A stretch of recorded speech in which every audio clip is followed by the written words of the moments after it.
Thank you for tuning into the live show. Yes, yes, y'all. We got a new picture down there, don't we? Okay, so this is gonna be midnight slash early morning House Committee hearing. This is for the reconciliation package. So GOP reconciliation package. We're gonna check this out and hope you enjoyed the show. Here we go. Hopefully you can see the chat as well, because I think it's a white background. Of course, it's the White House behind. So yeah, hopefully you can see your chat. Will come to order. Without objection, the chair is authorized to declare recess at any time. Pursuant to Committee Rule 2 and House Rule 11, Clause 2, the chair may postpone further proceedings today on the question of approving any measure or matter or adopting an amendment for which a recorded vote is ordered. I now recognize the gentleman from North Carolina, Mr. Harris, to lead us in the Pledge of Allegiance. Allegiance to the flag of the United States of America and to the republic for which it stands, one nation, under God, indivisible, with liberty and justice for all. Thank the gentleman from North Carolina. Pursuant to notice, I call up the committee print providing for reconciliation pursuant to House Concurrent Resolution 14, the concurrent resolution on the budget for fiscal year 2025 for purposes of markup, and move that the committee transmit the recommendations of this committee and all appropriate accompanying materials, including minority, additional supplemental, or dissenting views to the Committee on the Budget in order to comply with the reconciliation directive included in Section 2001 of the concurrent resolution of the budget for fiscal year 2025, HCon Res 14, and consistent with Section 310 of the Congressional Budget and Impoundment Control Act of 1974. And I think that was one sentence. The clerk will report the committee print. Committee print providing for Without reconciliation. objection, the committee print will be considered as read and open for amendment at any point. The chair now recognizes himself for an opening statement. The difference between President Trump and President Biden is night and day. In just 4 years, the Biden-Harris administration allowed 8 million illegal aliens into the United States. Of that 8 million, the Biden-Harris administration releases at least 6 million illegal aliens into American communities, while nearly 2 million evaded GOP or CBP apprehension and entered as gotaways. These 8 million include at least 99 aliens on the terrorist watch list. 99 potential terrorists were released into our neighborhoods and communities. 8 million illegal aliens, that's like a city the size of New York City. This unprecedented surge of illegal immigration has resulted in millions of otherwise removable aliens being allowed to remain in the United States. And understand this. This was done deliberately, intentionally, starting on day one of the previous administration. Day one, the Biden administration said, we will no longer have people wait in Mexico, remain in Mexico while we evaluate their claim. We will no longer build the wall, and when you get here, you will not be detained, you will be released. And those three intentional, deliberate decisions are what led to the 8 to 10 million entering our country. The American people gave President Trump and House Republicans a mandate to restore immigration integrity, security, and enforcement. And President Trump is carrying out what he told us he was going to do. But resources are needed to address the chaos caused by the Biden-Harris administration's open border policies. Today, we act to improve or to provide the administration with the resources it needs, pursuant to existing authorities, to ensure secure borders and safe American communities. The committee's reconciliation title provides a total of $81 billion in funding to the Departments of Homeland Security, Justice, Health and Human Services, and others. For example, the legislation provides $45 billion to ensure U.S. Immigration and Customs Enforcement can detain an average daily population of at least 100,000 aliens. The bill provides $8 billion to fund additional ICE personnel, including 10,000 enforcement and removal officers, 1,000 Homeland Security investigations agents, 750 support personnel, all to carry out immigration enforcement. The committee's reconciliation bill provides $14.4 billion to ICE to support the transportation and removal of at least 1 million aliens annually for the next 4 years. The text also provides $858 million for hiring and retention bonuses to the good men and women, officers in ICE and agents and attorneys who implement and help secure our border. Before most aliens can be removed, they must go through an immigration court proceedings. So the committee text not only provides $1.32 billion to ICE for additional trial attorneys who represent the government in immigration courts, but also $1.25 billion to the Department of Justice to hire 200 immigration judge teams, as well as necessary support staff and courtroom resources. Also included in the committee bill is $500 million for the Department of Justice to combat drug trafficking, including fentanyl and other illegal drug use. In addition to funding immigration enforcement, the committee's reconciliation text also raises more than $77 billion through fees. The existing fees in the immigration system have not been updated, in some cases for decades, and in many cases, fees have never been applied at all. This system has left these agencies with funding shortfalls paid for by American taxpayers. The fees included in this bill will allow agencies to achieve cost recovery and limit their reliance on taxpayer funding. They will also allow us to make the necessary investments in immigration enforcement in a fiscally responsible manner. For example, the reconciliation bill requires aliens who file an asylum application to pay a fee of not less than $1,000. Congressional Budget Office has estimated this fee will raise $748 million over 10 years. The bill also requires illegal aliens in the United States pursuant to temporary protected status to pay a $500 fee, and those on TPS who apply to renew their employment authorization to pay a fee of $550. CBO has estimated those fees to raise $2 billion and $4.7 billion respectively over the next decade. The bill requires aliens who register for diversity immigrant and visa lottery to pay a $250 fee, which CBO has estimated will raise billions of dollars in additional revenue. These and other resources and fees in this reconciliation text will ensure that the Trump administration has the adequate resources to enforce the immigration laws in a fiscally responsible way. The committee's bill also provides resources to improve the activities of agencies in the rulemaking process. These resources will make agencies more efficient and effective by requiring that they adequately account for the cost imposed by rulemaking activity and by consolidating authorities that are currently spread across the government. The measures in our package are necessary to provide the resources to improve immigration, enforcement, and regulatory improvement. I urge all members to support the committee's reconciliation package, and I yield back and now recognize the gentleman from Maryland, the ranking member, for an opening statement. Thank you very much, Mr. Chairman. You know, it must be tough to be an authoritarian. You promise everybody in the world to get elected. Prices will go down on day one. No more inflation. We're going to end Russia's war on Ukraine. The world's going to respect us. And then you get in, and even though you inherit an economy from your predecessor that's described as the envy of the world by The Economist magazine, you crash everything. The economy today is shrinking. The stock market is sinking. Inflation is soaring. $7 trillion in American retirements and wealth has been destroyed. You've plunged us with your imbecilic tariffs into a trade war with the whole world, except, of course, for your bosom buddies in Russia. So now, only 100 days in, with 100 unforced policy blunders, you're the most unpopular president at this point in your presidency in more than 80 years.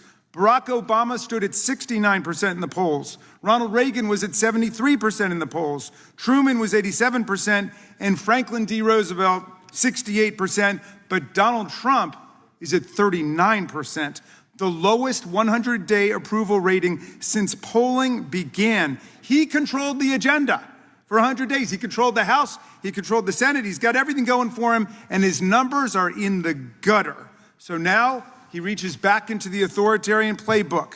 Go back and please the wealthiest people and corporations in the country.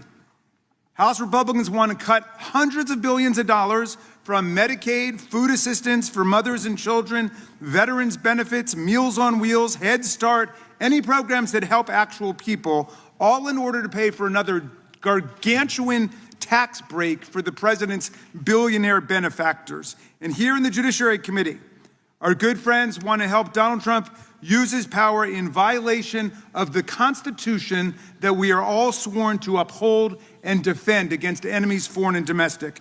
Every day, the administration uses immigration enforcement as a template to erode constitutional rights and liberties. They round up people in the street and disappear them to the torture prison of a foreign dictator without 1 minute of due process, sweeping up completely innocent people who have no criminal record and no criminal charges, in the midst of other people who may have criminal records and criminal charges and should stand prosecution for them if they do have charges against them.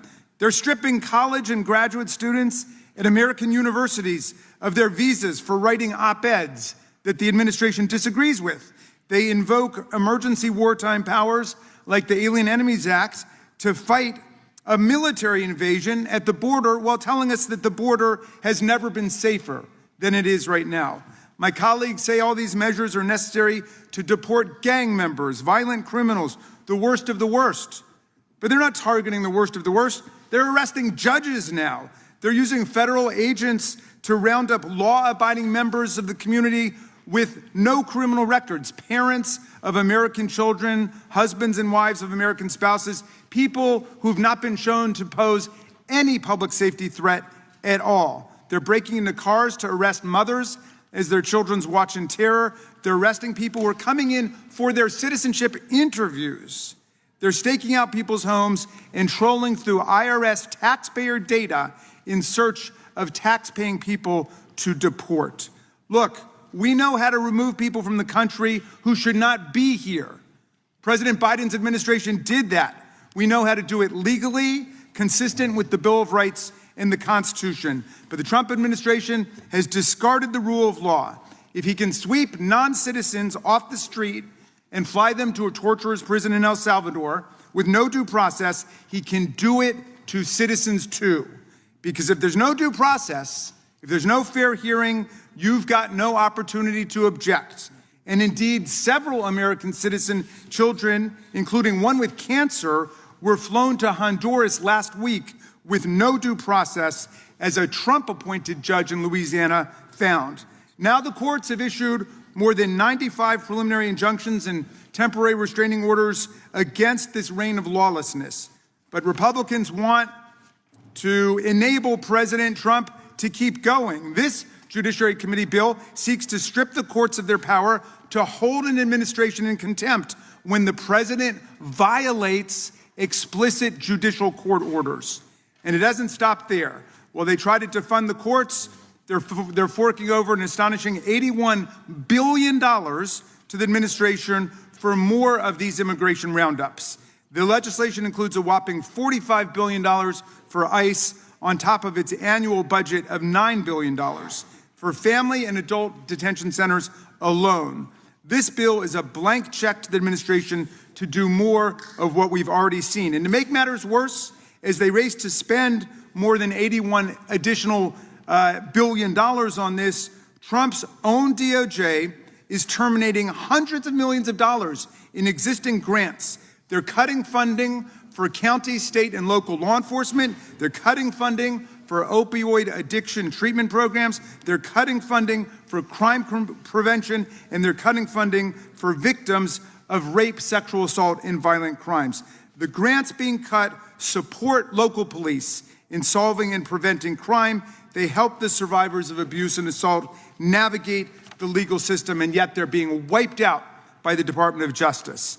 They're also trying to handcuff the agencies that work to make sure our food and drugs are safe and our air and water are clean. The REINS Act is buried in here. It would prevent the government from enforcing our civil rights, protecting workplace safety, and guarding against misconduct by banks. It would require both houses of Congress and the president to approve every major rule from our agencies to take effect, virtually guaranteeing no effective regulatory action on any subject. They've also tucked the Midnight Rules Relief Act in here, which would allow Republicans to bundle hundreds of regulations all together into a single package and vote them down on a single jumbo resolution, which would be used to hide the most destructive deregulatory votes among dozens of others, completely burying it in darkness.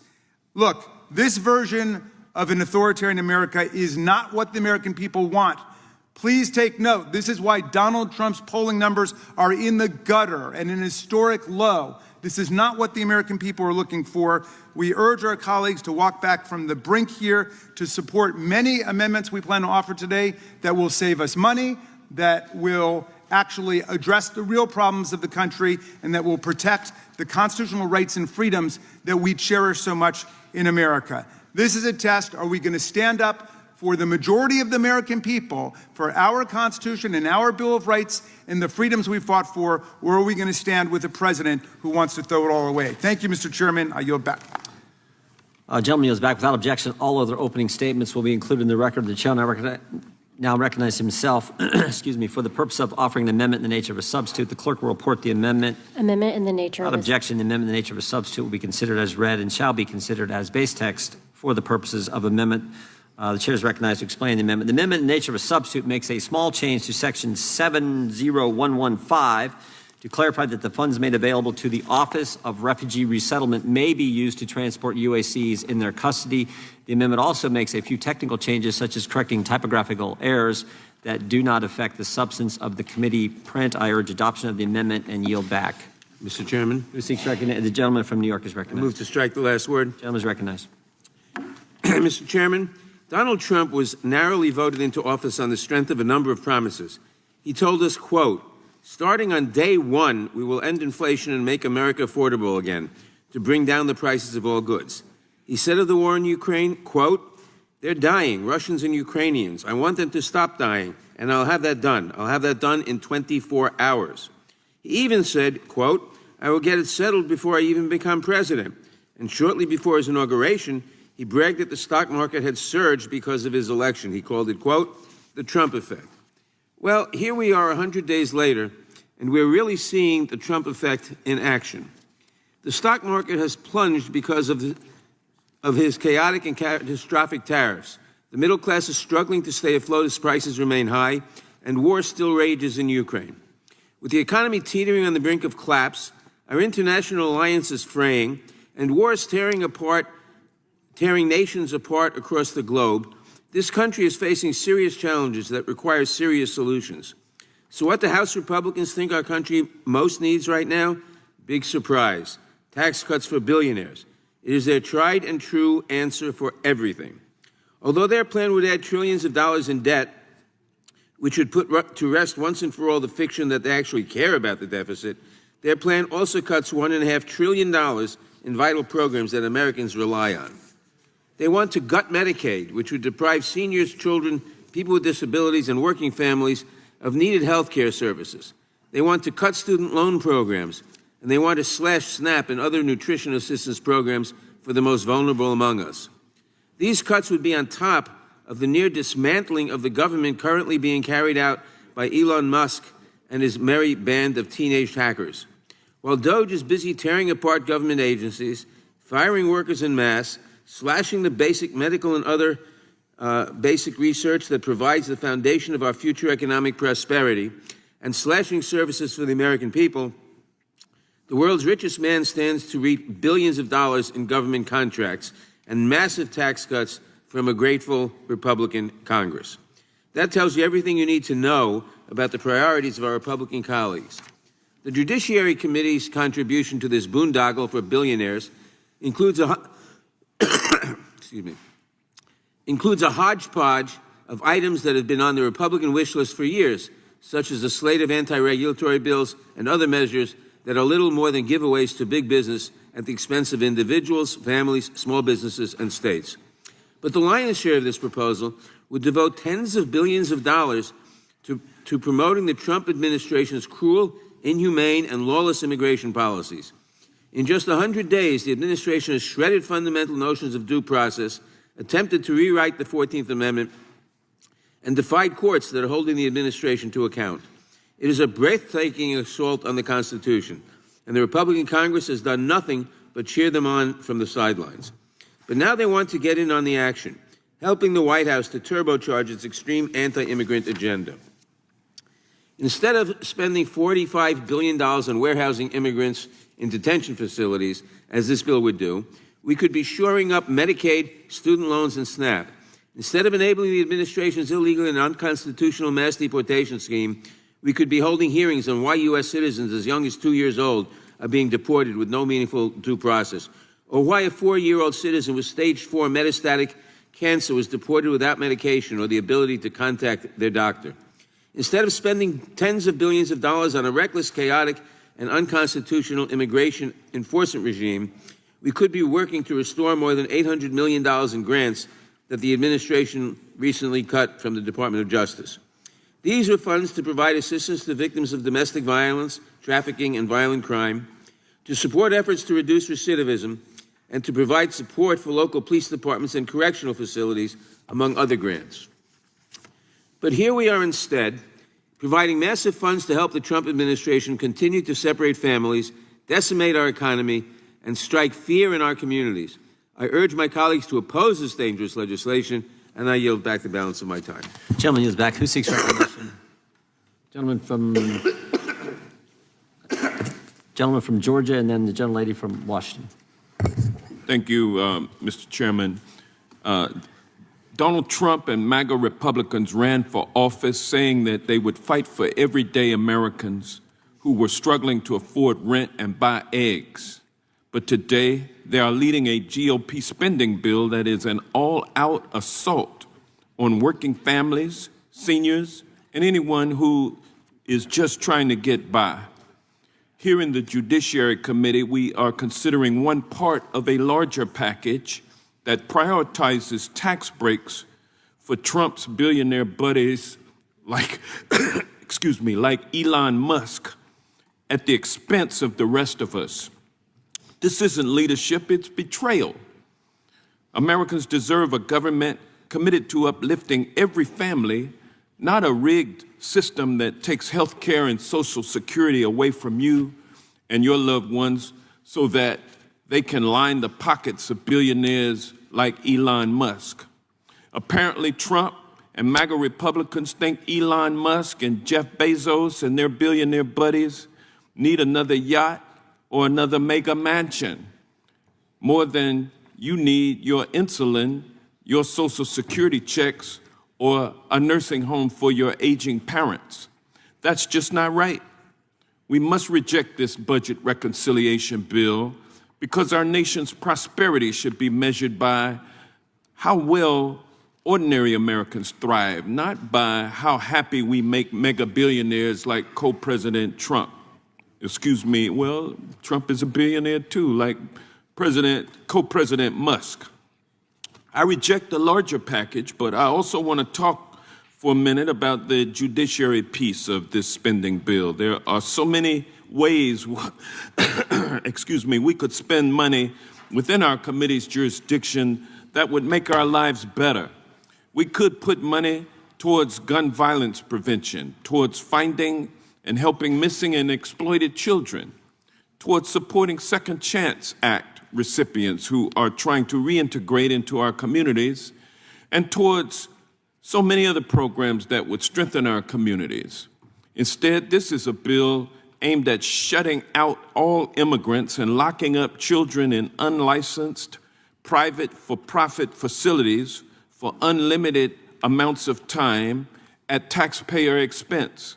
It's about preventing our government from going after businesses that cheat and overcharge you and that evade paying the taxes that they owe.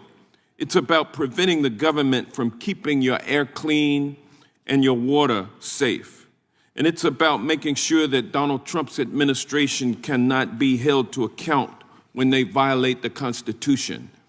I oppose the judiciary piece of this reconciliation package, and I will strongly oppose Trump's spending package when it comes to the floor because I support the everyday people, not Trump's billionaire buddies. And with that, I yield back. Gentleman yields back. The gentlelady from Washington is recognized. Thank you, Mr. Chairman. In the 100 days since taking office, Donald Trump, Elon Musk, and their Department of Greed and Ego have taken a literal chainsaw to our government, eliminating and threatening programs that help people in every corner of this country, both red and blue. Trump's policies are destroying the strong economy that he inherited from Democrats. In the last quarter of 2024, our economy grew by 2.4%. But in just the first 100 days of Trump's administration, our economy has shrunk by 0.3%. It is the worst quarter we've experienced since 2022. And it's no surprise that Americans' confidence in our economy has dropped for the 5th month in a row and is at its lowest level since the start of the COVID pandemic. 100 days of anxiety, chaos, and complete destruction. The bill that we're marking up today will not stem the tide. It's a betrayal of the middle class, and it's going to destroy the infrastructure that every American depends on. Millions of children, low-income seniors, and people with disabilities will become uninsured and see their health costs dramatically increase. The bill includes, at minimum, $880 billion of cuts to Medicaid. And let's be clear, this isn't a red state or a blue state issue. 1 in 3 Americans depend on Medicaid for their health coverage. We're talking about nursing homes for 5 out of 8 seniors and stealing health care from 38 million kids across the country.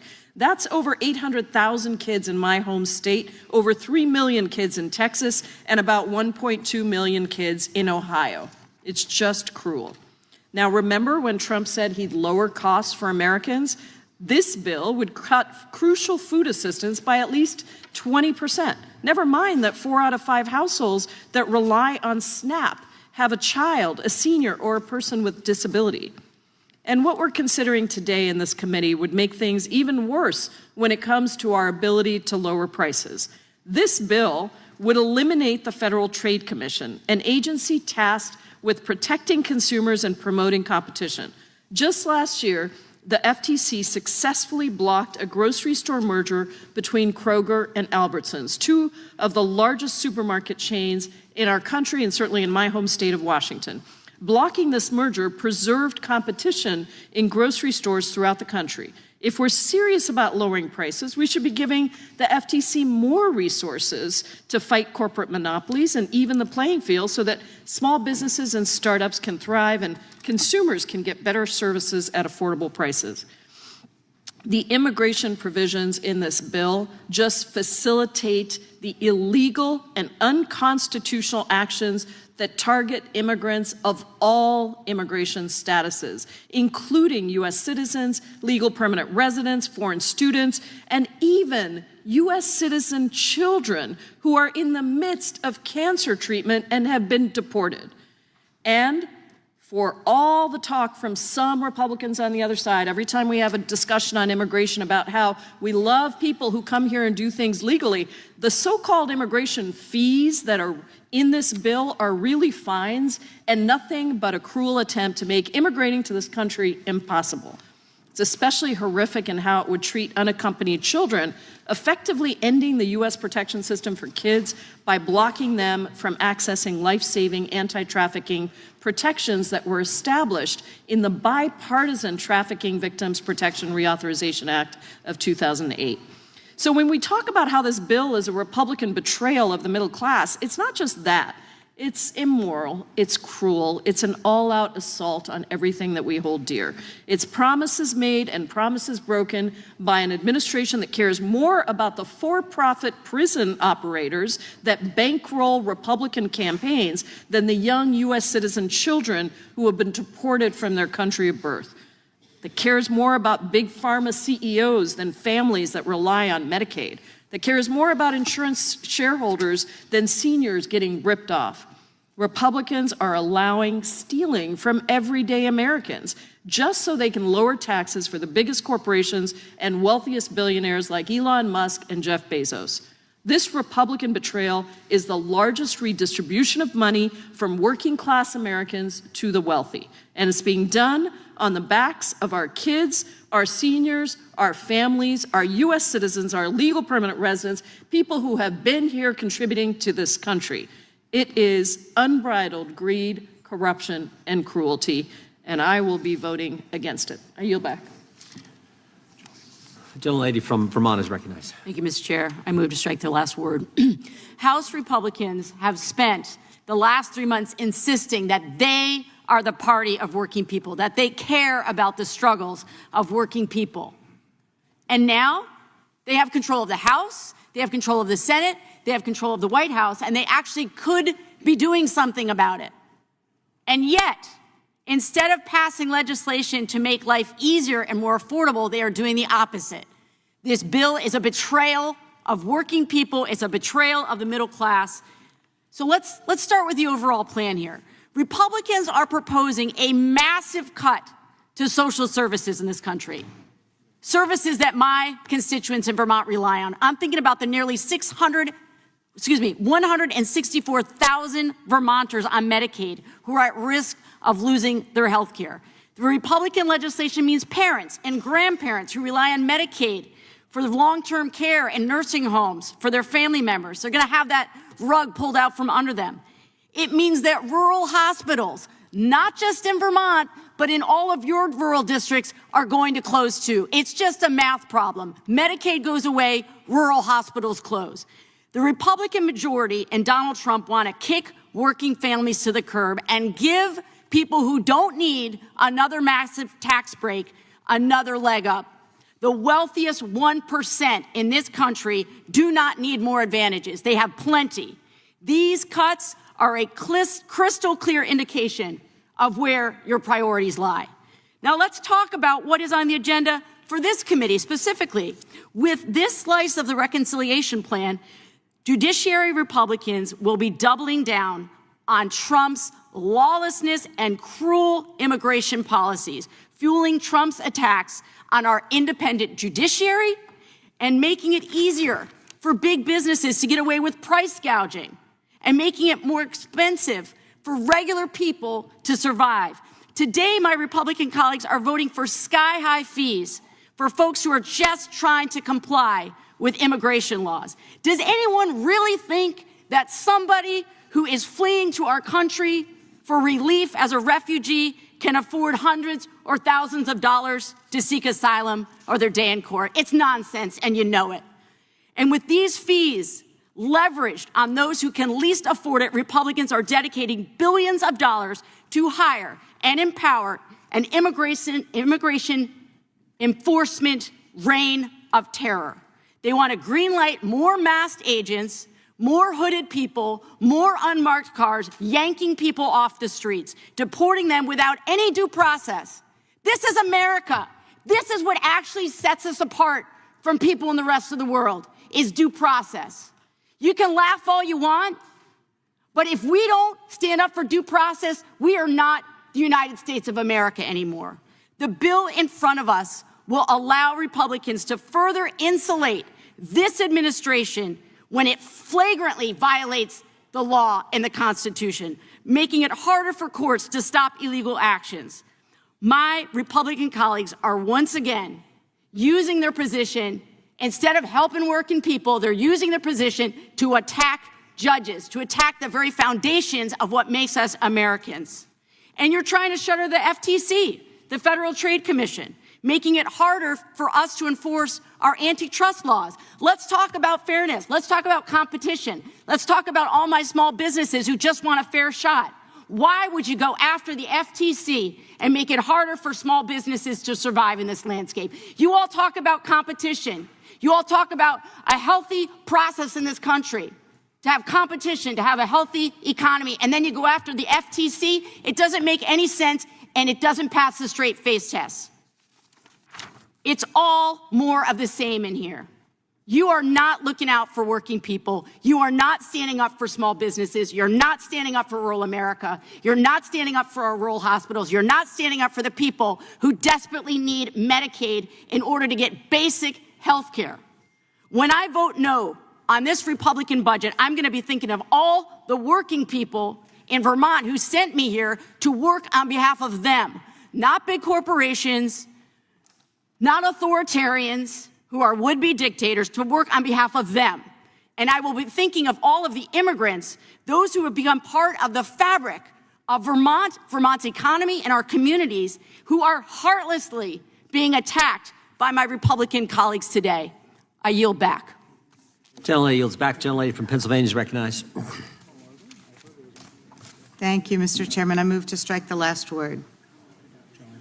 Gentlelady is recognized. Today, Judiciary Republicans are jamming through a bill to flush billions of taxpayer dollars into the cesspool that is this administration's lawless, chaotic, cruel, and dishonest immigration agenda. In doing so, they're using this committee once again to vilify immigrants and push a false narrative, otherwise known as lies, that have led to the wrongful arrest and deportation of U.S. citizens, outrageous attacks on the First Amendment rights of green card and visa holders, and the detention and deportation of long-time contributing members of our communities. That includes people who've been deported by mistake, without due process, and in some cases without cause, in violation of court orders, to a prison in El Salvador which is infamous for its depravity and dangerous conditions. And rather than owning its errors, this administration is refusing to bring home those it has wrongfully deported and imprisoned in that hellhole, using our taxpayer dollars. Meanwhile, our Republican colleagues are backing this administration's campaign of fear and lawlessness, whether by cheering it on or turning a blind eye and a deaf ear. They're standing by as this White House attacks judges, denies people due process, defies the court, and lies about what it's doing. This is not keeping our communities safe, and it's not immigration enforcement. It's un-American attacks on the truth, on people, and on the law.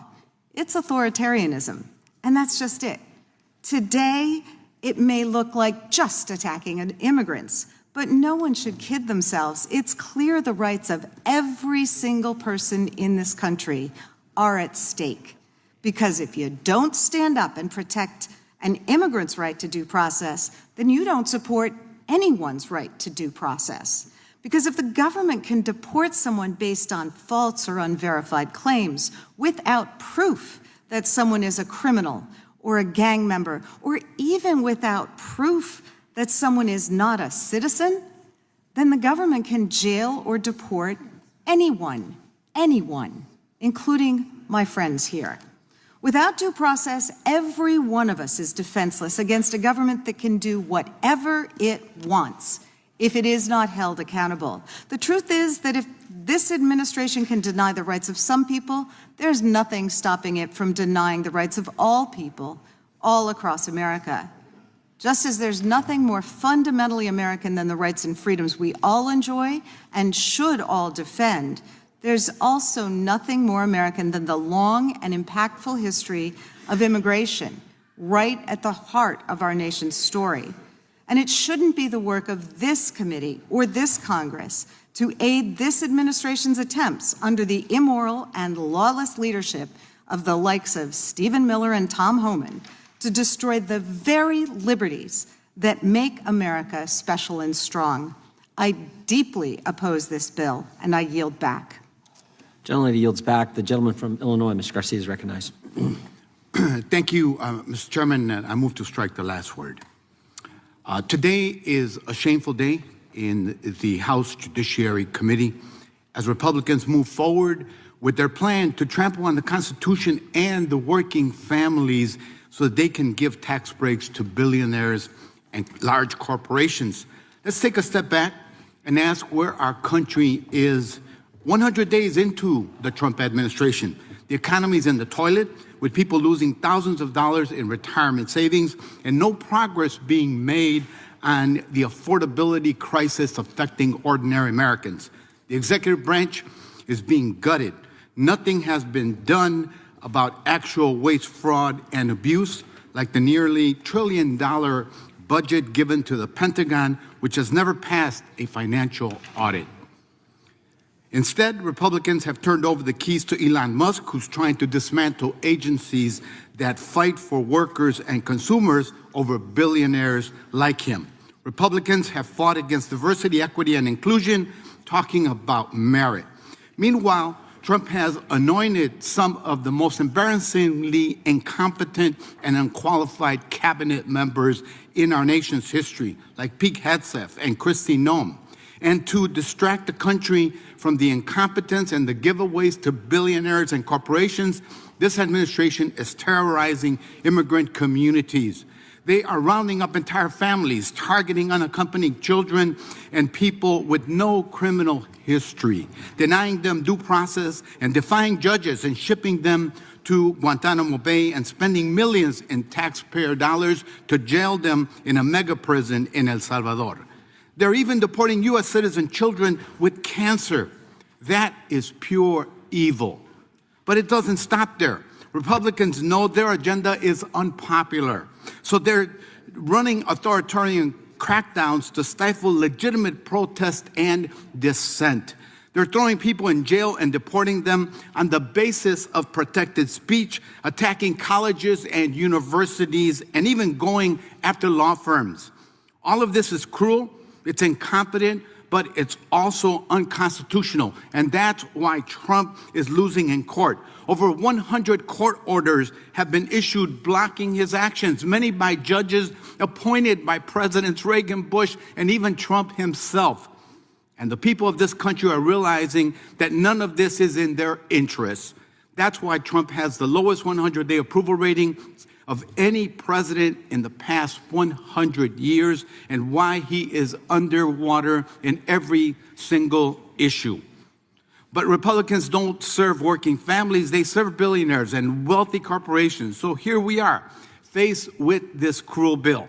Instead of doing anything to tackle the affordability crisis, Republicans are using reconciliation as the vehicle to advance their cynical agenda of giving trillions of dollars in tax breaks to people like Donald Trump and Elon Musk and Jeff Bezos, while cutting vital resources for our communities. Things like Medicaid, food assistance, and school lunches, Pell Grants for students, health care, and infrastructure. They're also going to gut asylum and spend tens of billions in a giveaway to ICE, a rogue agency that's terrorizing communities and trampling on civil liberties and the Constitution itself, because they've been directed to do so by this president. Just look at what's in this bill. They want people fleeing violence and persecution to pay $1,000 so they can apply. They want people to pay $550 every 6 months to work. They want people to pay $900 to appeal rulings against them. They are commodifying the immigration system. And these giveaways to ICE, $45 billion for detention facilities, which in 13 years worth of their current detention budget. Over $1.3 billion for the Office of Principal Legal Advisor, $40 million to screen children for tattoos and other supposed gang affiliations. None of this makes sense for working families. I know this firsthand. My district is home to predominantly Latino immigrant and working class families, and my constituents are not asking for more tax breaks for Elon Musk. They're not asking for CFPB, the National Labor Relations Board, or the FTC to be gutted. They're not asking for Medicaid or food assistance to be cut. So I'm proud to stand with my district in opposing this assault on our communities. I yield back. Gentleman yields back. The gentlelady from California, Ms. Kamala Gerdove, is recognized. Thank you, Mr. Chairman, and I move to strike the last word. You know, reading through this package, I was struck by how un-American it is. As un-American as arresting judges, trampling on our due process, deporting Americans, and terminating our federal workers. It is antithetical to the values of this country. We are essentially voting on a package that supports selling off citizenship to sometimes the least worthy while deporting babies with cancer, on top of cutting Medicaid, cutting Medicare, cutting Social Security, cutting access to baby formula, cutting food assistance for kids. And then there is this fertilizer bill, which I like to say, which will also support terminating federal workers, which includes Capitol Police. I can't tell you how many Capitol Police have come up to me and asked me how their job is at stake and what's going to happen to them. And I say, well, don't go ask a Republican, because they are throwing you to the wolves.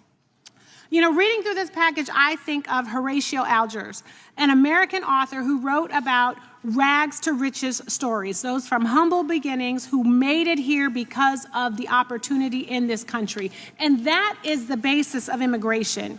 You come here, you do not have to have money, you do not have to have a name, you do not have to have influence, but you have to have drive and grit and ideas and a diversity of thought. That becomes the currency that makes this country strong, that makes us unique.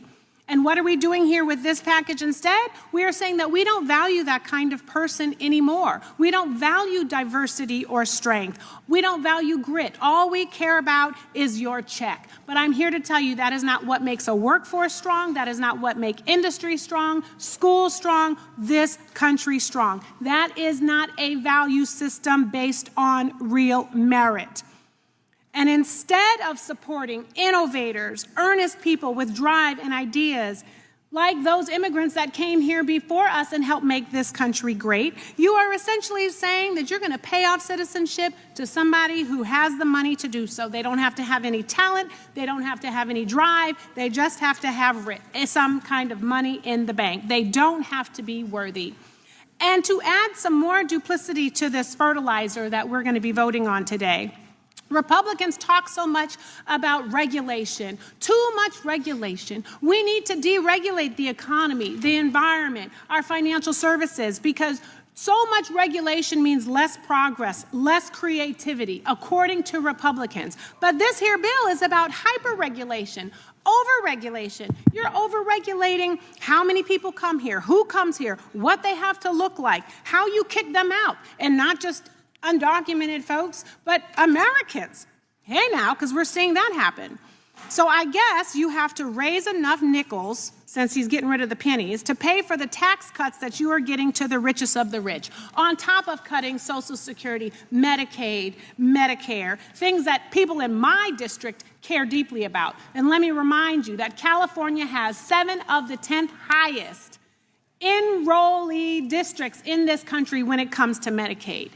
And another thing, I know Republicans, I talk to Republicans, I have Republicans in my district. And real talk, there are many Republicans who have fallen in love with immigrants, who have married immigrants, who have hired and mentored and worked with immigrants. And not all of those folks, not all of those immigrants were wealthy or came here with a big old dowry. But they came here with some drive, and they had ideas, and they had earnestness. Had enough for you to want to work with them, hire them, have ideas and dream ideas with them, fall in love with them, care about them. And how many of those folks would be allowed in this country today if this thing were in place? So let's just have some real talk when we are talking about voting on something that is un-American and antithetical to all of the values that we uphold, values that you would be upholding if the president were a Democrat instead of the one we have in office right now. So for these reasons and so many others, I will be opposing this bill. I yield back. Gentleman yields back. The chair is now recognized for a manager's amendment. The clerk will report. Amendment to the amendment in the nature of Without objection, the amendment will be considered as read. The chair is recognized to explain the amendment. This amendment revises the ESTA, the Electronic System for Travel Authorization fee section, to lower the overall fee amount from $50 to $40 and increases the amount authorized to be transferred to Brand USA from $500,000 to $20 million. Finally, the amendment also removes the section that would consolidate antitrust enforcement authorities and resources in the DOJ Antitrust Division. And finally, the amendment also increases the funding provided to the Secret Service for additional resources, personnel, training, and technology from $1 billion to $1.17 billion. I urge all members to support the amendment, and I yield back. Who seeks recognition? Gentlelady from Georgia. Thank you, Mr. Chair. I appreciate it. I move to strike the last word. Gentlelady is recognized. Thank you. Domestic violence shelters, protection for judges, better training and support for police officers, and rebuilding trust between law enforcement and our communities. These are just some of the things that we should be investing in to truly make America safer. This committee has a $110 billion budget to protect our nation. Instead of using it to support multiple agencies that handle safety, justice, and security, we're being asked to pour it all into just one agency, an agency that has been used to target and intimidate communities for this administration's political gain. That's not how we build real public safety. Meanwhile, our prisons, they're falling apart. Officers have come to my office and told me that pieces of their ceilings are literally falling on them as they work. Judges who face violent threats just for doing their jobs are left without enough protection. Just last Monday, a deputy in Texas was shot outside a courthouse. And did you know that it takes a victim of domestic violence, on average, 7 tries before they escape their abuser? We should be using this funding to help these victims and strengthen the agencies that support them. Right now, we are facing major safety and health problems all across this country. Agencies like the FBI, ATF, Federal Bureau of Prisons, U.S. Marshals, and our court system all need resources to do their jobs and to keep people safe. Yes, criminals should be arrested, and they should receive their due process.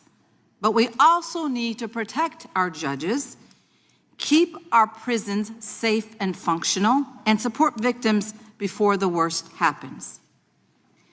This committee, and every one of us in here, in this committee, has the power to pass a bill that takes all of this into account.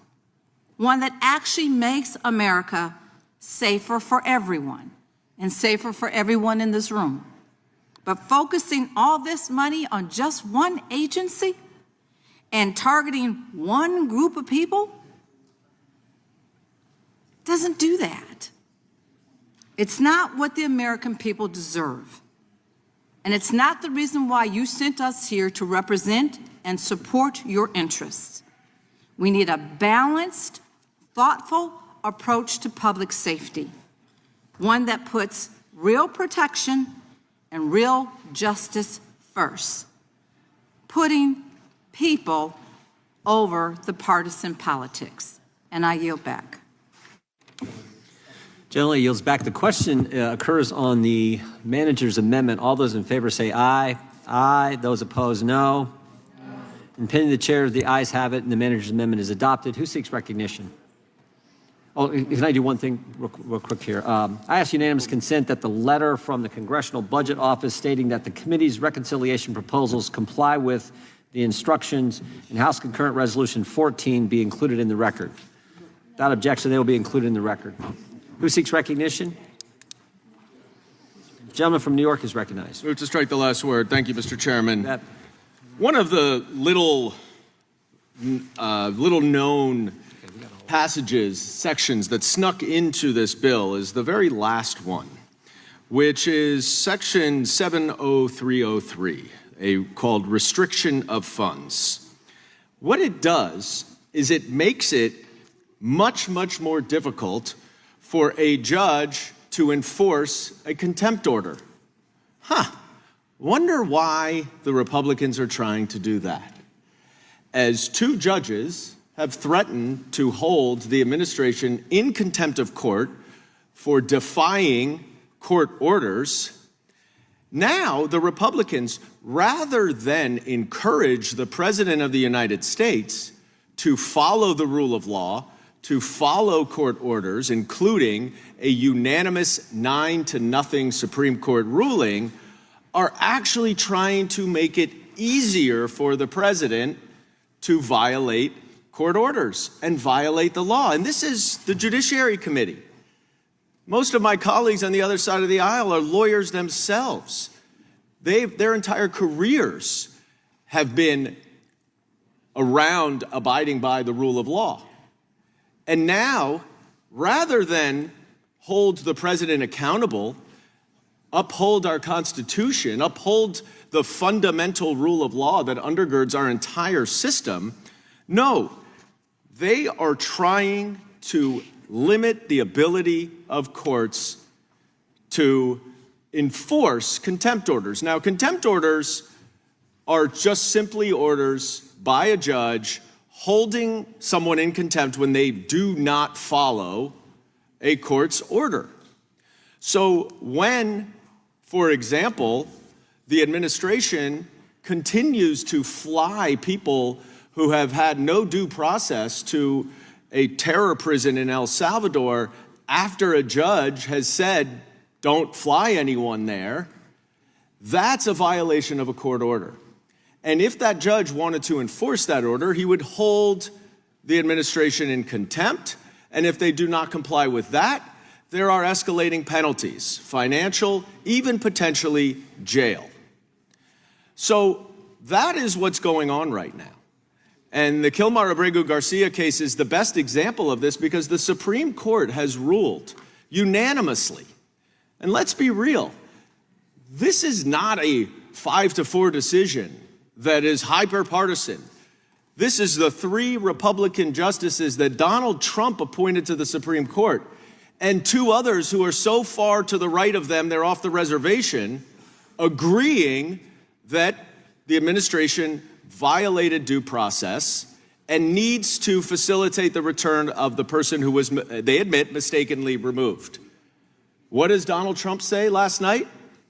I have the power to return him, but I am not going to. That is direct defiance of a Supreme Court order, a 9-0 Supreme Court order. And you would think that my congressional friends on the other side of the aisle who take an oath to uphold the Constitution, who understand that Marbury versus Madison establishes that it is the courts, not the president, who gets to interpret the laws. It is the courts, not the president, who gets to determine whether someone should be deported or not. You would think that they would say, let's make sure that our president is actually following court orders.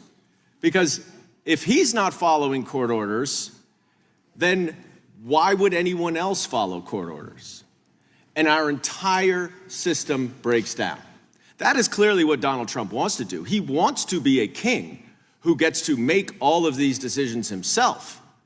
He has already grabbed willingly all of Congress's power as a check and a balance on the executive branch. Now he's going after the courts. But instead of trying to uphold our system of checks and balances, my Republican colleagues want to make it easier for Donald Trump to disregard court orders. They are perfectly happy for Donald Trump to become a king, a dictator. And it is shameful that they put this clause in there to make it easier for him to defy court orders. And I yield back. Gentleman yields back. Gentleman from Maryland is recognized. Thank you kindly, Mr. Chairman. I have an amendment at the desk. Clerk will report. In the nature of a Objection, the amendment will be substitute. considered as read. The gentleman from Maryland is recognized to explain the amendment. Thank you very much. The amendment requires the government to provide due process to anyone removed from the United States by virtue of any funding in the bill. Now, I know most Americans are out there saying, wait a second, why do you have to inscribe due process into a budget reconciliation bill when it's already in the Constitution of the United States? And indeed, due process is already required by the Constitution, as the unanimous Supreme Court found in Donald Trump versus JGG on April 7th, just 3 weeks ago, in a 9-0 per curiam opinion. Quote, it is well established that the Fifth Amendment entitles aliens to due process of law in the context of removal proceedings. So both citizens and non-citizens enjoy due process under the Fifth Amendment, which says no person shall be deprived of life, liberty, or property without due process of law. So why do we need this amendment indeed? Well, President Trump and Stephen Miller and Elon Musk a former undocumented immigrant himself, believe that people can be swept up out of their houses, out of their workplaces, off of the streets, and sent to a torturer's prison in El Salvador without any due process at all. And there they can remain for the rest of their lives.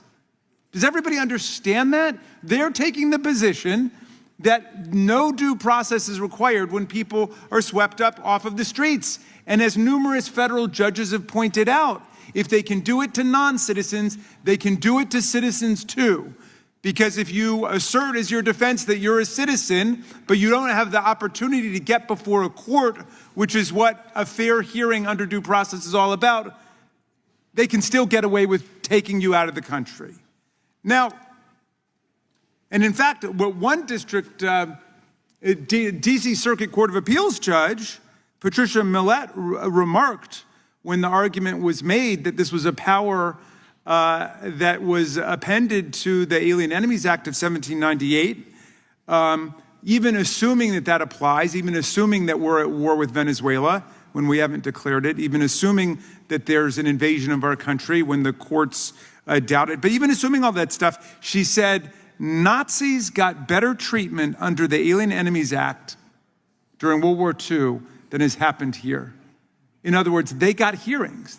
They got actual hearings. Now, whether these deportations are taking place under the Immigration and Naturalization Act or the Alien Enemies Act or any other statute makes no difference at all because the Constitution is supreme to all statutes and everyone is entitled to due process. All 9 justices of the Supreme Court agreed with this conclusion at, I think, 1 in the morning, or maybe it was 12:30. So, Mr. Chairman, why is due process such a fundamental American value? Why are these the 2 most beautiful words in the English language which separate our freedom from arbitrary government power? Well, the last several weeks provide vivid evidence of the profound and dangerous miscarriages of justice that can and will take place if we abandon due process. Take the case of Jersey Reyes Barrios. This is a 36-year-old professional soccer player and coach. He's an asylum seeker from Venezuela awaiting the date of his asylum hearing. But unbeknownst to his family, he was arrested and swept up and flown out of the country to El Salvador as part of the government's dragnet campaign against Tren de Aragua. But he had no criminal record, there were no outstanding criminal charges against him, and he had no association with any criminal gang. And yet he was sent to the dictator of El Salvador because he has a tattoo on his right arm which was mistakenly associated with Tren de Aragua. In fact, the tattoo is of a soccer ball topped with a crown which signifies his favorite soccer club, Real Madrid. Had there been any kind of due process fair hearing, he would have been able quickly to explain the government's error. And there being no other evidence against him, he would have been released. Today, right now, he remains in prison in El Salvador. Consider the case of Andre Hernandez Romero, a gay makeup artist and barber who fled Venezuela's brutal Maduro regime, which was persecuting him simply for being gay. He had passed his credible fear interview here in America in the asylum process. In fact, his asylum claim was pending when he was swept up in the government's campaign because of his benign tattoos of 2 crowns, one symbolizing his father and one symbolizing his mother. Which I see, is my time run out, Mr. Chairman? Yes, it has. Mr. Chairman, Gentlelady from California is recognized. I asked to strike the last word, and I yield to the ranking member. Thank you very kindly to the gentlelady from California. So Mr. Romero had passed his credible fear interview, which is a necessary part of the asylum process. He's waiting for his asylum claim to be heard, and then he was arrested. Why? Simply, again, because of tattoos, which I would remind everyone are not illegal in the United States of America, and millions of citizens and non-citizens alike have tattoos. Well, he had a tattoo, one symbolizing his father and one symbolizing his mother, and that became the sole basis for his removal. He missed his asylum hearing because he was behind bars in this notorious mega prison outside of San Salvador. 60 Minutes reviewed his media posts going back for more than a decade. They could not find a shred of evidence, not an iota of evidence linking him to any gang activity at all. If the government has some, of course, bring him back. Produce the evidence. Nobody wants gangbangers who've committed crimes out on the streets. Bring him back and prosecute him. But you don't take an innocent person not facing any criminal charges and throw them into a torturer's dungeon in El Salvador.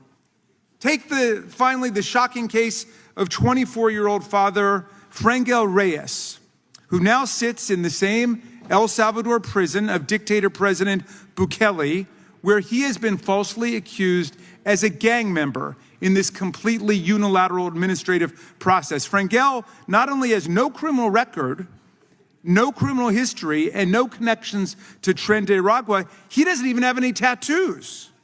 Instead, he was picked up because someone else's information was accidentally pasted into his government's e-file.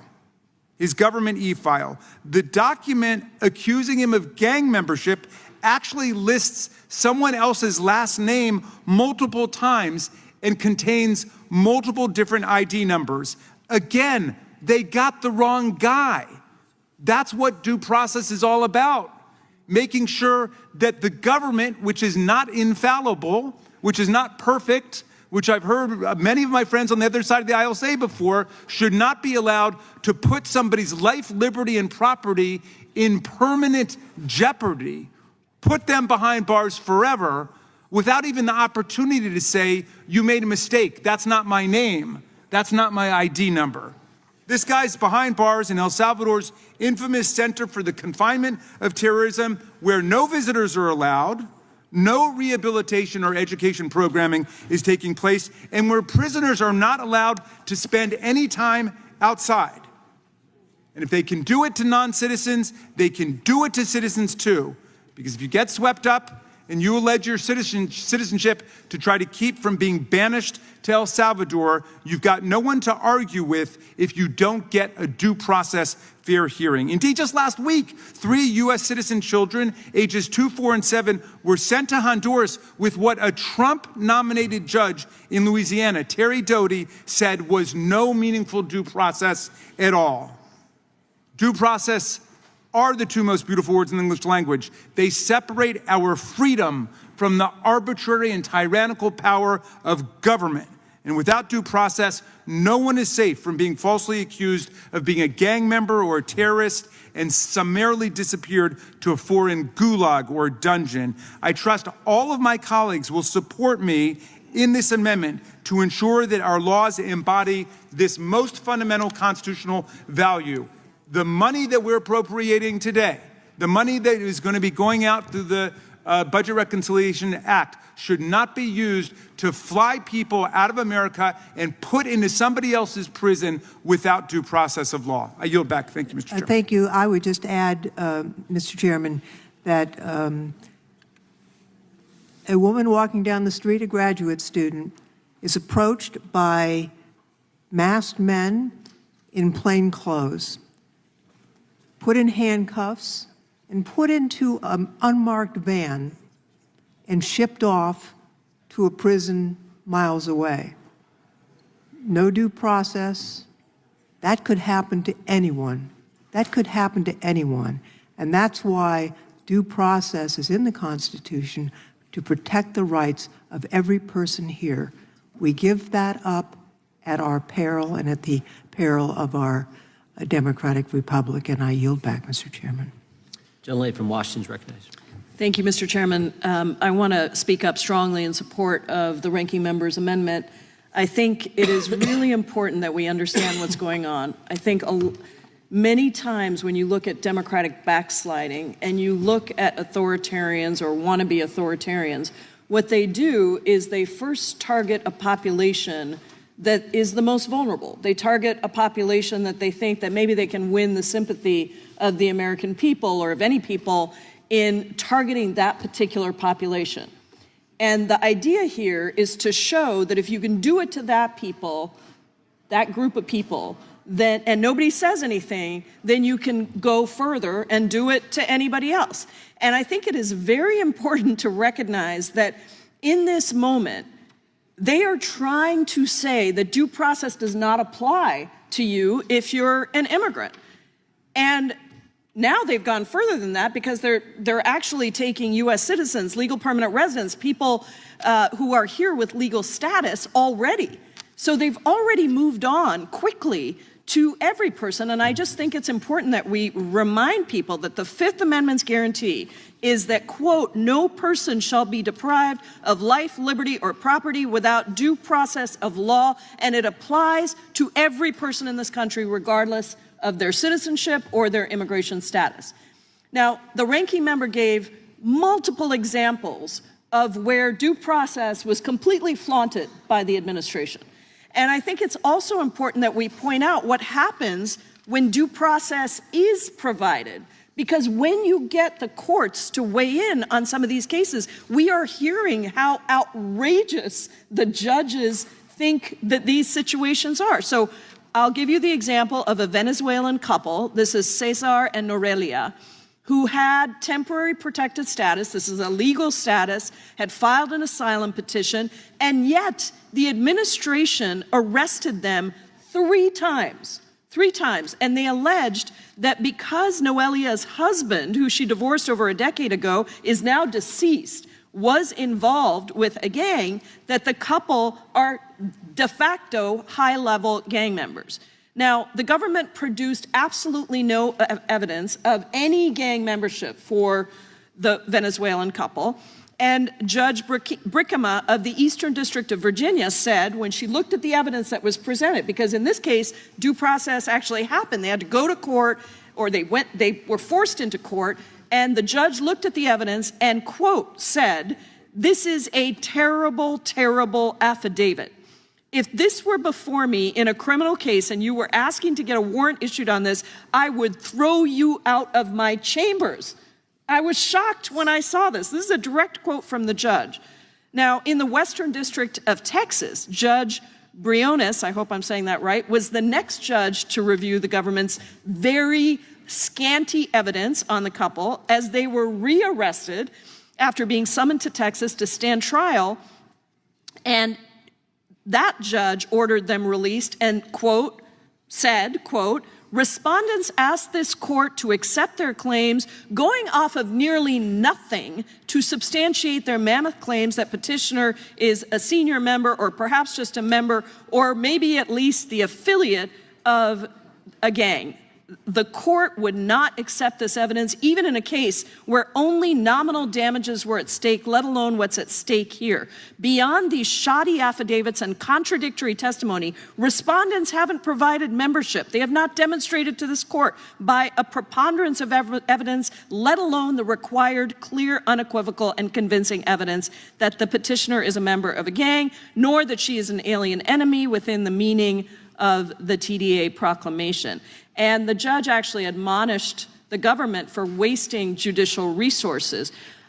I want to go through this case because it's important to understand that the government does not have evidence to present, which is exactly why they are trying to bypass the courts. If they have evidence, then show it. Show it. Go through the due process, go through the courts, have a judge look at it. There are ways you can get people to be deported and you follow the due process laws, but they don't have it. They don't have it. For all these people they are deporting, picking up with masked men. And God knows, who are these masked men? Can any masked man with an unmarked car come and pick up any U.S. citizen, any legal permanent resident, any student that's walking the grounds? Is that what the country has come to? Is that what my Republican colleagues are allowing to happen? So we should all support this amendment, and I hope that both sides of the aisle do that. I yield back. Gentlelady yields back. Gentleman from California, then Georgia. Move to strike the last word. Gentleman's recognized. They give you the TV. We are 100 days in to this administration. If this was the how it started, how it's going meme, it started with people wanting cheaper eggs. Fair. Costs were going up. People were anxious, and they wanted to see the goods that they were buying at the grocery store, at Home Depot, at Walmart. They wanted to see the costs come down. The President promised that he would lower costs on day one. That is a quote. I will lower costs on day one. He is 0 for 100. He's 0 for 100. That's how it started. How it started, how it's going. This is how it's going.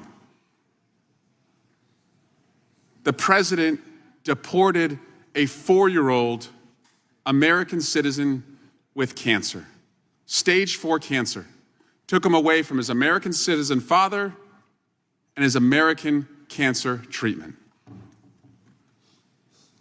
People just wanted cheap eggs. And now you're deporting kids with cancer. We are so far off course from where the American people wanted this administration to go. I'm going to lower costs on day one. He's 0 for 100. Today, we saw that the first time since 2022, the GDP is going down. Your 401ks are 201ks. We had hoped it would just be a Trump slump, but now it's a Trump train wreck. But it's not just pocketbooks. It's our values that are under assault. A 4-year-old American citizen deported while fighting cancer. Man, that's cruel. That's just one of the worst things I can think of a government doing to its own people.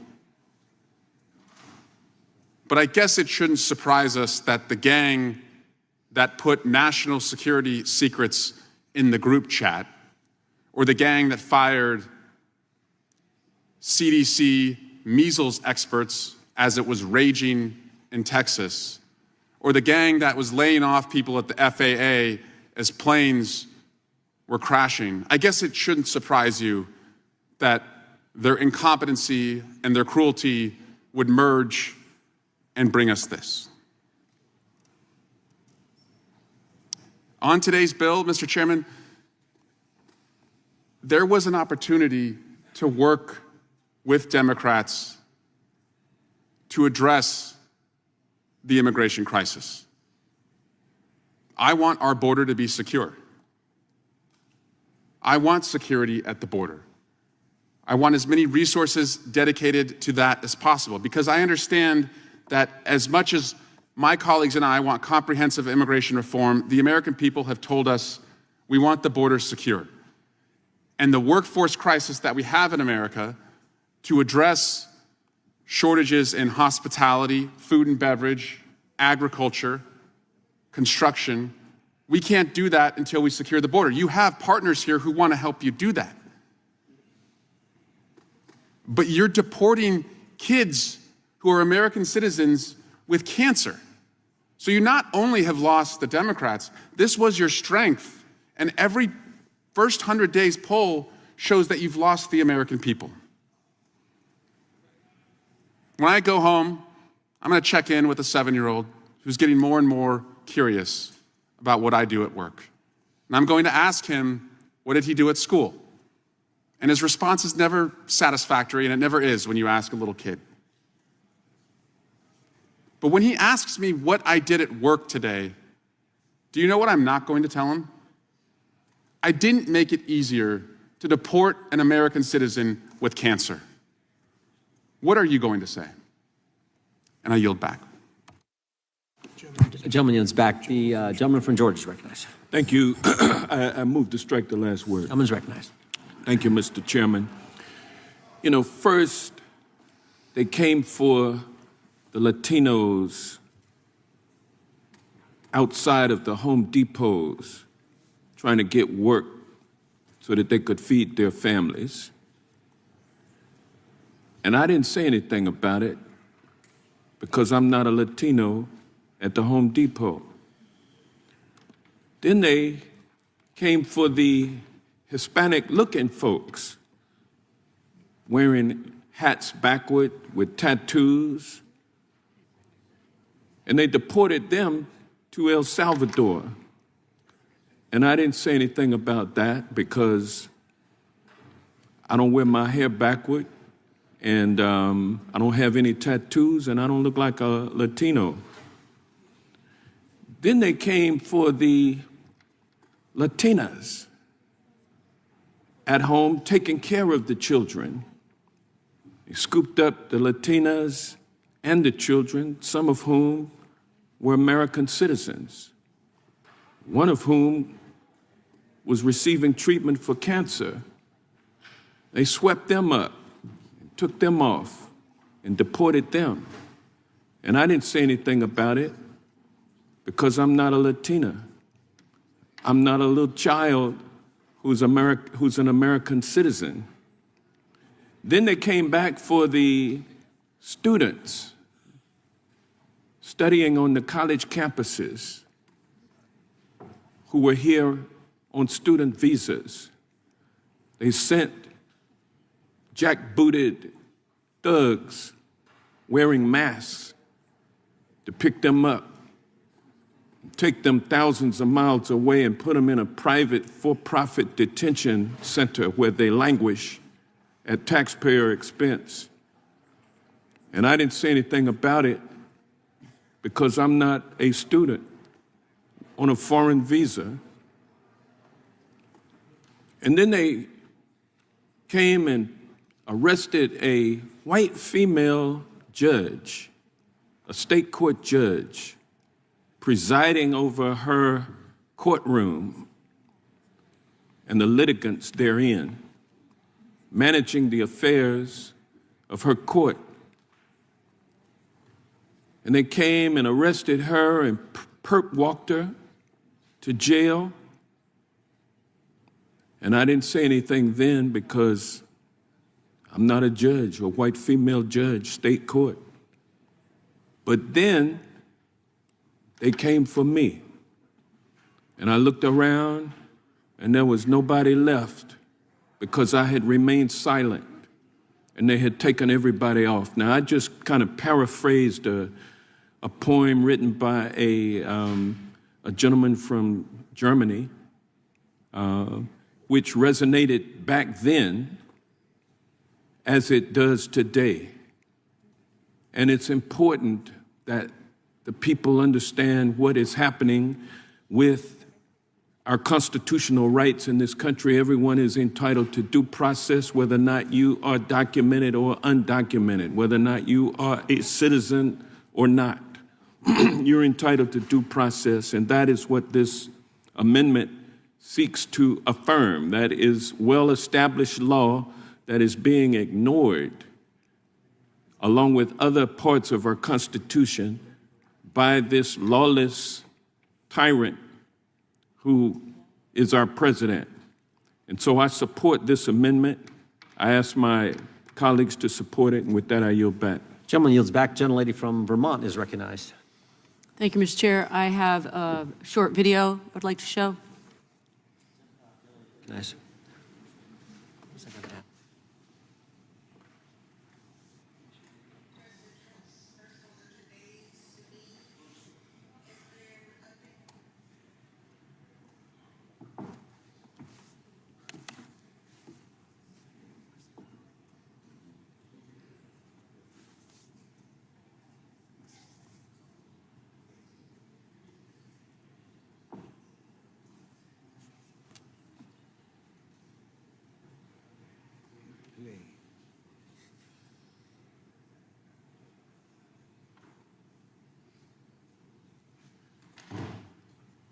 A family traumatized after armed federal agents busted into their home as they were sleeping and took almost everything they own. Problem is, they were not the people agents were supposed to be looking for. News 4's Spencer Humphrey is here with their frightening ordeal. Spencer, what's going on here? Yeah, well, get this. That family just moved here about 2 weeks ago from out of state, and this is how their life in Oklahoma got started. They say they told federal immigration agents they had the wrong people, but those agents kept treating them like criminals, even though they're all U.S. citizens.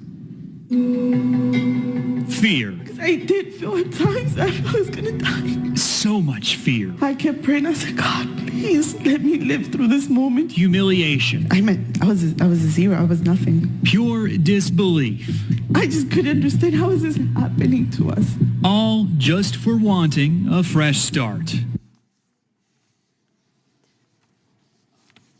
Mr. Chair, on the morning of Thursday, April 24th, about 20 armed federal agents broke into a home occupied by a family of U.S. citizens in Oklahoma City who had just moved there 2 weeks prior from Maryland. ICE agents, mistaking the current occupants for the former, broke down the door, terrorized the family, and they repeatedly said, "We are citizens. You have the wrong people. We are citizens." It happened in the middle of the night.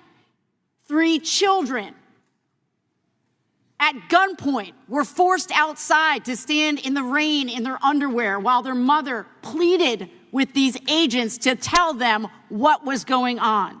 They ignored the pleas. They ripped apart the entire house. They seized cash, documents, electronics, their computers as evidence. When the family asked when they would get their stuff back, the agents responded, "Well, it could be days or it could be months."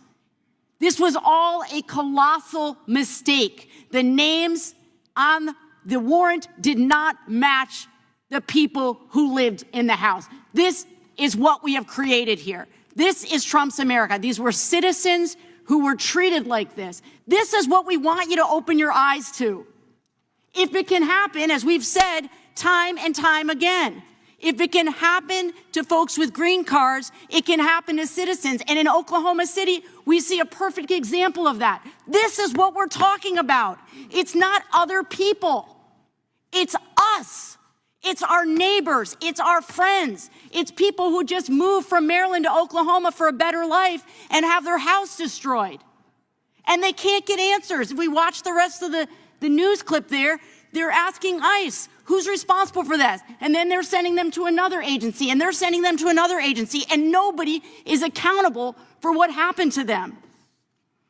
This is what my colleagues are trying to fund with this bill. Armed federal agents breaking into homes, even of U.S. citizens, traumatizing them, taking their possessions. This is Trump's America. That's why we continue to talk about due process. It's not some pie in the sky idea. It's what literally holds our country together. Without due process, without the belief in the Constitution, we are not Americans. That's what gives us the ability to say we are an exceptional country in the world, that everyone who lives here gets due process. And we're going to keep saying this over and over and over again for everyone who lives here. What happened to that family, once again, of American citizens in Oklahoma City should scare the hell out of all of us. And we should not be using this committee to find more money to pump into ICE so that these things can happen. This family is all of us. That's what we're trying to say today. This family is all of us. And I can't believe that in our name, on our watch, this is happening to people who live in this country. Open your eyes. Wake the hell up. I yield back. Gentleman yields back. Question occurs on the amendment from the gentleman from Maryland All those in favor say aye. Aye. Those opposed, no. No. In the opinion of the chair, the noes have it. Could I request a recorded vote? You certainly can. The clerk will call the roll. Mr. Jordan? No. Mr. Jordan votes no. Mr. Issa? Mr. Biggs? Mr. McClintock? Mr. McClintock votes no. Mr. Tiffany? Mr. Massey?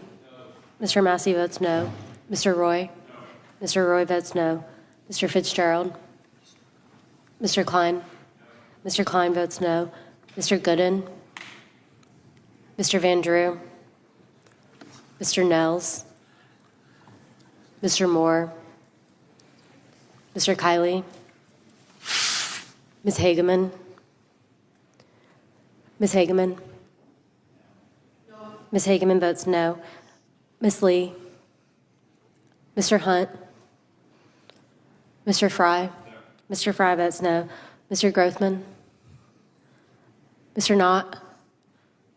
Mr. Harris? Mr. Harris votes no. Mr. Onder? Mr. Onder votes no. Mr. Schmidt? Mr. Schmidt votes no. Mr. Gill? Mr. Baumgardner? Mr. Raskin? Aye. Mr. Raskin votes aye. Mr. Nadler? Aye. Mr. Nadler votes aye. Ms. Lofgren? Yes. Ms. Lofgren votes yes. Mr. Cohen? Mr. Johnson? Aye. Mr. Johnson votes aye. Mr. Spalwell? Mr. Correa votes aye. Ms. Scanlon? Ms. Scanlon votes aye. Mr. Neguse? Ms. McBath? Ms. McBath votes aye. Ms. Ross? Ms. Ross votes aye. Ms. Ballant? Ms. Ballant votes aye. Mr. Garcia? Mr. Garcia votes aye. Ms. Kamlager-Dove? Ms. Kamlager-Dove votes aye. Mr. Moskowitz? Mr. Moskowitz votes aye. Mr. Goldman? Mr. Goldman votes aye. Ms. Crockett? Mr. Moore, you're not recorded. Mr. Moore votes no. Mr. Issa? Mr. Issa votes no. Mr. Baumgartner votes no.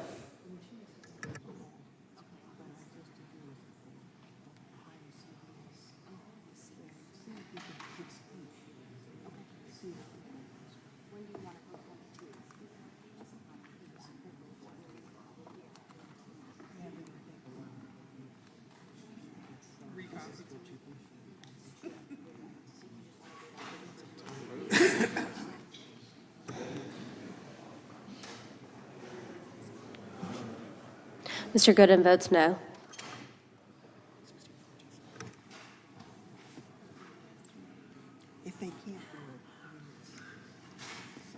Mr. Chairman, a parliamentary inquiry? Ms. State has parliamentary inquiry. Could we just have the current tally? The current tally is not done because the roll is open while we're waiting for members. Oh, I just meant the existing tally. Existing tally? Yeah. We have a couple Republicans on their way.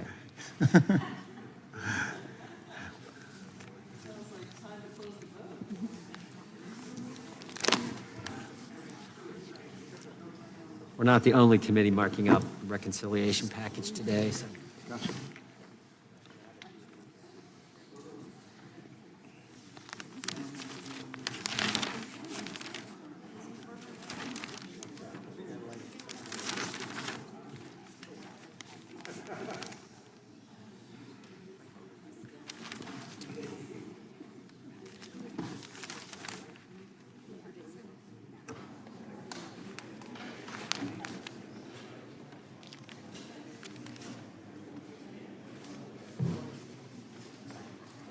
Mr. Hunt? Mr. Hunt votes no.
Wait a minute.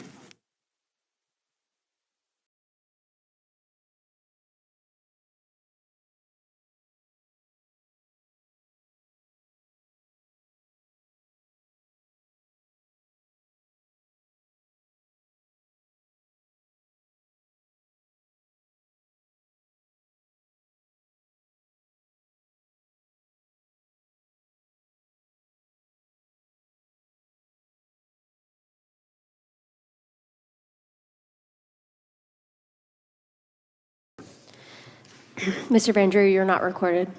Mr. Van Drew votes no. Well, you've been traveling for the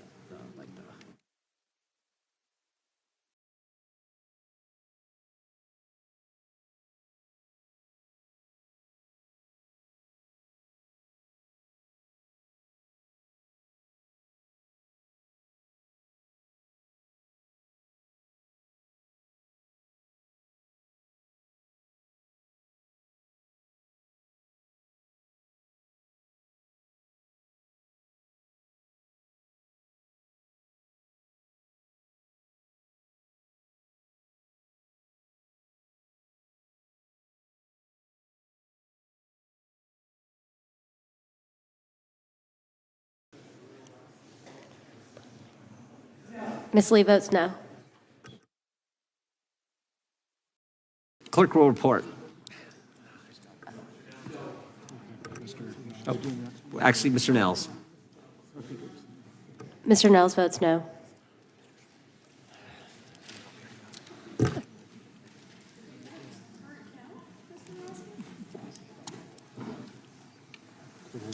Clerk report. Mr. Chairman, there are 16 ayes and 18 noes. Amendment is not agreed to. Who seeks recognition? Gentlelady from Washington is recognized. Mr. Chairman, I have an amendment at the desk. Clerk will report. Point of order reserved by the gentleman from California. Amendment to the amendment in the nature. Without objection, the amendment will be considered as read. The gentlelady is recognized to explain her amendment. Thank you, Mr. Chairman. My amendment is simple, and I hope that it has bipartisan support. It simply states that none of the funds in this bill may be used by Immigration and Customs Enforcement to detain or deport U.S. citizens. Whether you're a Democrat or a Republican, I hope we can all agree that U.S. citizens should never be detained by ICE or any agency conducting civil immigration enforcement. They certainly should not be deported.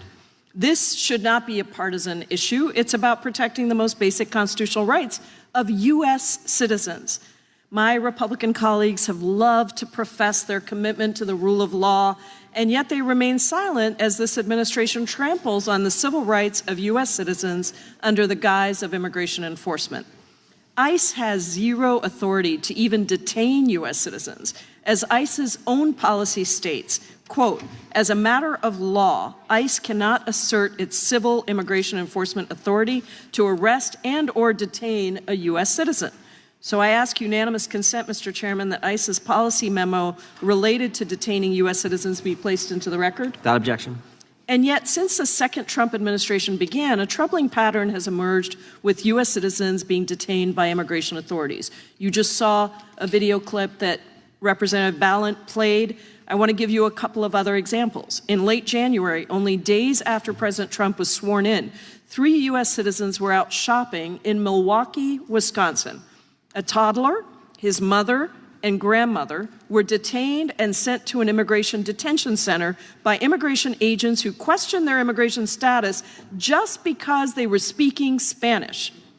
Also in January, ICE arrested a U.S. citizen and held him for over 10 hours despite him having his identification documents on him.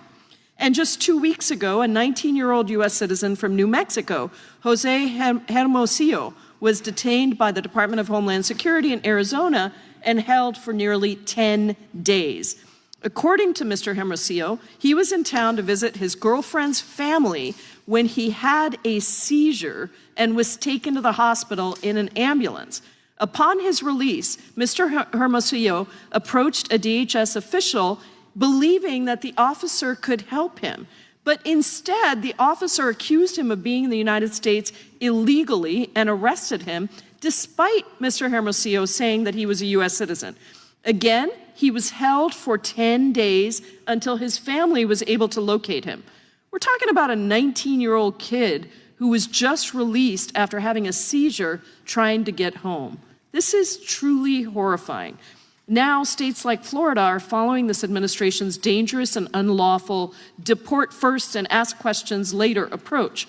Earlier this month, a 20-year-old U.S. citizen in Florida was jailed by local police under a state anti-immigrant law that has already been blocked by a federal judge. Following the arrest of this U.S.-born American, ICE issued a detainer request that the local police keep him in jail, even though ICE had zero authority to detain him. And then just this past weekend, as was mentioned earlier, it appears that 3 U.S. citizens were deported, aged 2, 4, and 7.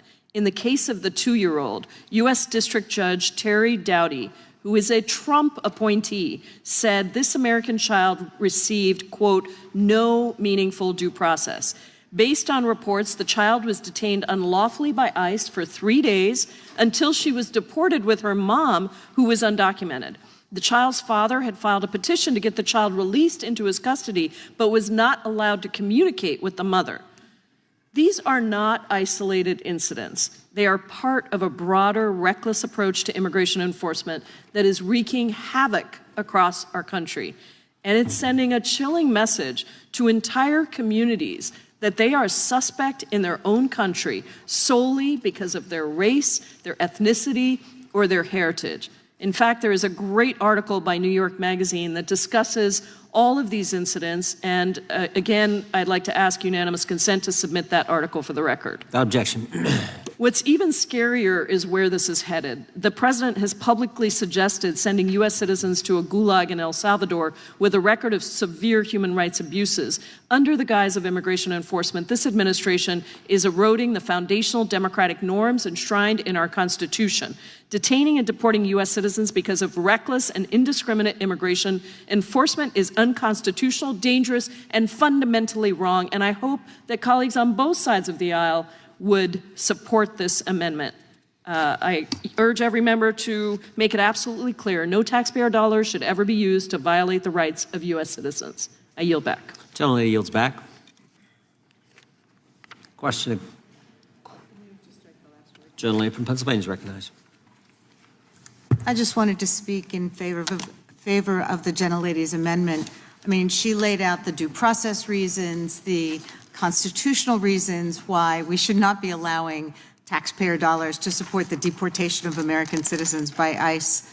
But just looking at the day-to-day impact that we're seeing in our communities, 11% of my district is foreign-born. That is a mix of people who are citizens, green card holders, visa holders, some undocumented, but they have families. And their entire communities are terrified at this point because of the lawless behavior we're seeing from this administration. And we're seeing the impact in our communities. We're seeing kids not going to school. We're seeing employees afraid to go to work. We're seeing shoppers afraid to shop in our stores because this is a family. This is a community. People have mixed statuses within their families, within their communities. And when we have citizens who are scared, I talked to a young lady who is a citizen. She was adopted from another country. She's afraid to have any kind of traffic infraction for fear that she's going to be scooped up and deported. I mean, what is this doing to our country when we have this kind of willful abuse of people and emotions and the law? So I wholeheartedly support my colleague's amendment, and I yield back. Gentlelady yields back. Gentleman from New York is recognized. Thank you, Mr. Chairman. I want to just put the question to my Republican colleagues. This amendment simply says that the United States Immigration and Customs Enforcement shall not detain or deport a United States citizen. If you vote no on this, you are supporting the federal government either detaining and or deporting American citizens. I don't understand how you'll be able to look yourself in the face knowing that you voted to allow our federal government to detain and deport United States citizens simply because you do not want to vote against something that Donald Trump may support? Do you have a thought of your own? Do you have a belief of your own? Or is everything literally just whatever Donald Trump tells you it should be? You are going to vote no on this. We know you're going to vote no. And I'm interested to see, if anybody asks you why you voted no on this, how you're going to spin it. You may say, oh, well, United States citizens aren't detained or deported. False. False. By ICE, that is. They have routinely been falsely detained and held, and in some cases, as we now know, deported as children suffering from stage 4 cancer. So that one's not really going to work very well. Then you may say, I mean, there are always the old reliables like, oh, you know, I haven't read the bill yet. That's a good one. But I urge any one of my Republican colleagues just to stand up and say, I voted no because Donald Trump wanted me to. Because we all know that's the reason why. You have spent 100 days handing over every single ounce of congressional authority that you control to Donald Trump's lawlessness and recklessness. You stay quiet when our Immigration and Customs Enforcement sends masked undercover agents to arrest people in ostensible violation of their student visa requirements because they wrote an op-ed. And let me be very clear, no one disagrees more with that op-ed than I do. But we do not arrest people because they write op-eds that we don't like. We also do not criminally investigate people because they spoke out against the president. I didn't hear anything about the president's executive order directing the Department of Justice to investigate 2 people who worked in his first administration. And what did they do? They disagreed with him. That's how Vladimir Putin operates. That's how dictators operate. That's how kings operate, although kings probably wouldn't even do that. And yet you just all remain quiet. You are a co-equal, and I say you because we all understand you are in the majority, you control what this body does. I can and will write letters to every cabinet official. And I'm quite confident that if it even reaches the secretary, he or she throws it in the trash. We cannot subpoena them. You can introduce legislation. We need you to introduce legislation. And yet you sit silently as the President of the United States defies court orders, denies due process, arrests American citizens, and sends our criminal justice system after people who disagree with him. Shameful. I yield back. Gentleman yields back. Gentleman, you want Maryland or California? Gentleman from California.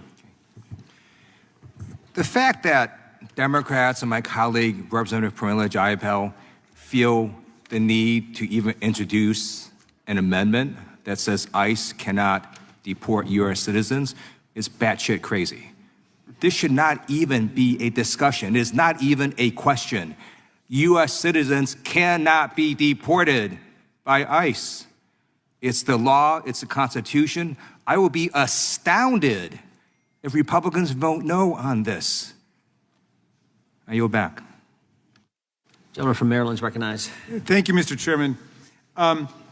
First, I want to associate myself with the remarks of the prior two speakers, my colleagues, Mr. Liu and Mr. Goldman. I do want to disagree with one little thing that Mr. Goldman said. I've got a little quibble. I think he tucked in there that we're a co-equal branch of government, and I've heard that fifth grade dogma far too much recently. First of all, co-equal is not a word. Okay, that's the first problem with that. Secondly, if we're co-equal, why did James Madison say in the Federalist Papers that the legislative is the predominant branch of government? Why are we in Article 1? Why is the very first sentence after the preamble to the Constitution, all legislative power is vested in the Congress of the United States? Why do we have the power to impeach, try, and convict a president for high crimes and misdemeanors, and he doesn't have the power to impeach, try, and convict us? It's because we had a revolution against a king, and the founders understood the dangers of one person, of whatever ideological persuasion, getting into office and insisting on monarchical dictatorial powers against everybody else. Other than that, I agree very strongly with what Mr. Goldman had to say, which is I really don't understand why our colleagues who we know to have dazzling brilliance and personalities and commitment to the public good would go along with this consistent trashing of our Constitution and our Bill of Rights. It doesn't make any sense. And, our chairman, for whom I have great respect and admiration, I have seen him over the years. How does one go from being a libertarian railing about the deep state and the FBI and the Department of Justice and the jackboot thugs coming down on the rights of the people to becoming a supine, submissive authoritarian who votes against providing basic due process rights for the people against the government? I don't get it. I hope that we would never end up in such a period of partisan saturation that we completely suspend our critical thinking skills when it comes to our own party taking over the government and having someone seeking to become something like a monarch or an autocrat or a king. Now, they are rolling all over the legislative branch today. And Mr. Goldman suggests that it is because of the servility and the passivity, the caving in of our colleagues, and perhaps so. I perhaps have a somewhat more Machiavellian interpretation. Maybe if they brought all of these things that they're being struck down on in court to Congress, they couldn't get them passed. Maybe our colleagues wouldn't want to vote for them. I know there's certainly a dozen Republicans from swing districts who are terrified by that agenda. They would rather be hiding under their sofa in the Rayburn building than actually having to vote on these things. But they've certainly remained extremely quiet about what's taking place. So now we've got the opportunity to put some amendments on the table to say, take a stand. The gentlelady from Washington advances the most straightforward proposition in the world, which is that we should not be spending the money of the taxpayers, of citizen taxpayers, to detain and deport U.S. citizen taxpayers by ICE. Now, really, does anybody disagree with that? Or is the gentleman from New York correct that we're just marching in ideological lockstep today, and we're doing what we are told? When we get through this, is it possible that people are only going to be qualified to be selling flowers and incense at Dulles Airport with members of religious cults because they've just been following orders for year after year? I mean, it's a very depressing thought for the United States House of Representatives. So this is an amendment that everybody should be supporting. ICE should not be deporting U.S. citizens. ICE should not be detaining and shipping off to foreign prisons U.S. citizens, especially children who have cancer. This is not some kind of wild hypothetical that the gentlelady has dreamed up. This happened last week. This just happened. So we've got to make sure that the money that we are using from the taxpayers is used to protect the rights and the freedoms of the taxpayers. I yield back to you, Mr. Chairman. Gentleman yields back. The gentleman from California, then to Georgia. Thank you, Mr. Chairman. I move to strike the last word, Gentleman is recognized. and I'd like to yield my time to Ms. Jayapal. Thank you, Mr. Correa. I just wanted to pick up again on what the ranking member said. This is an amendment about making sure that we follow ICE's own policy that it cannot detain U.S. citizens. And Mr. Liu is correct that it's batshit crazy that I got to introduce this amendment. But it is also the reality that I have to introduce this amendment because it is happening. The examples that I gave, multiple examples, and I could give you more, are happening. This is happening. ICE is detaining and deporting U.S. citizens. And so it is really important that my good colleagues on the other side vote for this amendment. And maybe I'm more hopeful for some bizarre reason than Mr. Goldman that maybe there's a couple of you that will. Maybe the chairman will. Maybe some of you will say that it is not appropriate for the Trump administration to deport U.S. citizens. Because guess what? You all represent U.S. citizens. That's who elected you. So if you vote no on this amendment, you are actually voting to be able to deport, for ICE to be able to deport your own constituents. And so I just want to remind you again, remind all of us, that the reason I'm introducing this amendment is not theoretical. It is actually happening that U.S. citizens are being detained by ICE officials in the streets by masked men, in unmarked cars, in their homes, children who are in the midst of stage 4 cancer treatments. It is remarkable that I have to say all of these examples and that I have to actually introduce this amendment. But I'm doing it because it's happening right here in the United States of America. And it's happening to your constituents.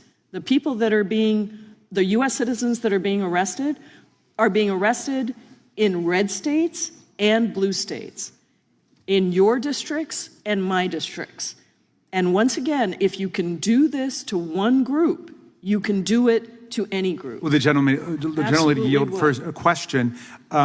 I believe that you and I think it was 2 weeks ago, wrote a letter inquiring of ICE how many U.S. citizens had in fact been picked up, detained, and deported. And I hadn't heard anything back from that, and I'm wondering if you've heard anything back. No, thank you. I have not received a single response to that. Maybe the chairman would help me to ensure that the Department of Homeland Security, the Trump administration, responds, because you are very powerful in your current role as chairman.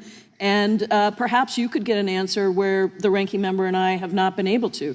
I can't imagine that anybody on the other side would want to vote no on this amendment. I really can't, because all we're talking about is ensuring that none of the funds that we are shoveling over in giant quantities to ICE, Immigration and Customs Enforcement, is used against U.S. citizens. It is actually unlawful to do that, but that doesn't seem to matter because it's happening. So I really do hope that we have many members on the other side who actually stand up and say, you know what, I'm going to fight for my U.S. citizen constituents who elected me. Would the gentlelady yield?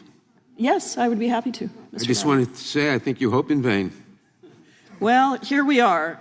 Maybe somebody on the other side will prove the eternal optimist wrong, but I believe that maybe there is a moment in any country's history where the threats are so severe that the spine gets stiffened and that you realize that the enemy is yourself if you don't speak up, that the destruction of democracy happens because we allow it to happen.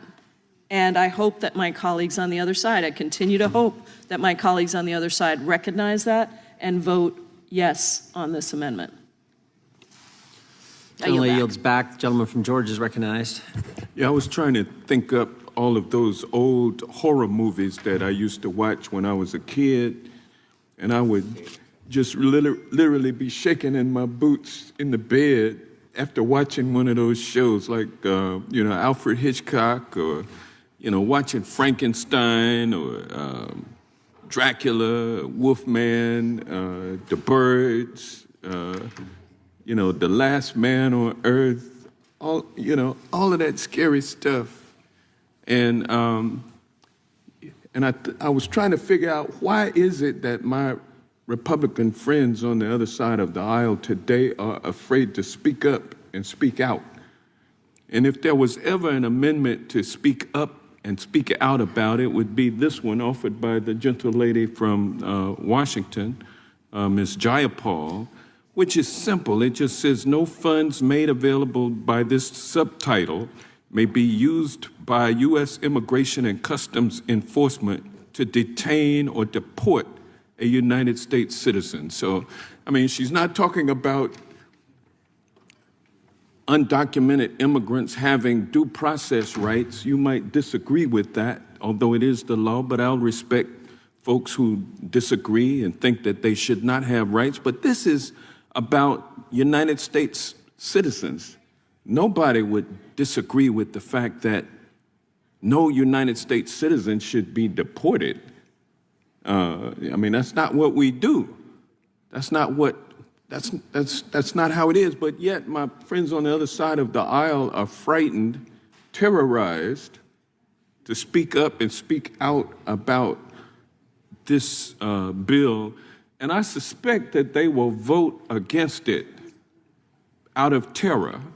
And it just goes to show you the reign of terror that has been imposed on MAGA Republicans and non-Republicans. People throughout this country are living in fear. United States citizens, if you look like a Latino and have tattoos and wear your hat backwards, you are afraid. And you hang out at Home Depot, or you get caught up at Home Depot outside, walking to your car, you can be scooped up and sent to El Salvador. People are literally living in fear, American citizens. And that's why, unfortunately, we do need this amendment. And it's shameful that we have to introduce it, but it has to be done. And I'm just alarmed that my friends on the other side of the aisle are terrorized. It's indicative of the terror, the reign of terror that has been inflicted on the country by Donald Trump. It manifests itself by the lack of verbosity by members of the other side of the aisle in this very committee. I'm ashamed. And I'll yield to the gentleman from Maryland. Thank you very much, and I want to thank the distinguished gentleman from Georgia for his insights there. It was suggested to me by a Republican friend that immigration is really all that they've got left. They think that immigration, the way the president's handled it, is very popular.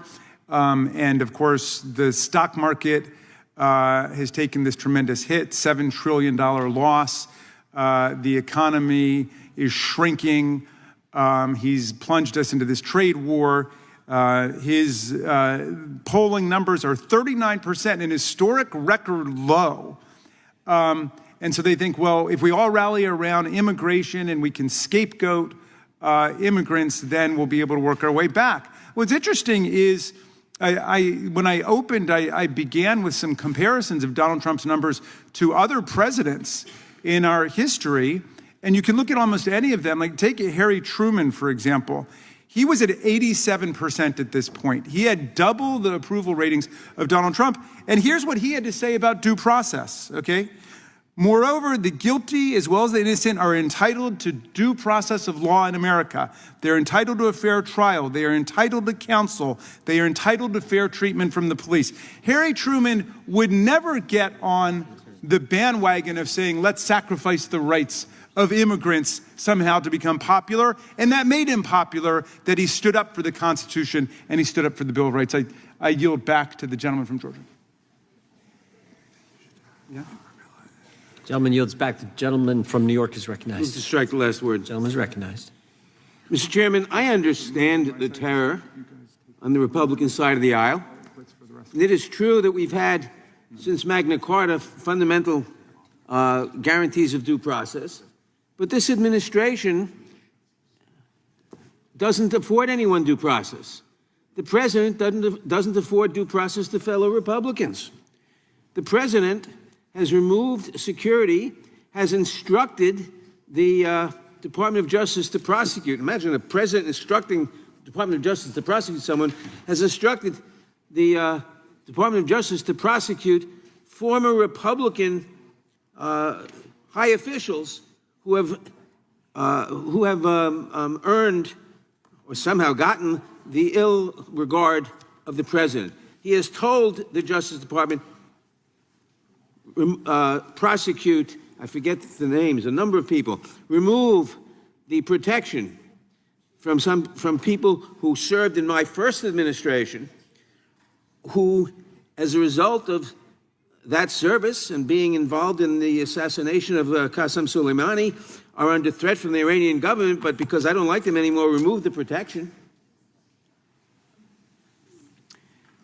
And he is showing, through everything he's doing with deporting American citizens and saying, well, it's okay. It's okay to deport citizens. It's okay to deport people without due process of law, without a court. And Lisa Murkowski, the senator from Alaska, let the cat out of the bag. She said, we are all terrified. We are all afraid. Well, that's how you destroy liberty in a country.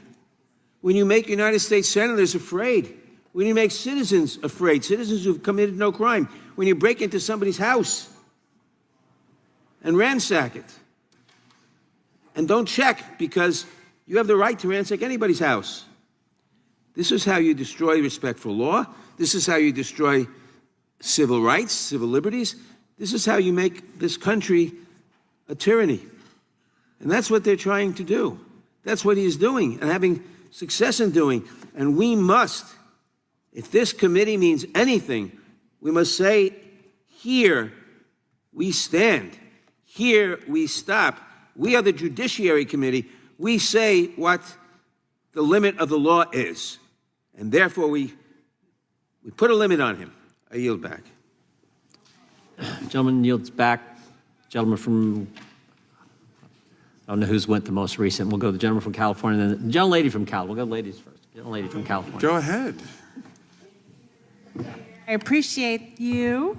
Wow, this seems like such a no-brainer. None of the funds made available by this subtitle may be used by the U.S. Immigration and Customs Enforcement to detain or deport a U.S. citizen. And I was sitting here thinking, good Lord, Republicans must be in some kind of diabolical paralysis if they are unwilling to stand up for the Constitution for Americans by not supporting this bill. And then I had to read it again. I said, maybe I'm missing something, because, you know, I'm from California. But I was like, well, wow, deport to where? Because, like, if you're an American, you're going to deport an American to where? What the heck? Because I can't say what I'm really thinking. I'm so confused. And then I'm like, well, then who do you stand for? Do you only stand for Trump? Like, what do you stand for? Because if you're not standing up for the Constitution, which, is also to protect you. You know, like, I don't agree with you. Most of the time I am awake and half the time I'm asleep, but I still believe you have rights. So, like, if you don't even support this language, who do you stand for?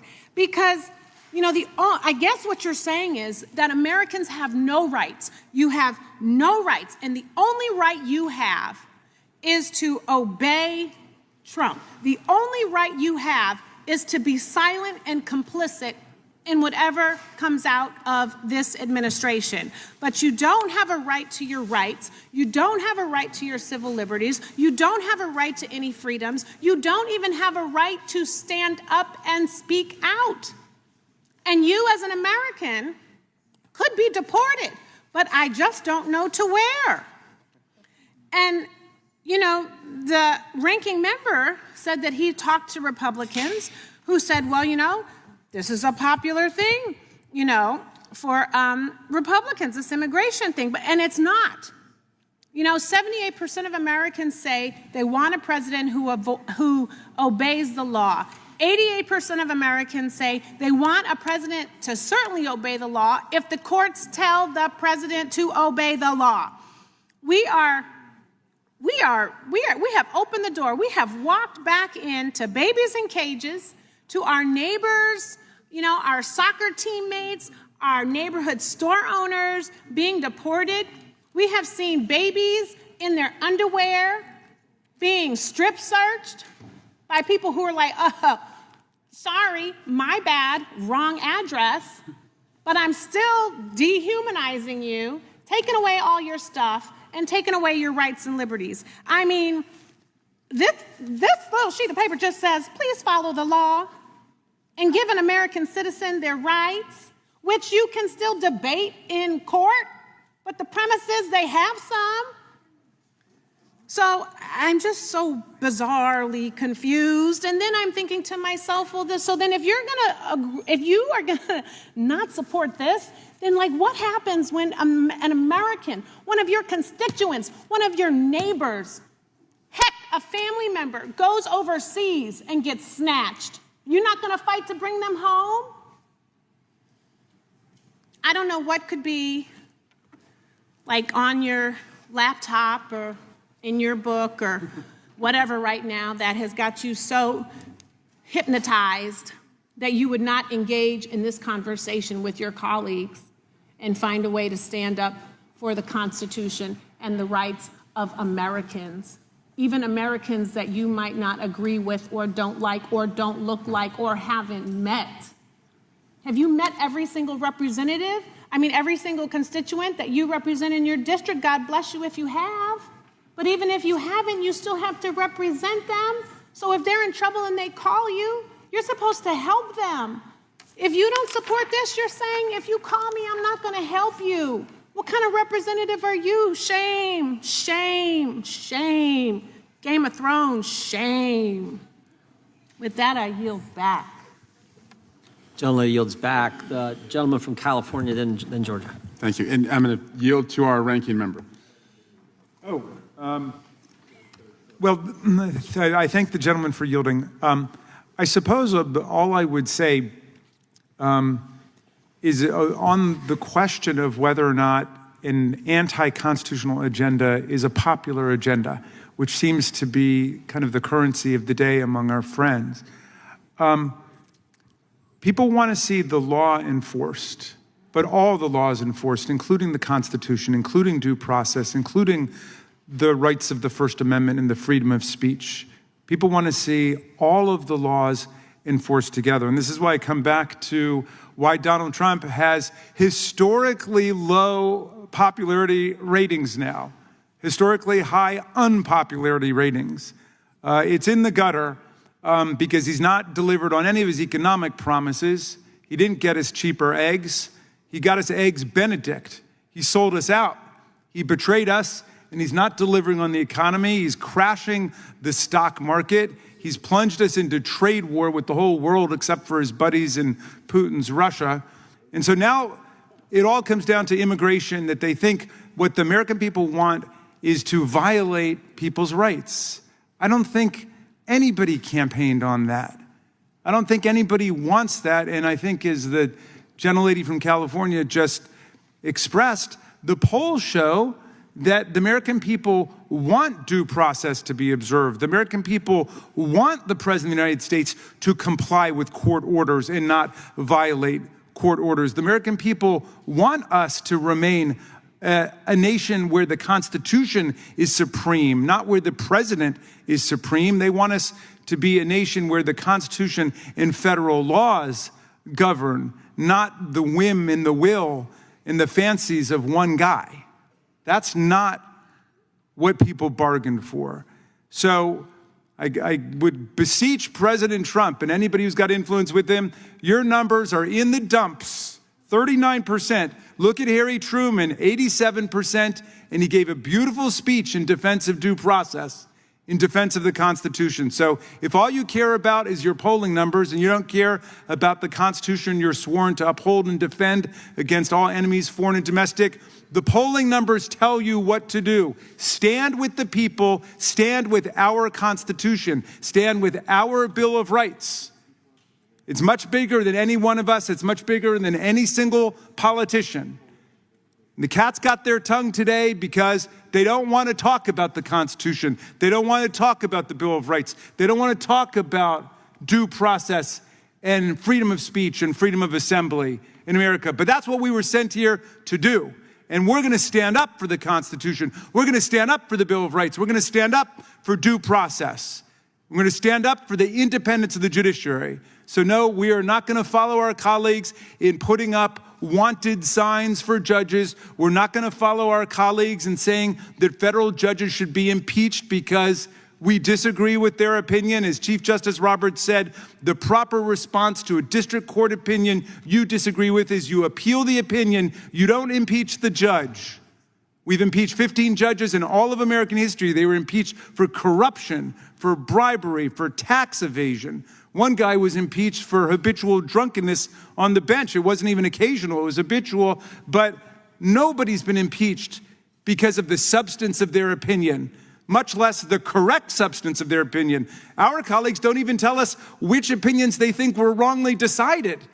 I mean, you take Donald Trump's debut executive order. He's going to strip people of birthright citizenship in America. That was the first sentence of the 14th Amendment in 1868, reversing the Dred Scott decision, which had based citizenship on race. We replaced racial citizenship with birthright citizenship in America. Then Donald Trump, in the year 2025, purports to overthrow it. That was struck down by 4 judges. An Obama judge, a Biden judge, a Reagan judge, and a Bush judge. And the Reagan judge said that it was the most unconstitutional thing he had seen in his 4 decades on the bench. He said it was the easiest case he ever had to decide because the first sentence of the 14th Amendment says, all persons born or naturalized in the United States and subject to the jurisdiction thereof are citizens of the United States and of their state. And citizenship means something, or at least it should mean something, and that was the whole purpose of this amendment, that U.S. citizens should not be stripped of their rights and detained or deported by ICE. And I yield back and thank you. Yeah, and reclaim my time. Mr. Chairman, I just want to put this offer out there for you. I'm willing, if you're willing to accept this amendment and vote for it and agree that no American should be exiled or disappeared, I'll drop all of my amendments. I've talked to some of my colleagues. They'll do the same. We won't vote for the bill, but we would take the win. So would you agree to that, Mr. Chairman? Gentleman's time has expired. We will debate each amendment. Is that a no? No, we're going to debate each, we're going to move in regular order. We'll debate each amendment that you guys offer. The gentlelady from Georgia is recognized. Thank you, Mr. Chair. You know, I've been listening to all of this rhetoric and listening to all of this discussion. And what I want to say is really, really very simple. It's an example of what we are about to embark on in this country. I think it is an infringement upon our civil liberties, our civil freedoms, our right to exist. I have a cousin, a first cousin. She's an Afro-American Mexican, all right? I talk to her almost 2-3 times a week. And I can tell you how many times now she has said to me over and over again that there's someone who continues in her neighborhood to call and question whether or not she's actually a citizen of the United States and actually whether or not she really lives here or belongs here. She continues to tell me the numbers of times now that law enforcement has been moving through her community, a pretty nice community in Joliet, Illinois, and how many times she's been stopped and asked, do you live here? Where do you live? What is your address? What do you do? Over and over again now. And so I fear that we're really beginning to fall in a very slippery slope of vigilantism here in this country based upon racial identity, based upon immigration, deportation. And my cousin is scared to death. She was born and raised in Joliet, Illinois, but she's afraid to walk in her own neighborhood because she is being pinpointed over and over again by someone in her neighborhood who claims that she doesn't belong here, that she doesn't live here. Born and raised right within Joliet, Illinois. This is what our citizens are going to be dealing with. Living, breathing while Hispanic. Living, breathing while Black. Living, breathing other ethnicities, and always questioning whether or not you belong. If you are a United States citizen, you were born and raised here, you belong here. And no one should be questioning whether or not you're a criminal, or questioning whether or not you have criminal intent, or whether or not you belong here. And it's really sad to say that everything that we have said, that my Democratic colleagues have said here today, I'm so sad. America, please understand and listen. This is falling on the deaf ears of our Republican colleagues. They're not even paying attention, and they could care less. So I'm just saying to you, with every fiber in your being, pay attention, because this is where the United States of America is headed under this administration. But I guarantee you that my colleagues and I will not sit back and let this happen without a fight. And I yield back. Gentlelady yields back. Who seeks recognition? Gentlelady from Vermont, recognized. Thank you, Mr. Chair. I associate myself with remarks of my colleagues, and obviously I strongly support this amendment. It's very simple. We will not be using funds to deport or detain U.S. citizens. And as others have said before me, this should be something that everyone can get behind, because as my colleague from California said, what do you stand for? What do you stand for? What are you made of? If not this, then what? When I first ran for office to serve in Congress, I was asked, what do I think is the biggest threat facing us in the world? And I was unequivocal, and it was immediate. I said, the rise of authoritarianism around the globe. Democracies do not fail overnight. It happens little by little as rights are eroded, as norms are upended. As my colleague from Georgia said, when Americans start spying on each other and reporting people because you suspect they may not be a citizen, that's how it starts. And as my colleague who introduced this amendment has said, my colleague from the state of Washington has said, it's not as if this is theoretical. This is not, as we often say in legislative branches, oh, this is a solution in search of a problem. That's not where we are. It's actually happening. It's happening to American citizens. And so this should be the simplest vote that we take all year, that we will not use funds and weaponize our government against citizens and create a reign of terror and fear. So again, what is it that we stand for? What are we doing here if not to support and uphold the Constitution? And others have talked about Senator Murkowski, and I think many of us were hoping that when she finally said out loud what many of us have heard from our colleagues,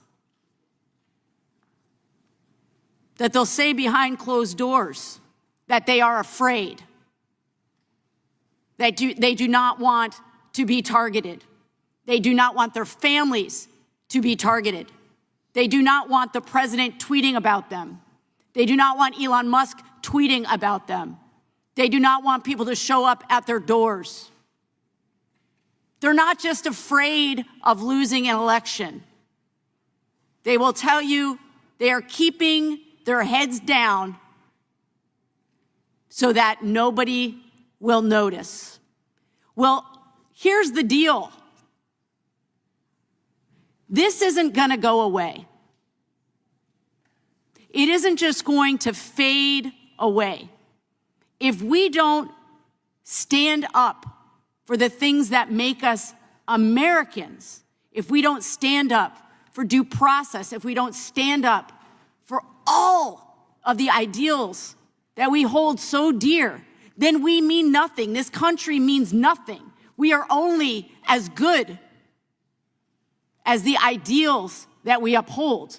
And so again, what is it that you stand for? This is the simplest thing, that we will not weaponize our government and use funds to detain or deport American citizens. Now, as somebody whose family was impacted directly by the Holocaust, I can tell you that is why I'm so animated today. That is why I am so anxious and so angry about this. Because I know what happens. Because it happened to my own family. That neighbors ratted my family out. That's how it starts. When we don't stand up for basic human dignity and the rights that we are afforded in this country. I yield back. Gentlelady's time's expired. Who else seeks recognition? Gentlelady from Texas is recognized for 5 minutes. I'd like to first associate the gentle ladies, my remarks with the gentle ladies' remarks, because some things just should not be debatable. And one of the things that we know is that the Constitution is really supposed to be a guiding light. And the reason that we're having to do amendments like this one and the other one and talk about things such as due process and the Constitution is because we could actually avoid maybe detaining or sending away U.S. citizens if we just gave them their due process rights. Because I'm tired of hearing, oh, they made a mistake. Well, guess what? That mistake may cost somebody their job. That mistake may cost somebody their home. That mistake may cost somebody actually being able to still have their child, because authorities may be called because that person is now not showing up to pick up their child. Or some people don't have the privilege of having a salaried job where whether they show up or not, they're still going to get paid. Some people need to be at work. And so if you care about U.S. citizens, we know how y'all feel about immigrants, but if you care about U.S. citizens, I don't understand why this would be debatable, because if there's anybody that we're fighting for, all supposed to be fighting for, it should be U.S. citizens. In fact, it's U.S. citizens that are the ones that send us here, not Donald Trump. And so with that, we should be looking out. We should have their back, and we should say, as the federal government, we will not do things that are directly going to disenfranchise our citizens. And that's exactly what this is. But if we just followed the Constitution and gave people their due process rights, then maybe they could show up and prevent some of these mistakes. And maybe these mistakes that maybe seem so small to y'all because maybe the people that are being targeted have a little bit more melanin. So maybe we don't care about the mistakes that happen with some of those folk. I don't really understand. But I'm tired. And frankly, I think y'all should be tired too. Because I think no matter what district you come from, if you were to survey your district, there is no one in your district that would say that we should spend money on ICE, immigration and customs enforcement, to detain or deport, which you can't even deport, detain and kidnap or detain and whatever, unlawfully restrain a U.S. citizen. Not anyone in your district would actually support that. I would put money on it. And so this absolutely should be a no-brainer. And I thank you to the gentlelady from the state of Washington for proposing just common sense, which seems like it is not so common nowadays. I will yield. Gentlelady yields. The question occurs on the amendment offered by the gentlelady from Washington. Those in favor say aye. Aye. Those opposed say no. No. In the opinion of the chair, the noes have it, and the amendment is not agreed. Seeking a recorded vote, Mr. Chairman. A recorded vote is requested. The clerk will call the roll. Mr. Jordan, Mr. Issa, Mr. Biggs. Mr. Biggs votes no. Mr. McClintock, Mr. Tiffany. No. Mr. Tiffany votes no. Mr. Massey, Mr. Roy, Mr. Fitzgerald, Mr. Klein. Mr. Klein votes no. Mr. Gooden, Mr. Van Drew, Mr. Nels, Mr. Moore, Mr. Kiley, Ms. Hageman, Ms. Lee. Ms. Lee votes no. Mr. Hunt, Mr. Fry, Mr. Grothman, Mr. Knott, Mr. Harris, Mr. Onder, Mr. Schmidt, Mr. Gill, Mr. Baumgartner. Mr. Baumgartner votes no. Mr. Raskin. Aye. Mr. Raskin votes aye. Mr. Nadler. Ms. Lofgren. Ms. Lofgren votes aye. Mr. Cohen. Mr. Johnson. Mr. Swalwell. Mr. Swalwell votes aye. Mr. Liu. Mr. Liu votes aye. Ms. Jayapal. Ms. Jayapal votes aye. Mr. Correa. Aye. Mr. Correa votes aye. Ms. Scanlon. Mr. Neguse. Ms. McBath. Aye. Ms. McBath votes aye. Ms. Ross. Aye. Ms. Ross votes aye. Ms. Ballot. Aye. Ms. Ballot votes aye. Mr. Garcia. Ms. Kamlager-Dove. Aye. Ms. Kamlager-Dove votes aye. Mr. Moskowitz. Mr. Goldman. Ms. Crockett. Aye. Ms. Crockett votes aye. Mr. McClintock votes no. Mr. Schmidt, you are not recorded. Mr. Schmidt votes no. Mr. Grothman. Mr. Grothman votes no. Ms. Hageman votes no. Mr. Moore votes no. Mr. Harris votes no.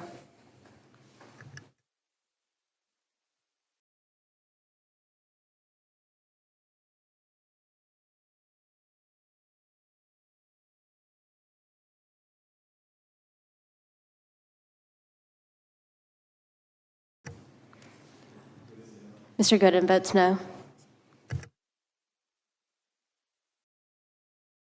The clerk will report. Mr. Chairman, there are 11 ayes and 12 noes. The noes have it, and the amendment is not agreed to. Mr. Chairman? Who seeks recognition? Mr. Chairman, I have an amendment at the desk. The gentlelady from California is recognized. Close. It was close. Amendment to the amendment in the nature of a substitute to the committee print offered by Ms. Lofgren. Page 16, strike line 6, and all that follows through line 2. Without objection, the amendment is considered read. Mr. The gentlelady is recognized to explain her amendment. Thank you, Mr. Chairman. This amendment would strike the $3,500 fee imposed by this bill to sponsor an unaccompanied minor.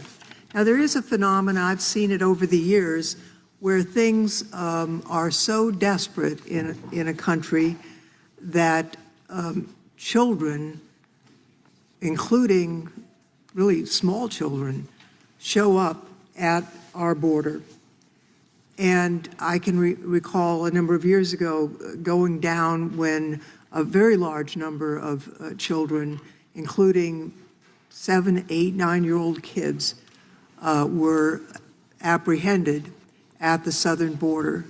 Now, Congress had, and the courts have come up with a protocol to deal with this situation.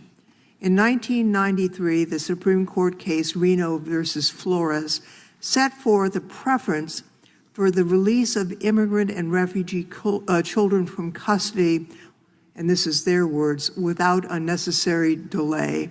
And they recognize that the child welfare principles that support children's care means that they will be released in the least restrictive setting appropriate to their needs, as well as the rights of parents and legal guardians. I was on this committee when a bipartisan majority of the Judiciary Committee approved the Trafficking Victims Prevention and Protection Reauthorization Act. And that bill, the TVPRA, provides similarly that an unaccompanied alien child in the custody of the Secretary of Health and Human Services shall promptly be placed in the least restrictive setting that is in the best interest of the child. Now, what happens when an 8-year-old shows up at the border?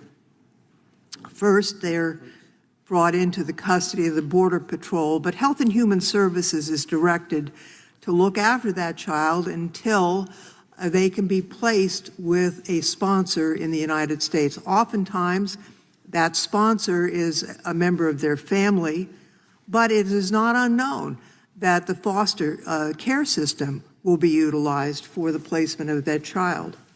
It is important that children be maintained in an environment that is nurturing and non-custodial.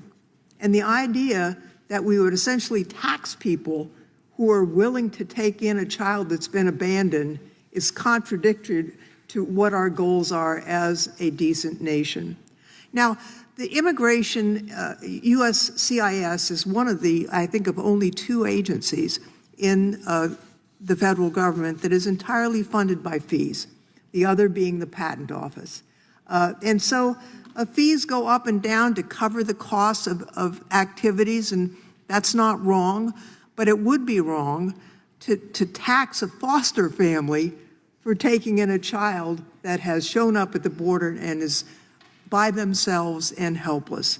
So I understand we'll discuss a variety of proposed fees in this bill, but this one is a mistake, and we should not do this.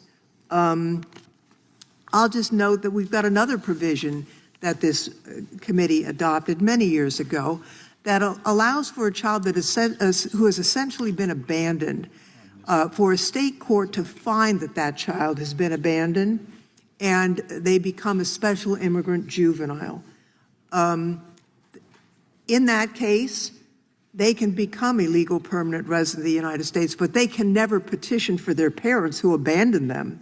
It just creates the humanity that the United States is known for, that we take care of vulnerable children, that we make sure that they are kept in an appropriate environment, and that we don't put barriers to their care in place. I'll note just one other thing. The fee structure in the immigration code is always used to support the immigration system. There's only one instance I can think of, and that was a fee on B visas that was used to promote tourism, and it was a very small fee, but that should not be used as precedent for this extraordinary proposal that I think would end up keeping children in custody for a long time, and by the way, would be costly for the American taxpayer, even while being adverse to the children involved. So that's why I offer this amendment, Mr. Chairman, and I see that my time has expired. Who seeks recognition to speak on this amendment? Gentleman recognizes the ranking member. Thank you, Mr. Chairman. Just I have a quick question, if the sponsor of the amendment would yield. Can you tell us about who are the people who generally act as sponsors of unaccompanied children? Or is it generally family or friends, or is it strangers? And What are the risks of creating a $3,500 fee? Well, it's oftentimes a family member, although not always. It could be a friend of the family. What should happen and what does happen is if it's a family member, there is an analysis that this through rapid DNA that the person actually is a family member. That's very important because these children, if placed recklessly, could be victims of trafficking. They could be exploited by sex traffickers. So you need to make sure that they're being placed with somebody who's reliable and who will look after their interests. There are times, and in fact in 2014 when we had such a large number of children show up, children were in fact placed in foster homes around the country, foster homes that were recruited by the Department of Social Services in California. So in some cases this would be a fee on local government that has a foster care system. But the whole system needs to be oriented towards protecting the child. And I know sometimes people say, well, you know, these are 17-year-old kids, but you know, when the wave of unaccompanied children hit a number, well, about 10 years ago, I mean, there were 3-year-olds. There were things had become so desperate in the home countries that parents made a decision to save their children. And I saw in one instance a grandmother who brought her grandchild and the grandchild and the grandchild's neighbor. The grandmother couldn't enter the U.S. She knew that, but she came here to save these little kids, and they were 5, 8 years old, and there they were in the Border Patrol station. They needed to be placed with a trusted family member, an aunt, in Chicago, or a foster family. In fact, in Santa Clara County, the Board of Supervisors decided that they wanted to make sure that these children were cared for, and members of the community stepped forward to become foster parents of these children, ultimately adopted some of them. So there's a whole structure in place, but to put a barrier, a fee involved, would disrupt that. And what it would end up with was, you might have individuals with nefarious intentions trying to get these kids because they have the money, or more likely, you would end up with these kids in institutional settings at taxpayers' expense. And one of the things we learned after the wave of unaccompanied minors, and there was a lot of study of this, is that putting children in these kind of grim institutional settings has a very severe impact on them throughout their lives. And so to do anything that would enhance the capacity of these children being neglected, essentially, and being put in a sterile, sort of custodial, almost incarceration type of situation is not in keeping with our American values. And I hope, even though we may argue about other parts of this bill, but I would hope that we would step back from this because it's really not the right thing to do. And I thank the gentleman for his question. And I thank the gentleman for yielding, and I yield back. The gentleman yields. Who seeks recognition? The question occurs on the amendment offered by the gentlelady from California. Those in favor say aye. Aye. Those opposed say no. No. Mr. Chairman, I would like a recorded vote on that. In the opinion of the chair, the noes have it, and the amendment is not agreed to. The gentlelady asks for a recorded vote. The clerk will call the vote. Mr. Jordan, Mr. Issa, Mr. Biggs, Mr. McClintock. Mr. McClintock votes no. Mr. Tiffany? No. Mr. Tiffany votes no. Mr. Massey? Mr. Roy? Mr. Fitzgerald? Mr. Fitzgerald votes no. Mr. Klein? Mr. Klein votes no. Mr. Gooden? Mr. Van Drew? Mr. Nels? Mr. Moore? Mr. Moore votes no. Mr. Kiley? Ms. Hageman? Ms. Hageman votes no. Ms. Lee? Mr. Hunt? Mr. Fry? Mr. Fry votes no. Mr. Grothman? Mr. Knott? Mr. Harris? Mr. Harris votes no. Mr. Onder? Mr. Schmidt? Mr. Schmidt votes no. Mr. Gill? Mr. Gill votes no. Mr. Baumgartner? Mr. Baumgartner votes no. Mr. Raskin? Mr. Raskin votes aye. Mr. Nadler? Ms. Lofgren? Ms. Lofgren votes aye. Mr. Cohen? Mr. Johnson? Mr. Swalwell? Mr. Swalwell votes aye. Mr. Liu? Ms. Jayapal? Mr. Correa? Mr. Correa votes aye. Ms. Scanlon? Mr. Neguse? Ms. McBath? Ms. McBath votes aye. Ms. Ross? Ms. Ross votes aye. Ms. Ballant? Ms. Ballant votes aye. Mr. Garcia? Ms. Kamlager-Dove? Mr. Moskowitz? Mr. Goldman? Ms. Crockett? Aye. Ms. Crockett votes aye.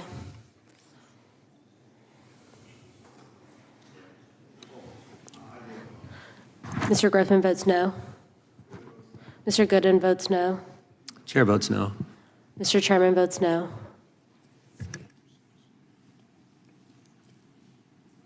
Clerk will report.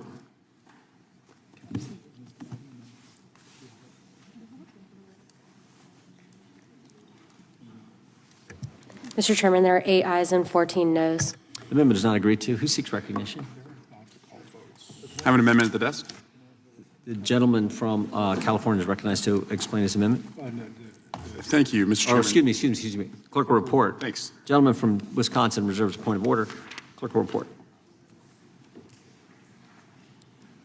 Amendment to the amendment in the nature of a Without substitute. objection, the amendment will be considered as read. The gentleman from California is recognized to explain the amendment. This amendment plainly says the Department of Justice will not fire veterans. So if you vote for this amendment, you're going to stand up for our veterans who work at the Department of Justice. If you vote against it, you're going to really screw them over.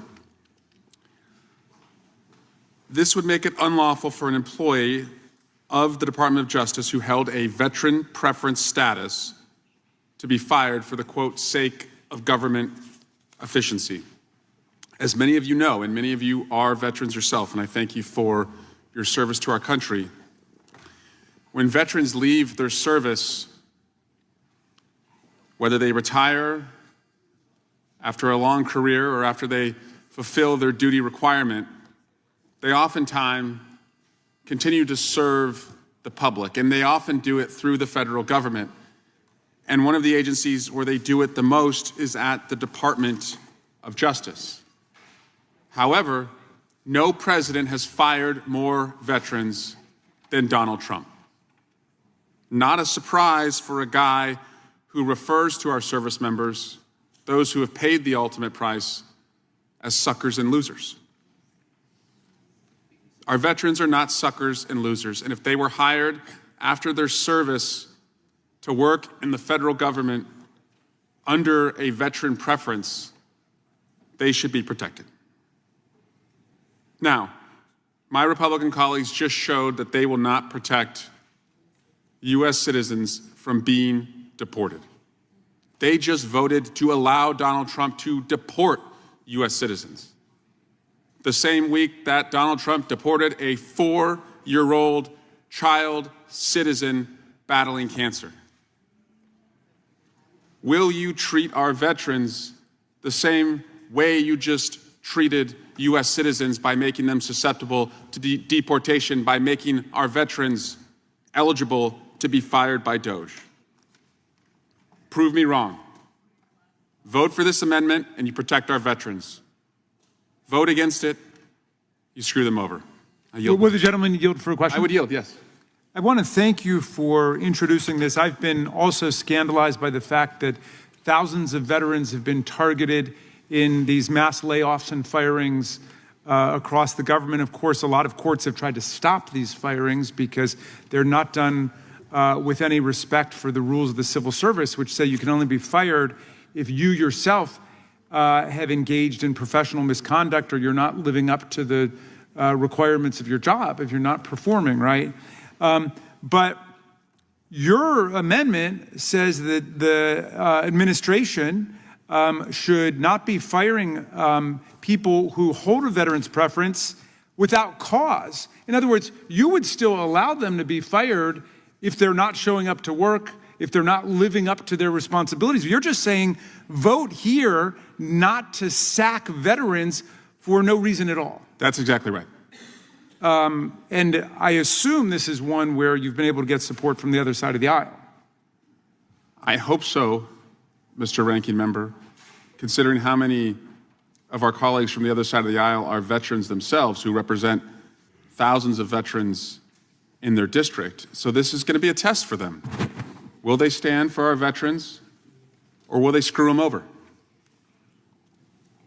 Well, it seems to me we've just seen one vote where our colleagues said it would be all right for Donald Trump to detain and deport U.S. citizens. Another vote where they said it would be okay to detain and deport people without due process.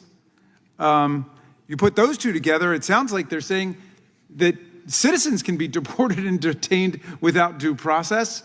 And now what you're saying is, can we at least have some mercy on veterans who have a preference within our civil service, but who've been sacked without any kind of due process at all? That's right. And to my Republican colleagues, I'll say this. Look, you don't have to take a vote on every vote. If you want to take a walk on this one because you don't want to go home and tell your veteran constituents that you just screwed them over, now may be a good time to go get a cup of coffee or go to the bathroom. You don't want to take this vote. And I yield back. Gentleman yields back. Does the gentleman from Wisconsin insist on his point of order? I do, Mr. Chairman. The gentleman is recognized to explain. The gentleman's amendment would introduce material beyond the scope and purpose of the bill before us and therefore violates House Rule 16, Clause 7. I yield back, Mr. Chairman. The chair is prepared to rule. The gentleman. Mr. Chairman, may I be recognized? Yes. The sponsor of the amendment wished to be heard. Yes. Mr. Chairman, again, this plainly makes it clear that a department which we have jurisdiction over, where thousands of veterans work, that those veterans will not be fired under any government efficiency act. Of course, if there is for cause, they are subject to a for cause firing as anyone else. But this amendment, which I understand why you would want a procedural trick to keep it from being voted on, stands up for our veterans. And I think anything less than protecting our veterans, even a procedural trick, is screwing over our veterans. Yeah, there's not. I would just make clear to the gentleman from California, not a procedural trick. We talked with your counsel. We would try to get this in, but it's clear that employment status is all within the jurisdiction of the Oversight Committee, not the Judiciary Committee. The gentleman's amendment does not satisfy the subject matter and fundamental purposes test. Therefore, it is not germane and is out of order. Who seeks recognition? What I'd like to do is, votes have been called. We will recess for votes, and then I think we have 3. And then as soon as they're done, if we could get back and get started again, the chair would appreciate that.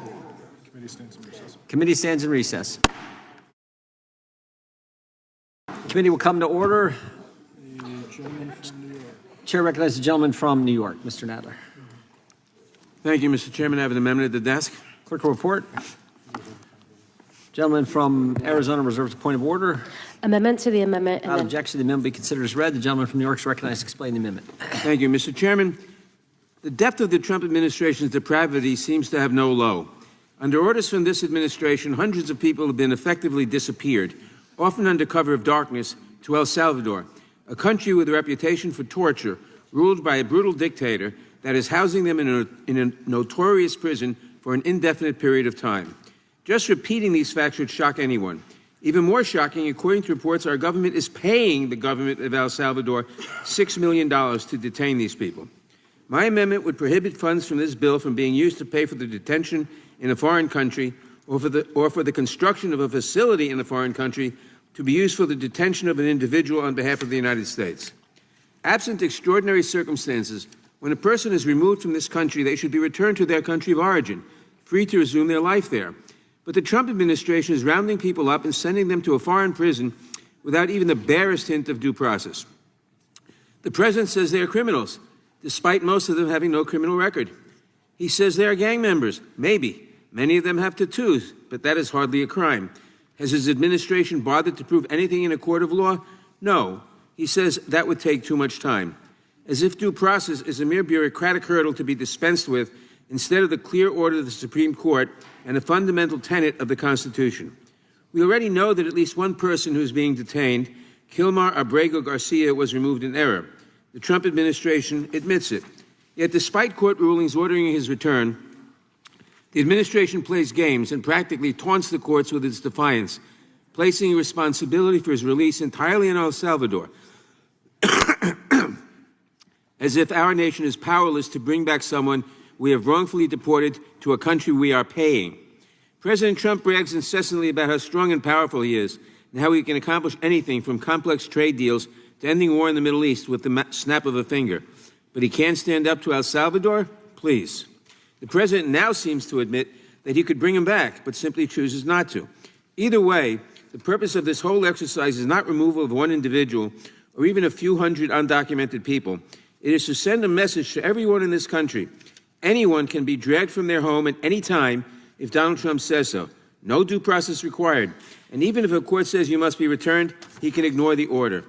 And as if all of this were not bad enough, President Trump has now hinted that even American citizens could be subject to detention in foreign countries. Enough is enough.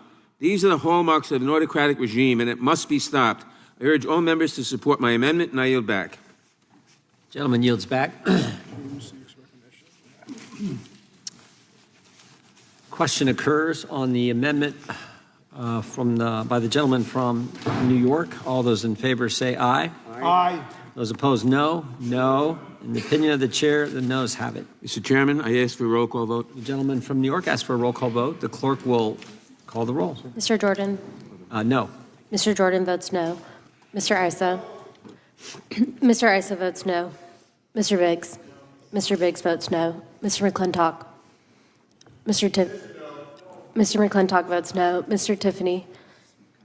Mr. Massey? Mr. Massey? Mr. Massey votes no. Mr. Roy? Mr. Fitzgerald? Mr. Klein? Mr. Klein votes no. Mr. Gooden? Mr. Van Drew? Mr. Van Drew votes no. Mr. Nels? Mr. Nels votes no. Mr. Moore? Mr. Moore votes no. Mr. Kiley? Ms. Hageman? Ms. Lee? Mr. Hunt? Mr. Fry? Mr. Grothman? Mr. Grothman votes no. Mr. Knott? Mr. Knott votes no. Mr. Harris? Mr. Harris votes no. Mr. Onder? Mr. Onder votes no. Mr. Schmidt? Mr. Gill? Mr. Gill votes no. Mr. Baumgardner? Mr. Baumgardner votes no. Mr. Raskin? Aye. Mr. Raskin votes aye. Mr. Nadler? Mr. Nadler votes aye. Ms. Lofgren? Ms. Lofgren votes yes. Mr. Cohen? Mr. Johnson? Mr. Johnson votes aye. Mr. Swalwell? Mr. Liu? Ms. Jayapal? Ms. Jayapal votes aye. Mr. Correa? Mr. Correa votes aye. Ms. Scanlon? Ms. Scanlon votes aye. Mr. Neguse? Ms. McBath? Ms. McBath votes aye. Ms. Ross? Ms. Ross votes aye. Ms. Ballant? Ms. Ballant votes aye. Mr. Garcia? Mr. Garcia votes aye. Ms. Kamlager-Dove? Ms. Kamlager-Dove votes aye. Mr. Moskowitz? Mr. Moskowitz votes aye. Mr. Goldman? Ms. Crockett? Ms. Crockett votes aye. Mr. Tiffany? Mr. Tiffany votes no. Ms. Hageman? Ms. Hageman votes no. Ms. Lee? Ms. Lee votes no. Mr. Gooden? Mr. Gooden votes no. Mr. Roy? Mr. Roy votes no.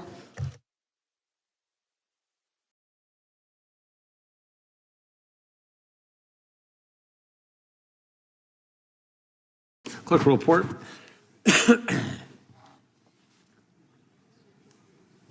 Mr. Chairman, there are 14 ayes and 20 noes.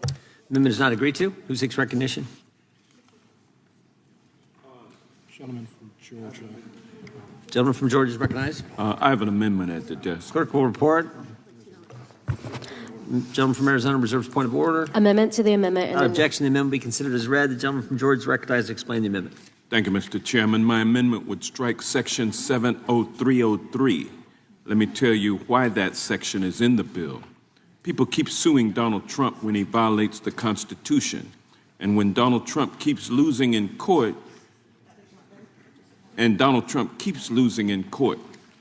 when Trump started disappearing people and shipping them off to El Salvador without providing evidence of a crime or allowing them to defend themselves in court, judges ordered him to stop. When Trump tried to withhold federal funds from public schools just because they refused to parrot his viewpoints, judges barred him from doing that. And when Trump inserted himself into elections in an unconstitutional way, a judge blocked it. And that is just within the last week. Federal judges have already issued over 100 court orders that block and pause the Trump administration's lawless and unconstitutional actions, and that's where this bill comes in. MAGA Republicans are trying to use this spending bill to keep Americans from using the courts to constrain Trump's illegal actions.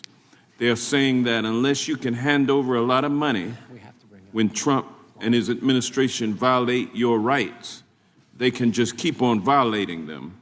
It's just one more way that MAGA Republicans and the Trump administration want to trample on your rights unless you're rich. They want to bar the courthouse door so that no one can stop Trump from acting like a king. But we cannot let them get away with that. This country is built on the rule of law, and no one is above the law, not even Donald Trump. The judicial branch is essential to ensuring that the rights guaranteed under our Constitution actually mean something. That's why my amendment strikes this section of the MAGA spending bill so that anytime Trump or any other future president violates the law, Americans can go to court and stop it before any more harm is done. Remember, this country is about we the people, not about Donald Trump the king. And I urge my colleagues to support this amendment to protect our fundamental rights and liberties, and with that I yield back. Gentleman yields back. Question. Gentleman from Maryland is recognized. Thank you, Mr. Chairman. I just want to salute my colleague for introducing this amendment and urge all of our colleagues to support it. There now have been more than 100 preliminary injunctions or temporary restraining orders issued by dozens and dozens of courts across the land against the reign of lawlessness and chaos unleashed against us.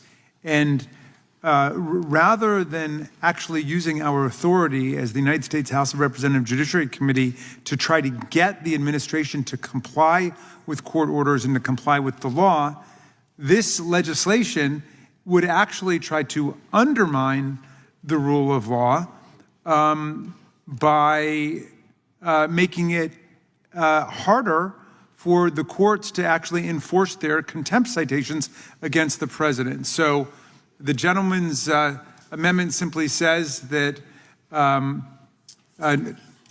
the gentleman's amendment is to strike the language which would prohibit the use of funds to enforce a contempt citation. And that's the very least we should be doing, and we really ought to be encouraging the executive branch of government and the president, whose job it is to take care that the laws are faithfully executed, to faithfully execute the laws. I yield back. Gentleman yields back. Question occurs on the amendment offered by the gentleman from Georgia. All those in favor say aye. Aye. Those opposed, no. No. In the opinion of the chair, the noes have it. Can we request a recorded vote, please? Recorded vote being requested. The clerk call the roll. Mr. Jordan? Nope. Mr. Jordan votes no. Mr. Issa? Mr. Issa votes no. Mr. Biggs? Mr. Biggs votes no. Mr. McClintock? Mr. McClintock votes no. Mr. Tiffany? Mr. Tiffany votes no. Mr. Massey?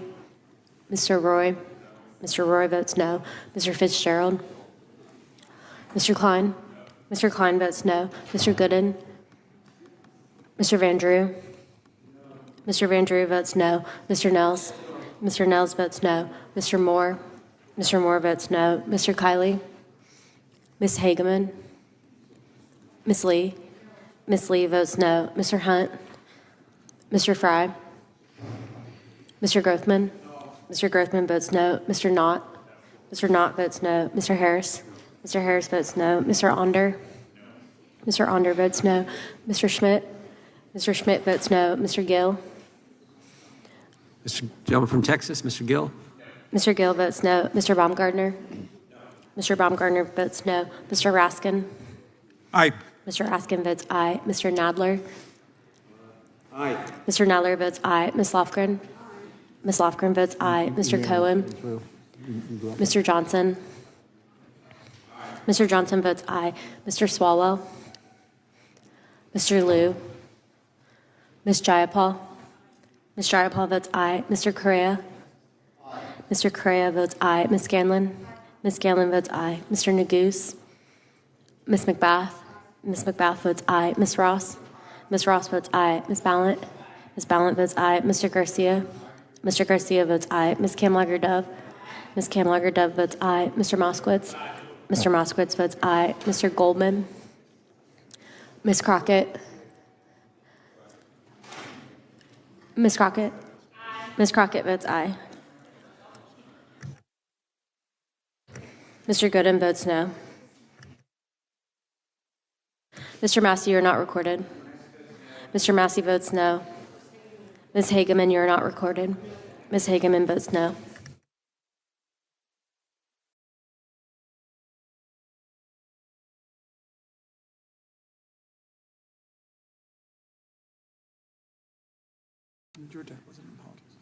That was a union worker for GM. Used to be clerk report. Clerk report. Mr. Chairman, there are 14 ayes and 21 noes. The amendment is not agreed to. Gentleman from California is recognized. Mr. Chairman, I ask unanimous consent that amendment be considered. Correa, number 20. Okay. Mr. Chairman, this amendment is... Hang on. Clerk will report. Amendment to the amendment in the Without nature. objection, the amendment be considered as read. The gentleman from Arizona reserves a point of order. The gentleman from California is recognized to explain his amendment. Thank you, Mr. Chairman. This amendment is a very simple one. It would ensure that no money from this legislation goes to ICE raids at elementary schools. Since 2011, ICE has barred enforcement actions at sensitive locations like schools, places of worship, that is churches, and shelters for surviving domestic or sexual violence survivors. Under this administration, that is no more, that is no longer the policy. Earlier this month, ICE agents showed up at 2 Los Angeles schools trying to conduct what they called wellness checks on 5 students. These students were from 1st grade through 5th grade. The ICE agents claimed that they had the permission of the students' parents or guardians to speak with them. But the superintendent of LA Unified said that the parents and guardians of these students had in fact not given their consent. There was no permission to do so. And last month, just right here in Washington, D.C., ICE agents wearing masks and bulletproof vests showed up at an elementary school and unsuccessfully tried to detain a school nurse. Mr. Chairman, by adopting this amendment and ensuring that ICE stays out of elementary schools, we're going to make sure that students study and can learn in a safe environment without fearing ICE raids. Mr. Chairman, I urge my colleagues to support this amendment, and with that, I yield. Gentleman yields back. Question occurs on the amendment from the gentleman. Point of order is withdrawn. Question occurs on the amendment, gentleman from California. All those in favor say aye. Aye. Those opposed, nay. Independent chairs, the noes have it. Recorded vote, Mr. Chairman. Vote being requested, the clerk will call the roll. Mr. Jordan? No. Mr. Jordan votes no. Mr. Issa? Mr. Issa votes no. Mr. Biggs? Mr. Biggs votes no. Mr. McClintock? Mr. McClintock votes no. Mr. Tiffany? Mr. Tiffany votes no. Mr. Massey? Mr. Massey votes no. Mr. Roy? Mr. Roy votes no. Mr. Fitzgerald? Mr. Klein? Mr. Klein votes no. Mr. Gooden? Mr. Van Drew? Mr. Van Drew votes no. Mr. Nels? Mr. Nels votes no. Mr. Moore? Mr. Moore votes no. Mr. Kiley? Ms. Hageman? Ms. Hageman votes no. Ms. Lee? Ms. Lee votes no. Mr. Hunt? Mr. Fry? Mr. Gruffman? Mr. Gruffman votes no. Mr. Knott? Mr. Knott votes no. Mr. Harris? Mr. Harris votes no. Mr. Onder? Mr. Onder votes no. Mr. Schmidt? Mr. Schmidt votes no. Mr. Gill? Mr. Gill votes no. Mr. Baumgartner? Mr. Baumgartner votes no. Mr. Raskin? Mr. Raskin votes aye. Mr. Nadler? Mr. Nadler votes aye. Ms. Lofgren? Ms. Lofgren votes yes. Mr. Cohen? Mr. Johnson? Mr. Johnson votes aye. Mr. Swalwell? Mr. Liu? Ms. Jayapal? Ms. Jayapal votes aye. Mr. Correa? Mr. Correa votes aye. Ms. Scanlon? Ms. Scanlon votes aye. Mr. Neguse? Ms. McBath? Ms. McBath votes aye. Ms. Ross? Ms. Ross votes aye. Ms. Ballant? Ms. Ballant votes aye. Mr. Garcia? Mr. Garcia votes aye. Ms. Kamlager-Dove? Ms. Kamlager-Dove votes aye. Mr. Moskowitz? Mr. Moskowitz votes aye. Mr. Goldman? Ms. Crockett?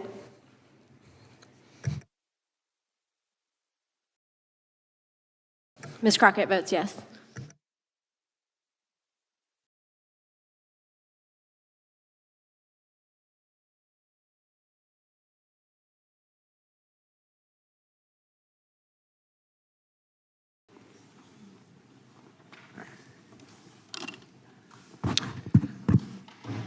Clerk report. Mr. Chairman, there are 14 ayes and 20 noes. The amendment is not agreed to. Gentlelady from Pennsylvania is recognized. Thank you, Mr. Chair. I have an amendment at the desk. Clerk will report. Gentleman from Arizona reserves point of order. Amendment to the amendment in the nature of a substitute to the committee. Objection. The amendment be considered as read. The gentlelady is recognized. Thank you. So my amendment would prohibit the use of funds made available under this bill from being used for the implementation of or the defense of the executive order trying to end birthright citizenship. For more than a century, there have been few legal questions as open and shut as whether being born in the United States makes someone a U.S. citizen, whether you look at legislative history or Supreme Court precedent. But that's what President Trump's executive order attempting to end birthright citizenship is doing. It's a blatant attempt to rewrite our nation's history and our Constitution. After repeatedly failing to convince the American public or to get the votes to support ending birthright citizenship, our Republican colleagues have stooped to cheering from the sidelines as this president attempts to do an end run on the Constitution with a tortured reading of the English language and more than a century of legal analysis. And don't just take it from me. Every court that's looked at this disagrees with the administration's legal and historic interpretation, all four of them. And those are judges appointed by Reagan, Bush, Obama, and Biden. Beyond that, religious leaders, including the late Pope Francis, have decried the cruelty and inhumanity of this effort to end U.S. birthright citizenship. It's clear that this president and his right-wing allies want to dictate their opinions about who is worthy of being a citizen of our country and who isn't, based on who their parents are and where their parents are from, ensuring a government that's not for the people, but for some people. So it's the absolute antithesis of the promise of America, and that's why my amendment would ensure that no funds allocated under this bill can be used to enforce or defend this administration's misguided and unconstitutional attempt to end birthright citizenship. So I yield back. Gentlelady yields back. Gentlelady from Washington is recognized. Thank you, Mr. Chairman. I rise in support of this important amendment from my colleague from Pennsylvania. It was actually a judge in Washington State who was the second judge. He was the judge appointed by President Reagan, who issued initially a temporary restraining order and then a preliminary injunction. And I wanted to quote what he said, because I think it was just so to the point and so important that this is, again, a judge appointed by a Republican president. And he said, "It has become ever more apparent that to our president, the rule of law is but an impediment to his policy goals." This is what Judge Cohenor said. And then he continued, in this courtroom and under my watch, the rule of law is a bright beacon which I intend to follow. I wish that all of our colleagues on the Judiciary Committee were as clear about the rule of law and the bright line that stands, that is supposed to be what we are pledging our oath to. I wish that our colleagues on the Judiciary Committee would say this very simple sentence: the rule of law is a bright beacon which I intend to follow. You know, we pledge allegiance to the flag at every Judiciary Committee hearing, and you assume that when we pledge allegiance to the flag, that also means that we're going to pledge allegiance to uphold the Constitution. And yet it seems that on this committee, just tonight, just this evening, Republican colleagues have voted against ensuring that everybody receives due process first, and then Republican colleagues voted to allow Donald Trump to detain and deport U.S. citizens. Now, some of them skipped out for the vote because they didn't want to be on record for it. But the ones that stayed here and voted, you're going to have to explain to your constituents who elected you why you voted to allow Donald Trump to allow ICE to detain and deport a U.S. citizen. Why you allowed Donald Trump to allow people to be deported with no due process. And so I raise this in the context of birthright citizenship because Republicans have consistently said that it's outrageous that there are these nationwide injunctions that are happening. This is targeting Donald Trump. In fact, here in this committee, we've debated laws that, or bills that would eliminate the ability to have nationwide injunctions. And yet, the reality is, if you do illegal, unconstitutional stuff, then you should expect a nationwide injunction. Trying to repeal birthright citizenship is illegal. It's unconstitutional. And I think that this amendment, which just basically says no funds shall be made available to enforce Executive Order 1416, entitled Protecting the Meaning and Value of American Citizenship. If anybody really understood what it means to protect the meaning and the value of American citizenship, it should be that you understand you got to stand up for the Constitution. You got to stand up for, as the Reagan-appointed judge, John Kuhnor, said, you got to stand up for the rule of law as a bright beacon. I think that his observation that it's more and more apparent to our president that the rule of law is but an impediment to his policy goals, those are his words. I would like to see some of my Republican colleagues actually be willing to say that they're not going to allow the rule of law to just be an impediment. We are the Judiciary Committee, after all. We should be even more conscious of this than any committee in this Congress. But that has clearly not been the case so far. I was waiting for somebody on the other side to prove me wrong on the U.S. citizen piece and vote with us to ensure that no funds were used to allow ICE to deport and detain U.S. citizens, but that didn't happen. So I'm going to continue to hold out hope, but be not disappointed when we see nobody on the other side willing to stand up here for the Constitution and the right to have birthright citizenship. So I thank you, Ms. Scanlon, for introducing this amendment, and I am proudly supporting it. I yield back. Gentlelady yields back. Gentleman from Maryland. Thank you very much, Mr. Chairman. I just want to make two quick points in support of Ms. Scanlon's excellent amendment here. One's about the past and one's about the future. And the historical point is that people who would trifle with the modern foundational principle of birthright citizenship really need to consider what they're standing for.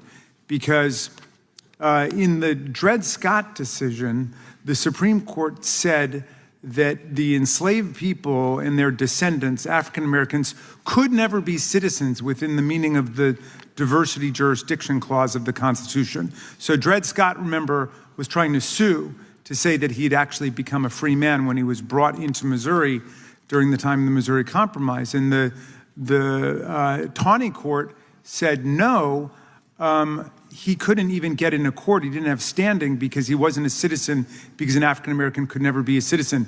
There, the Supreme Court proclaimed a racial definition of citizenship in the United States.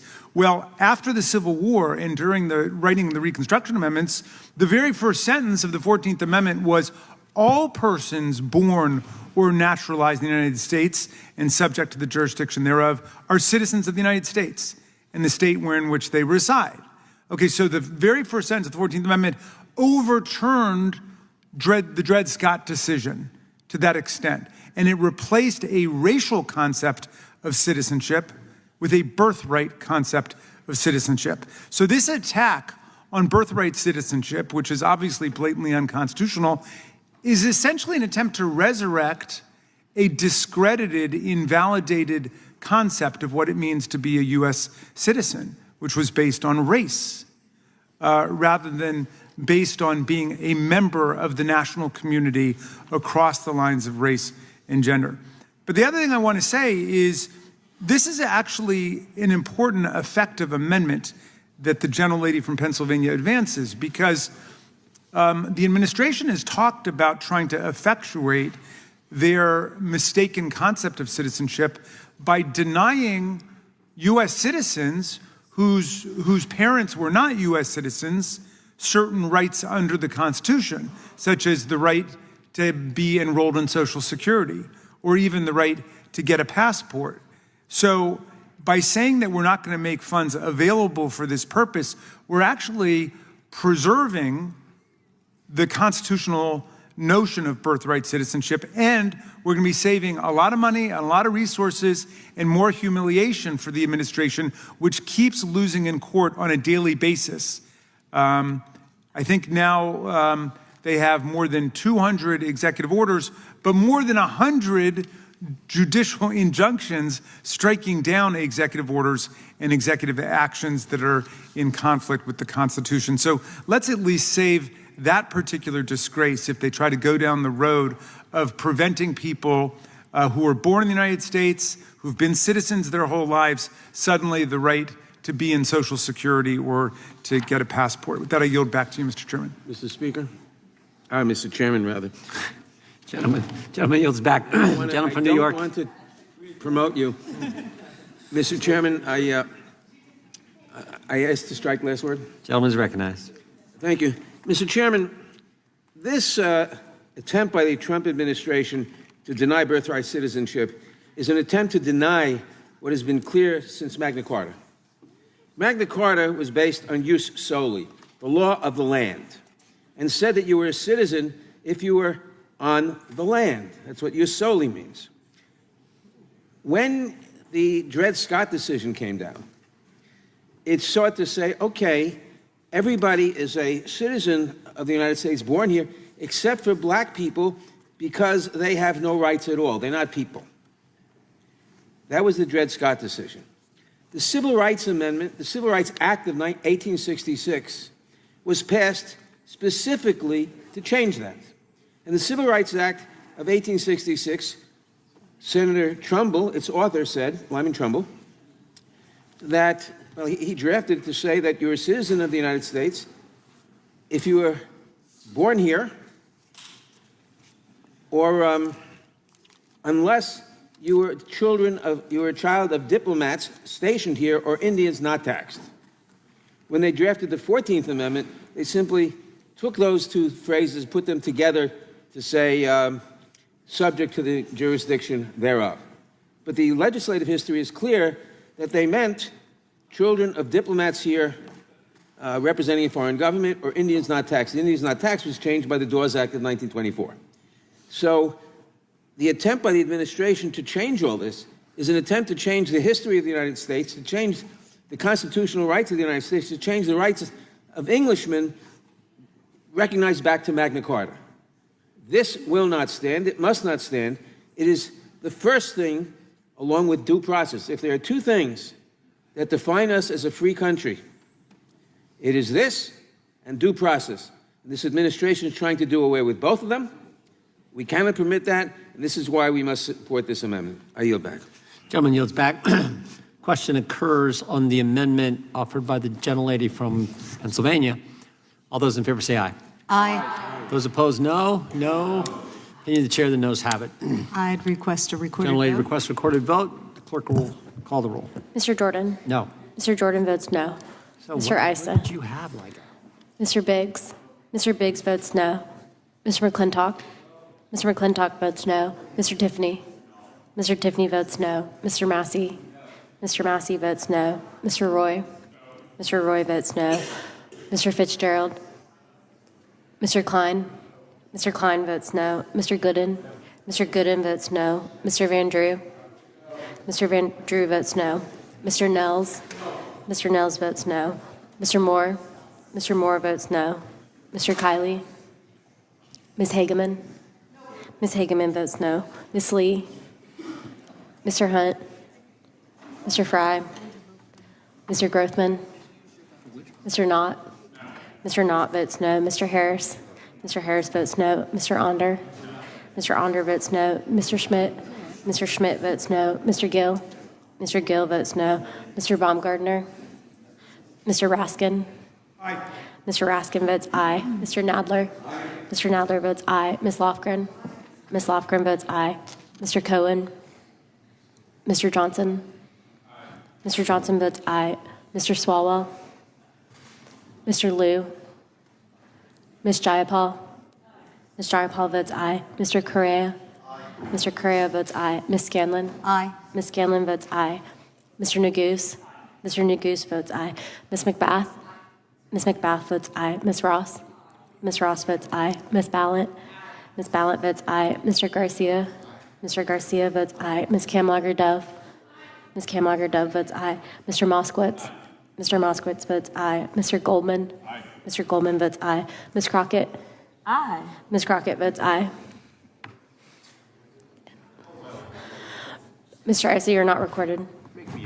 Mr. Issa votes no. Mr. Fitzgerald, you're not recorded. Mr. Fitzgerald votes no. Mr. Grothman votes no.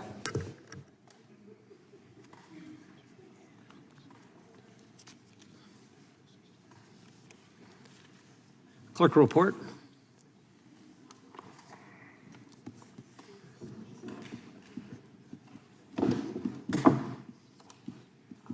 Mr. Chairman, there are 16 ayes and 20 noes. The amendment is not agreed to. Who seeks recognition? Gentlelady from Georgia is recognized. Thank you, Mr. Chair. I have an amendment at the desk. The clerk will. Clerk will report the amendment. Amendment to the amendment in the nature of a substitute. Without objection, gentleman from California reserves a point of order. Without objection, the amendment be considered as read. The gentlelady is recognized to explain the amendment. Thank you. My amendment simply would require that 0.5% of the more than $81 billion made available under this title be used for oversight. Accountability is the cornerstone of trust in our government. Federal funds are not abstract. They're not theoretical numbers, whether allocated to law enforcement, victim services, crime prevention, or immigration enforcement. They are real taxpayer dollars. And taxpayers expect to see how their hard-earned money is being spent, and an expectation that this is being spent efficiently and effectively and for its intended purpose. As we've seen with the recent abrupt terminations of DOJ Office of Justice Program grants, the absence of rigorous oversight leads to chaos, careless mistakes, and harm, particularly to the most vulnerable that are within our communities. And as the cost of everyday goods and services continue to rise, corporations are being downsized and federal employees are bearing the brunt of reductions in force. And the expenditure of more than $81 billion in taxpayer dollars requires transparency and nonpartisan oversight. It's a very simple amendment, and I hope that my colleagues all my colleagues would find common sense in this piece of legislation, and I yield back. Lady yields back. Gentleman from New York. Mr. Chairman, I withdraw my... Point of order is withdrawn. Gentleman from New York is recognized. Move to strike the last word. Gentleman's recognized. Mr. Chairman, I very much support this amendment, not only for the reasons stated by Mrs. McBath, but the fact is that I'd like to know how the net effect of DOGE. We were told initially that DOGE would save us $3 trillion. And they went around like maniacs, destroying all kinds of government departments. Then we were told successively lower and lower amounts until it's now $150 billion. We know that a lot of the scientific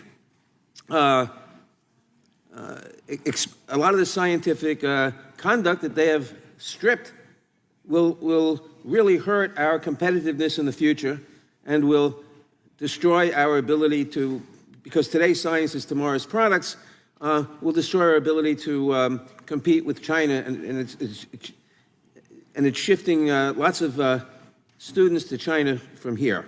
So I'd like to know, and I think this will tell us, how much has DOGE saved us or net cost us?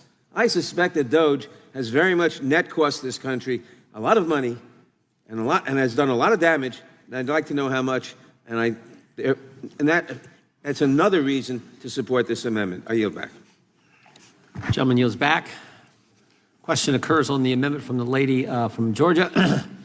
All those in favor say aye. Aye. Those opposed, no. No. Opinion of the chair, the noes have it, and the amendment is not adopted. Chair, I request a recorded vote. Recorded vote has been requested. The clerk will call the roll. Mr. Jordan? No. Mr. Jordan votes no. Mr. Issa? Mr. Issa votes no. Okay, so then Mr. Biggs? Mr. McClintock? Mr. McClintock votes no. Mr. Tiffany? Mr. Tiffany votes no. Mr. Massey? Mr. Massey votes no. Mr. Roy? Mr. Roy votes no. Mr. Fitzgerald? Mr. Klein? Mr. Klein votes no. Mr. Gooden? Mr. Van Drew? Mr. Van Drew votes no. Mr. Nels? Mr. Nels votes no. Mr. Moore? Mr. Moore votes no. Mr. Kiley? Ms. Hageman? Ms. Hageman votes no. Ms. Lee? Mr. Hunt? Mr. Fry? Mr. Grothman? Mr. Grothman votes no. Mr. Knott? Mr. Knott votes no. Mr. Harris? Mr. Harris votes no. Mr. Onder? Mr. Onder votes no. Mr. Schmidt? Mr. Gill? Mr. Gill votes no. Mr. Baumgartner? Mr. Raskin? Mr. Raskin votes aye. Mr. Nadler? Mr. Nadler votes aye. Ms. Lofgren? Ms. Lofgren votes aye. Mr. Cohen? Mr. Johnson? Mr. Johnson votes aye. Mr. Swalwell? Mr. Liu? Ms. Jayapal? Ms. Jayapal votes aye. Mr. Correa? Mr. Correa votes aye. Ms. Scanlon? Ms. Scanlon votes aye. Mr. Neguse? Mr. Neguse votes aye. Ms. McBath? Ms. McBath votes aye. Ms. Ross? Ms. Ross votes aye. Ms. Ballant? Ms. Ballant votes aye. Mr. Garcia? Mr. Garcia votes aye. Ms. Kamlager-Dove? Ms. Kamlager-Dove votes aye. Mr. Moskowitz? Mr. Moskowitz votes aye. Mr. Goldman? Ms. Crockett? Ms. Crockett votes aye. Mr. Gooden votes no. Mr. Schmidt? Mr. Schmidt votes no. Mr. Fitzgerald, you are not recorded. Mr. Fitzgerald votes no.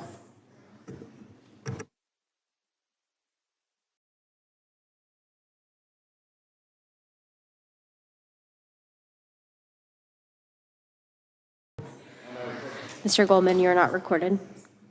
Mr. Goldman votes aye.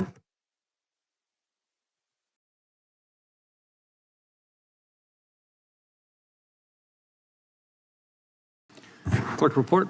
Mr. Chairman, there are 16 ayes and 19 noes. The amendment is not agreed to. Who seeks recognition? Who seeks recognition?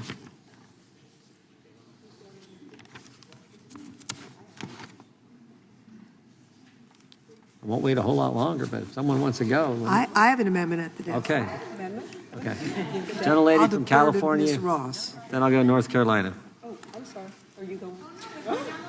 Okay, I have an Oh. amendment at the desk. Well, I'll come back to you. I'm sorry. I recognize Ms. Lofgren. No, I'll defer to Ms. Okay, you want to go in a certain, okay. Gentlelady from North Carolina is recognized. Okay, Ms. Lofgren's going to love my amendment. I have an amendment at the desk. Clerk will report. Gentleman from California reserves point of order. Amendment to the amendment in the nature of a Without substitute. objection, the amendment be considered as read. Gentlelady from North Carolina is recognized. Thank you, Mr. Chairman. My amendment is simple. It would ensure that ICE cannot use any of the funds in this bill to terminate the legal status of student visa holders without providing them with reasonable notice and an opportunity to challenge the termination, a minimum requirement for due process. The Trump administration is turning university campuses into places of fear, including my own NC State University. NC State and universities like that are places of learning with many, many international students.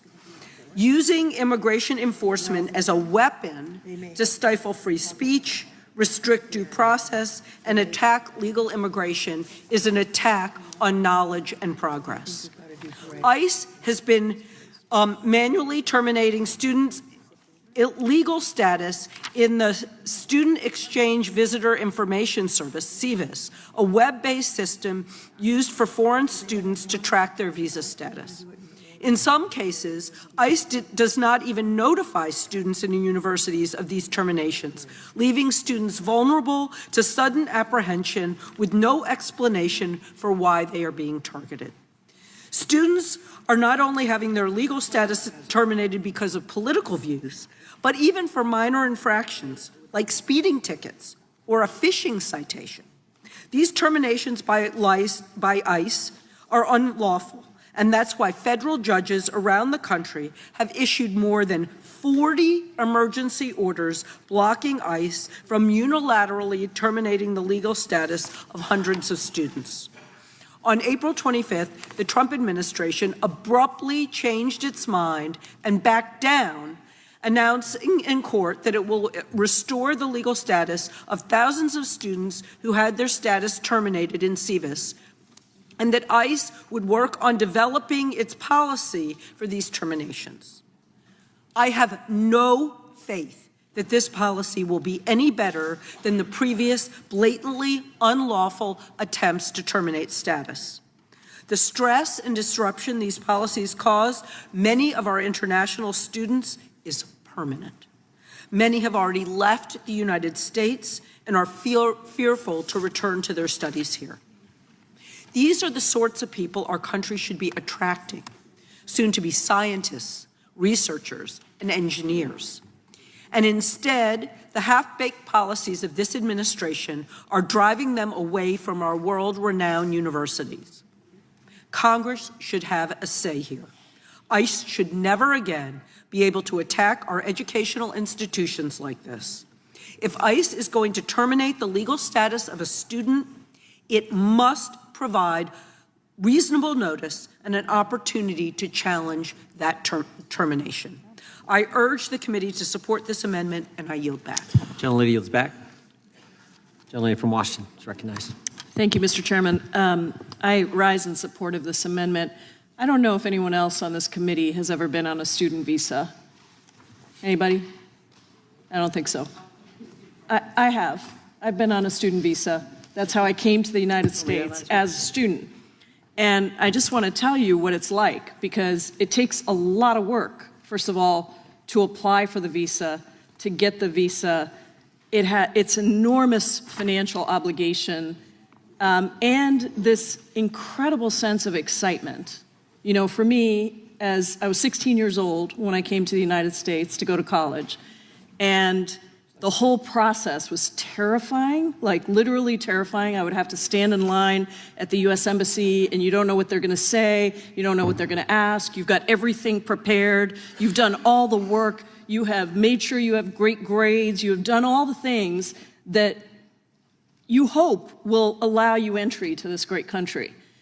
And then you get on the plane, And when you get to the airport in the United States, you have no idea if they're going to still say yes or no. So the entire flight, you are in fear. I just want you to try and imagine this. You are literally in fear that you're going to be turned back because you know that when you get a visa, there's no guarantee that you can get in. You have the approval, but anybody at the border could say, no, you're not going to get in.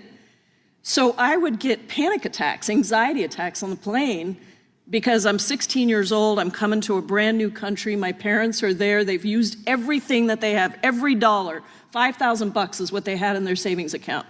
And they used it to send me here.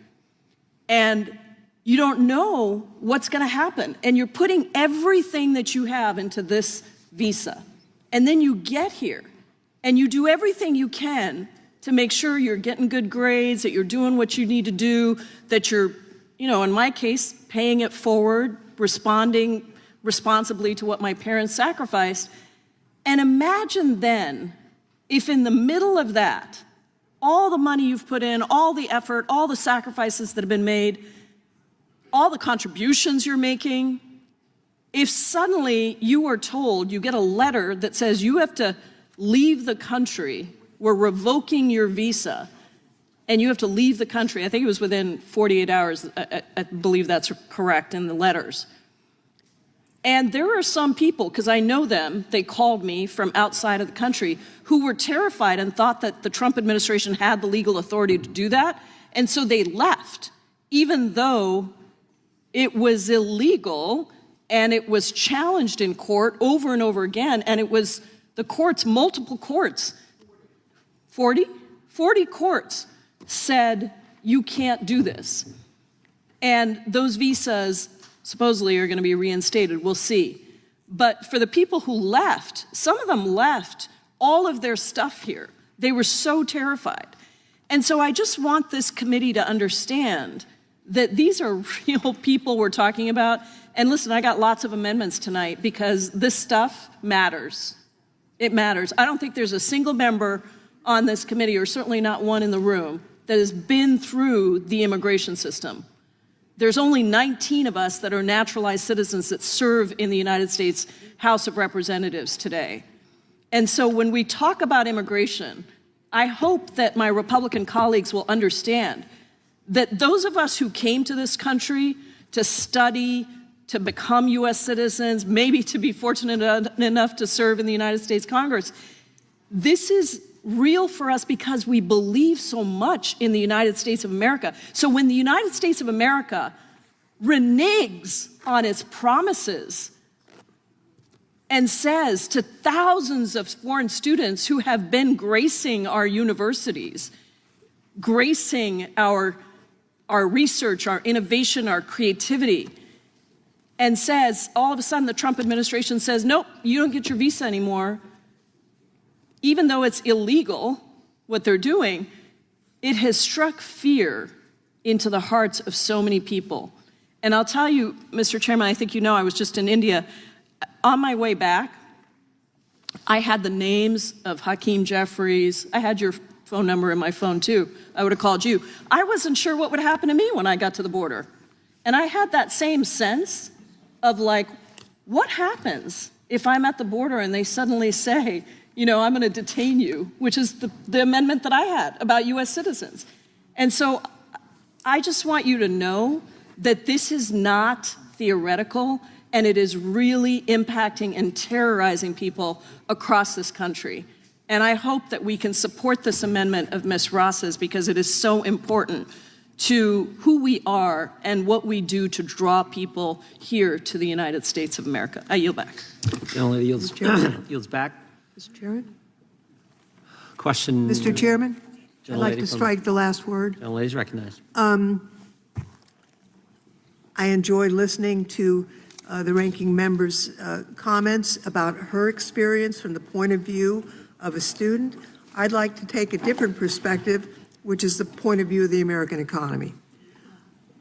Idaho National Labs indicated that over 80% of growth in GDP in the United States for the past several decades has been tied to science and technology. And so we damage our science enterprise at our peril, our economy will pay a price. This issue of student visas is part of that whole mosaic. Nearly 50% of the Americans who've won a Nobel Prize in the sciences are Americans born in another country, Americans by choice. And most of them came here as students. And then they did their research, and then they got their Nobel Prize, and they advanced science. Without science, there's no technology. So if you couple the fear, actually, applications for student visas has dropped precipitously. And I think we're going to see an acceleration of that, not only because of the revocation, but because of the publicity of certain students being arrested and detained and, brutalized. And so and then there's the cuts in science funding. There's actually been a decline among many universities of the admission of graduate students in the hard sciences because they can't figure out how they're going to pay for the research. So if you put it all together, students being afraid to come because of what might happen to them, cuts in research funding, so less students are being admitted to graduate programs, student visas being arbitrarily removed for no apparent reason, we're going to have less science and we're going to have less technology, and our economy is going to pay a price. So this doesn't solve all of those problems, but it solves part of the problems. And I think we should take seriously, and on a bipartisan basis, frankly, the need to remedy the situation that we found ourselves in. Because we saw today, the economy is moving in the wrong direction. We're the only nation, a developed nation, that has an actual decline in GDP this year. You go look at Europe, they've got growth, they've got GDP growth. So we ought to pay attention to the building blocks that we need to have to turn that around. This is part of that. And I thank Ms. Ross for introducing it. And I hope that we might begin the steps here on a bipartisan basis on the committee to start turning this decline around, because not only will we pay for it, but our children and grandchildren will pay for it. The damage that's being done is not going to be easy to unwind. And if we don't put a stop to it soon, we may never be able to reverse it. Already we're seeing some of the best minds in the world going to other countries instead of us. And the country that owns AI, that owns quantum computing, that owns fusion, is going to own the future. They are going to dominate the world economy. And if it's not us, if it's China instead of us, we will deeply, deeply regret it. So with that, Mr. Chairman, I would yield back. Gentleman yields back. The gentleman from Georgia is recognized. Yeah, we're letting chainsaw thinking destroy our country. And it's deeply disturbing that because folks are in fear of crossing the guy who is wielding the chainsaw, they are allowing our country to be destroyed, and they know better. Our children's future is at risk. And it's just deeply disturbing that we're not addressing the harm that is being done. Everybody can see it, everybody knows it, but nobody wants to stop it, except for those who don't have the power to do so. We as Democrats don't have the power, and so we can't stop it legislatively. The harm that's being done is almost unfathomable, and it's almost unalterable. I have abundant hope in the future of mankind and in the future of America, but I'm really fearful about where we're headed now. We've always been a nation of immigrants. It's immigrants, people who came to this country, who have made this country what it is. And we were all immigrants to this country, each and every one of us. Now, black folks were brought over here as slaves. And but we are citizens now. We may have John Lewis used to say we came over on different ships, but we're in the same boat now. And so all of us are suffering as a result of this chainsaw maniac who is dismantling, destroying our country. And I'm just deeply disturbed about it. And I think we should all think about it. And I think we should all have the courage to take responsibility for doing something about it, even if it costs us our seats, even if it causes us to be unpopular among the people who elected us. We still have a responsibility to the nation that made us so prosperous and free. We have a responsibility to protect and preserve that for our children. We don't want our children to be coming up under authoritarian rule like they do in China, like they do in Russia, like they do in other places across this world. We've got to remain at the vanguard. We've got to remain the leaders of the free world. But we are sawing the limbs off, and we're hurting ourselves. And it's never too late for us to turn the corner and start doing the right thing. And I urge my colleagues to do that. Will the gentleman yield? I will. Thank you so much for those thoughtful remarks, Mr. Johnson. I just want to add something to what you've said and to what Ms. Lofgren said before, and I thank Ms. Jayapal for kicking us off by giving us the students' view of this, and Ms. Lofgren talked about the economy, and I thought I'd just say a word about the academic, institutional perspective on this, because I was, you guys know I was a law professor for a long time, but I was also a dean for a while, and the international students are a really critical force in the school, intellectually and socially and culturally, but also financially.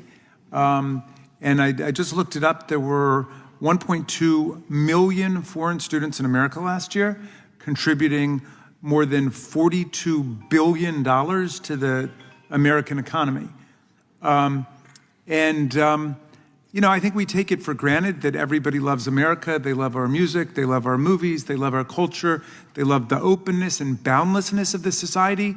But if we keep sending messages of hostility and indifference to people's rights, and we start getting the word out there that we're a closed society and we're not interested anymore in getting people from around the world, we're going to see those numbers slide really quickly. And this is not just in blue states and blue districts. We've got universities and colleges all over the land who are going to suffer if we send the message to foreign students that they're not welcome here, or we could yank their chains if we don't like the way they think or what they speak or what they're doing, or if we just decide to start messing around with them. So I'm into big, open, boundless America. I want an America that invites people in. And the chairman and I have always talked about the First Amendment being speech and counter-speech and let 1,000 flowers bloom. And that should be our approach, as opposed to cracking down on students for no real reason. So I thank you. Would the gentleman yield? It's no longer my time. It's Mr. Johnson. Mr. Chairman. Thank you. I just wanted to quickly emphasize how important that point was, because there are already people that have contacted me telling me that they are choosing to abandon their research projects here, that they don't want to come to school here, that they're going to go to Germany. They're being courted by people all over the world, and they're abandoning the idea of coming to America precisely because of what they see happening. I yield. Thank you. Gentleman's time has expired. Gentleman from New York is recognized. I move to strike the last word. Gentleman is recognized. Mr. Chairman, I want to build on what Ms. Jayapal just said about students not wanting to be here. The United States has been dominant economically because of our dominance scientifically. But that wasn't always true. At the beginning of the last century, in 1900, 36% of the Nobel Prizes in science went to Germany. About 20% went to England, 6% went to the United States. That got reversed by three developments. First, Hitler. Hitler chased out the Jews. The Jews were 1% of the German population, but about 40 or 50% of the German scientists. And those people, like Albert Einstein and a lot of other people, came here because this was a place of refuge. Secondly, World War II. World War II left everybody else decimated. The United States was the only country that wasn't decimated. And a decision was made by the United States government in 1945, a very intelligent decision, to invest in research. For the government to invest in research and not dictate it. We would invest billions of dollars, give it to the universities with no strings attached, and expect that eventually the society would be paid back in scientific progress and prosperity. And that's exactly what happened. It's exactly what happened. And now where are we? Now the Trump administration is reversing that. They're making the foreign students, we always had foreign students come here. Chinese students came here and still do. And they get trained here. And a lot of them stay here and contribute to our economy. Now, the Trump administration is making foreign students feel unwelcome. And China is doing everything to bring them to China. And China will end up where we are, dominant where we are now, but won't be very much longer. They will be dominant in science, they will be dominant in technology, and they will be dominant in military power because of the science and the technology. So we are making a very, very bad mistake, and the gentlelady's amendment would go some way toward reversing this mistake, and I certainly hope we adopt it because this country, we want this country to stay prosperous, we want it to stay strong, and we don't want it to be subservient to China, and we don't want our prosperity to go away because we have to pay through the nose for Chinese technology and products. I yield back. Gentleman yields back. The question occurs on the amendment from the gentlelady from North Carolina. All those in favor say aye. Aye. Those opposed, no. No. Opinion of the chair, the noes have it. The amendment is not agreed to. Gentlelady requests a roll call vote. The clerk call the roll. Mr. Jordan? No. Mr. Jordan votes no. Mr. Issa? Okay. So Mr. Biggs? Mr. Biggs votes no. Mr. McClintock? Mr. McClintock votes no. Mr. Tiffany? Mr. Tiffany votes no. Mr. Massey? Mr. Massey votes no. Mr. Roy? Mr. Roy votes no. Mr. Fitzgerald? Mr. Klein? Mr. Klein votes no. Mr. Gooden? Mr. Van Drew? Mr. Van Drew votes no. Mr. Nels? Mr. Nels votes no. Mr. Moore? Mr. Moore votes no. Mr. Kiley? Ms. Hageman? Ms. Hageman votes no. Ms. Lee? Mr. Hunt? Mr. Fry? Mr. Grothman? Mr. Grothman votes no. Mr. Knott? Mr. Knott votes no. Mr. Harris? Mr. Harris votes no. Mr. Onder? Mr. Onder votes no. Mr. Schmidt? Mr. Gill? Mr. Gill votes no. Mr. Baumgardner? Mr. Raskin? Mr. Raskin votes aye. Mr. Nadler? Aye. Mr. Nadler votes aye. Ms. Lofgren? Aye. Ms. Lofgren votes aye. Mr. Cohen? Mr. Johnson? Aye. Mr. Johnson votes aye. Mr. Swalwell? Mr. Liu? Ms. Jayapal? Ms. Jayapal votes aye. Mr. Correa? Mr. Correa votes aye. Ms. Scanlon? Ms. Scanlon votes aye. Mr. Neguse? Ms. McBath? Ms. McBath votes aye. Ms. Ross? Ms. Ross votes aye. Ms. Ballant? Ms. Ballant votes aye. Mr. Garcia? Mr. Garcia votes aye. Ms. Kamlager-Dove? Ms. Kamlager-Dove votes aye. Mr. Moskowitz? Mr. Moskowitz votes aye. Mr. Goldman? Mr. Goldman votes aye. Ms. Crockett? Ms. Crockett votes aye. Mr. Issa, you're not recorded. Mr. Issa votes no. Mr. Fitzgerald, you're not recorded. Mr. Fitzgerald votes no. Mr. Gooden votes no. Mr. Schmidt votes no.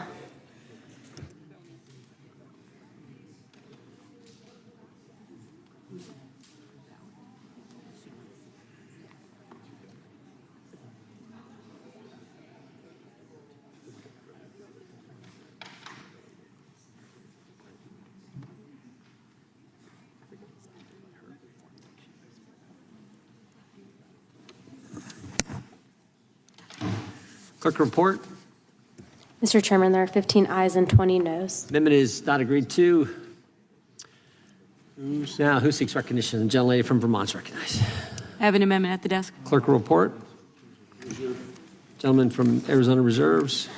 Amendment to the Without amendment. objection, the amendment be considered as read. The gentlelady from Vermont is recognized.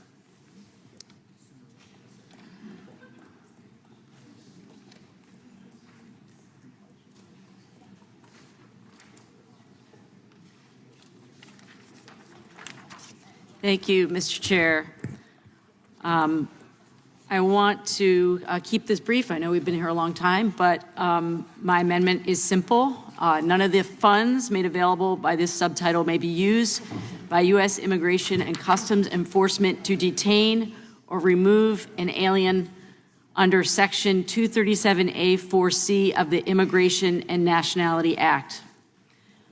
Mr. Chair, on April 14th, Mohsen Madawi, a green card holder and Vermont resident for over a decade, entered a local U.S. Citizenship and Immigration Services office for what was supposed to be his last citizenship interview.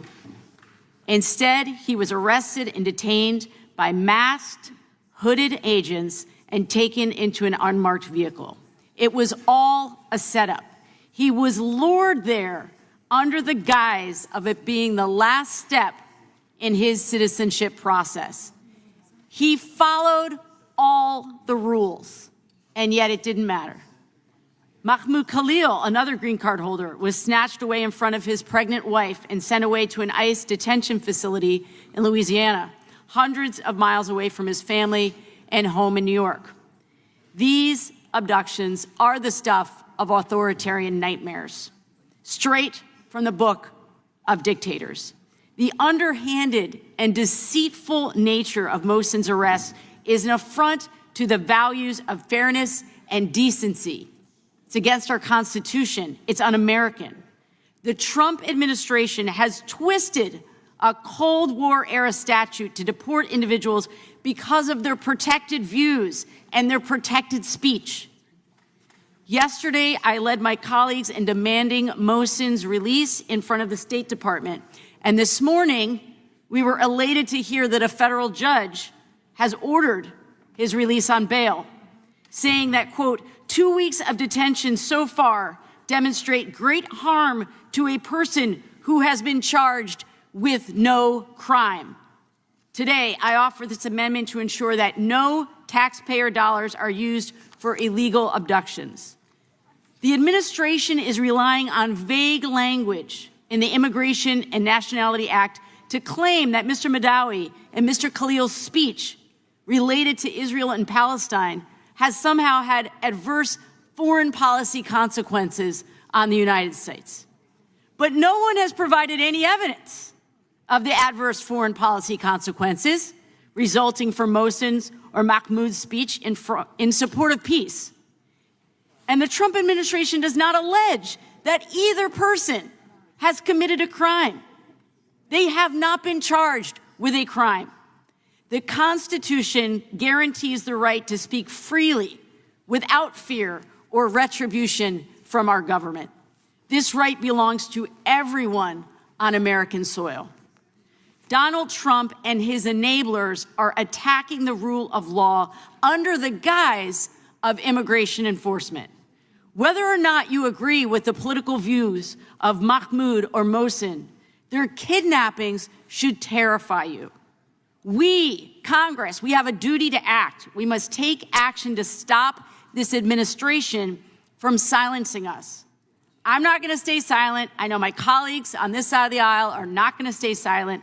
I urge my colleagues to support my amendment to hold this administration accountable for these illegal kidnappings. I yield back. Gentlelady yields back. Question occurs on the amendment. Mr. Chairman. Gentleman from Maryland is recognized.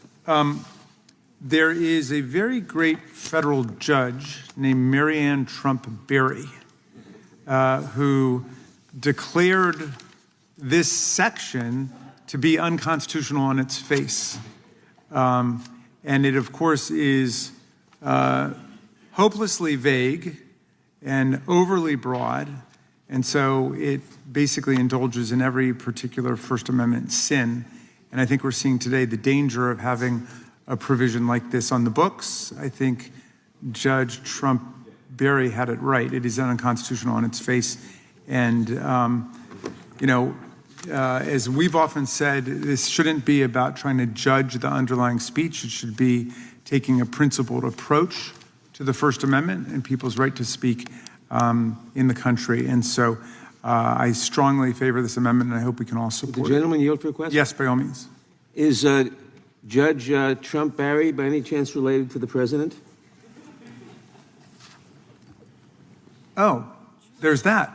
Marianne Trump I Barry. believe Yeah. she's his sister. Yeah, I think that might be President Trump's sister, and a very fine judge indeed. All right, I yield back to you, Mr. Despite her Chairman. brother. Yes. Gentleman yields back. Question occurs on the amendment offered by the gentlelady from Vermont. All those in favor say aye. Aye. Those opposed, no. No. In the opinion of the chair, the noes have it, and the amendment is not agreed to. Could we have a recorded vote on that, please? Recorded vote requested. The clerk will call the roll. Mr. Jordan? No. Mr. Jordan votes no. Mr. Issa? Mr. Issa votes no. Mr. Biggs? Mr. Biggs votes no. Mr. McClintock? Mr. McClintock votes no. Mr. Tiffany? Mr. Tiffany votes no. Mr. Massey? Mr. Massey votes no. Mr. Roy? Mr. Roy votes no. Mr. Fitzgerald? Mr. Klein?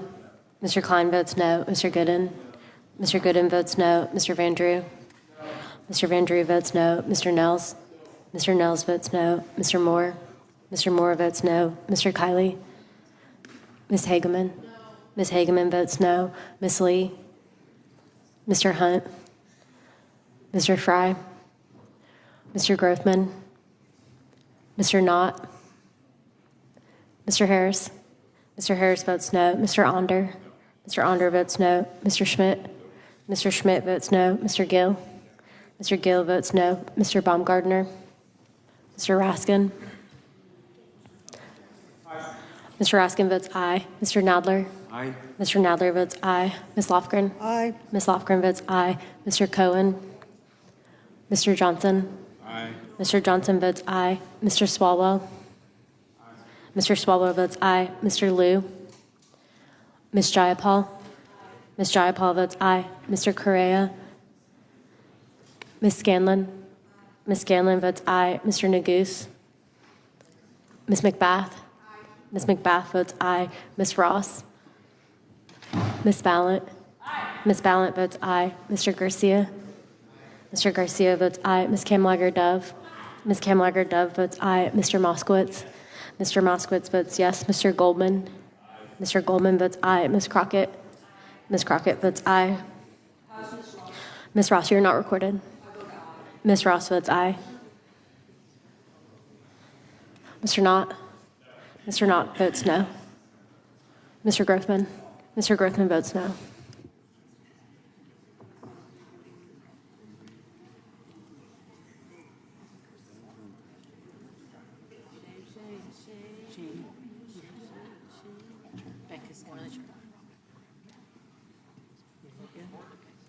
Mr. Chairman, there are 15 ayes and 19 noes. Amendment is not agreed to.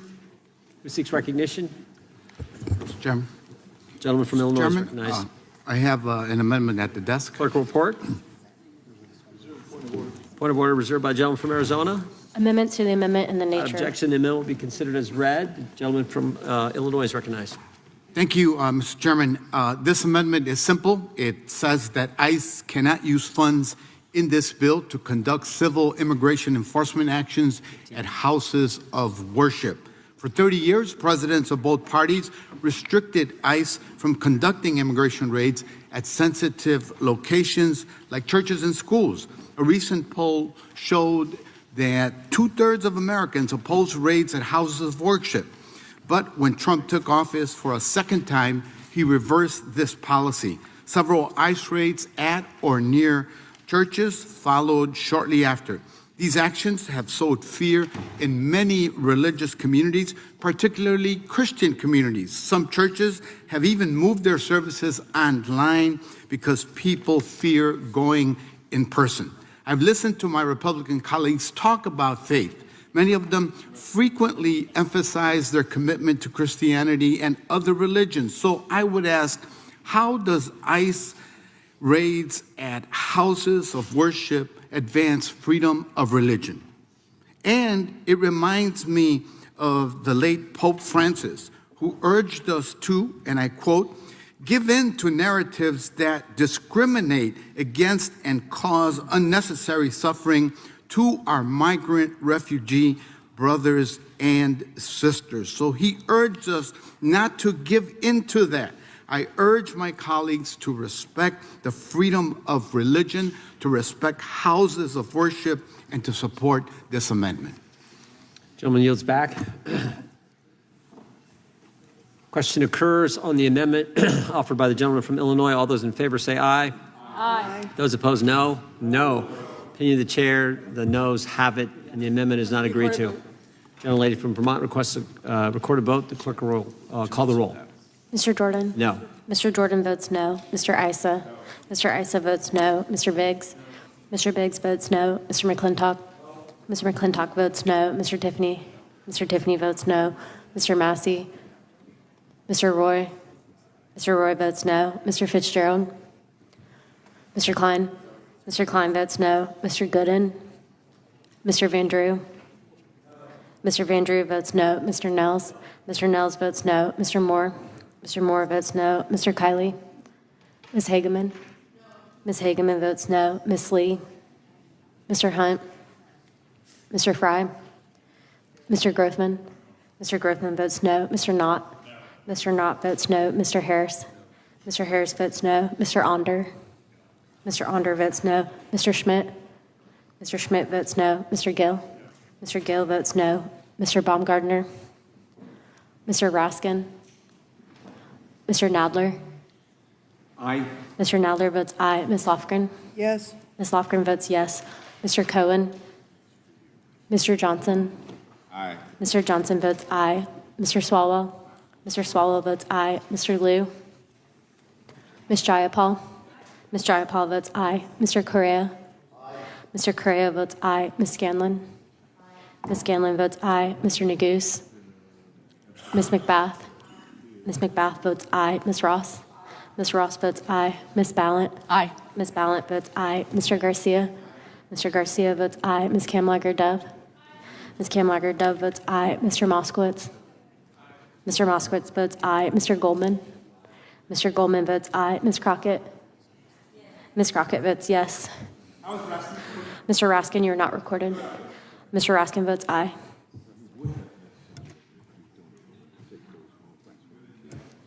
Mr. Gooden votes no.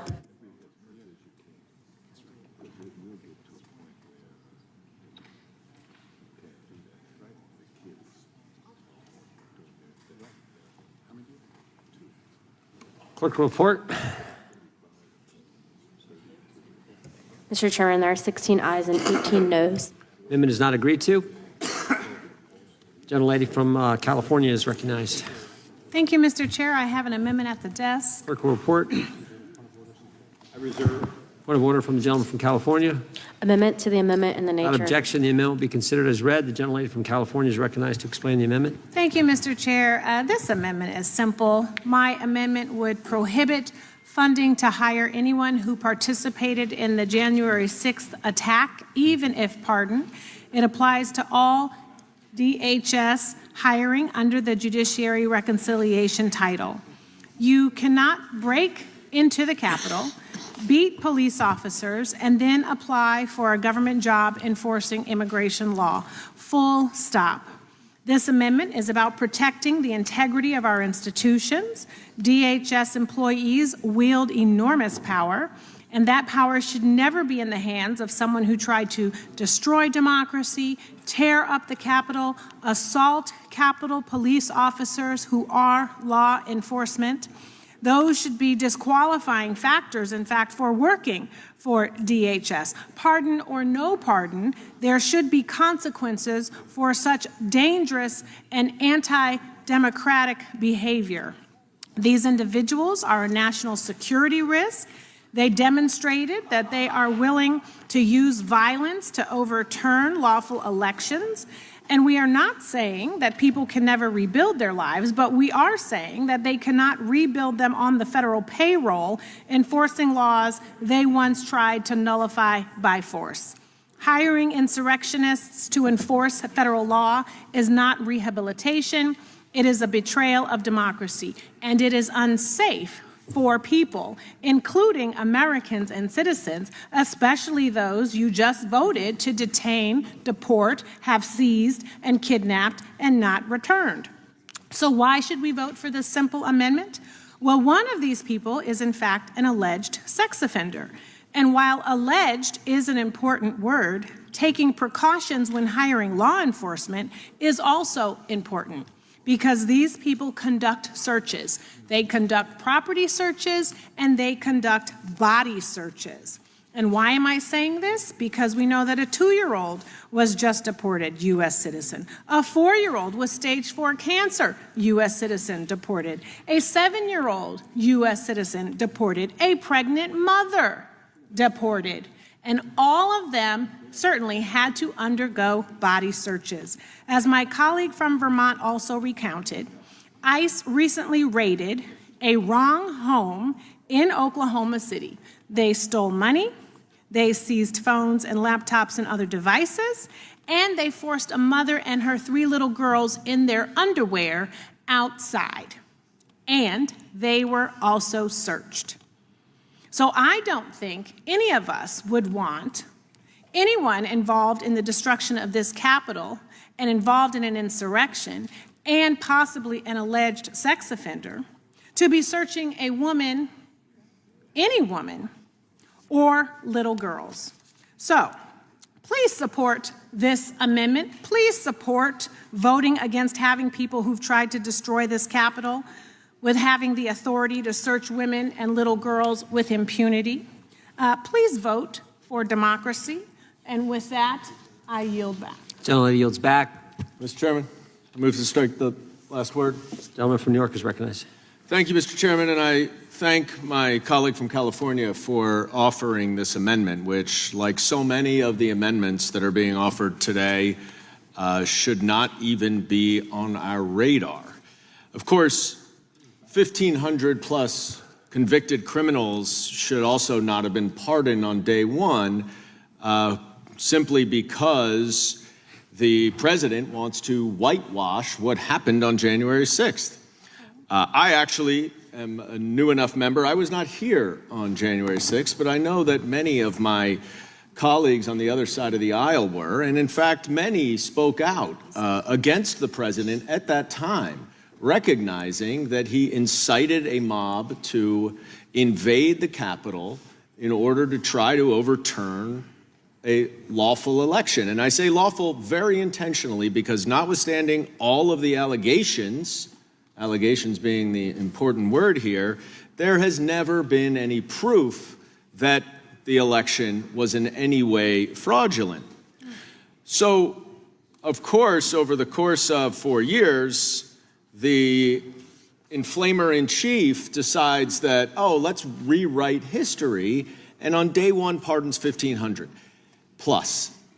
But the worst part about that is that he pardoned about 500 convicted criminals who violently assaulted law enforcement. Our fine men and women of the Capitol Police, the Metropolitan Police Department, who were simply here to defend the Capitol against violent insurrectionists, rioters, people who had tasers, who beat police officers, who caused heart attacks and strokes, who caused law enforcement officers to have significant surgeries and have to go ultimately on disability. Will the gentleman yield for a question? Right here, Dan. Yes. Swalwell. Now, since any of these individuals were pardoned, these violent criminals were pardoned by the president, any chance that they reoffended? Any new reoffenses? And I'm just thinking of an Indiana incident where someone pulled a gun on a deputy, and thankfully the deputy shot and killed that individual. Has that happened? Well, that's happened. Other crimes have happened. Shocking. By a number of these people. And Who would have guessed? Who would have thought it? And especially when you have some of these convicted criminals who were convicted of seditious conspiracy, which is a charge so rarely brought that because of its heightened burden of proof and its heightened legal requirements, that you have to conspire to overthrow the government by force in order to be convicted of that. Now, you may say, oh, I'm sure it was some leftist judge that ultimately convicted him. Oh, no, no, no. It's our jury system. Our jury system where 12 individuals, 12 peers, unanimously had to vote to convict beyond a reasonable doubt. This is not a low standard. And yet, several were convicted of seditious conspiracy, but the president did not distinguish between any of them. Mr. Swalwell, I'd like to yield to you a question. If 1,500 people were convicted of violently invading the Capitol at the behest of Donald Trump, many of whom were acknowledged members of domestic violent extremist groups, is it more or less likely that they would answer the call for violence from a president who pardoned them than a president who had not pardoned them?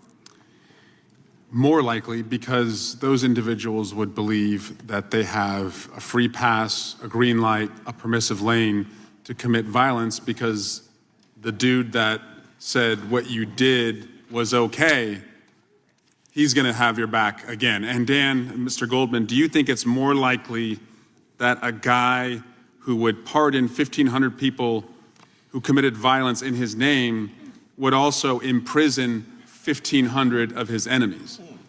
Well, only if it's somebody who has already directed the Department of Justice to criminally investigate his political enemies for disagreeing with him. My time is up, Mr. Chairman. I'm sure Mr. Swalwell would like to take some more time so we can continue this colloquy.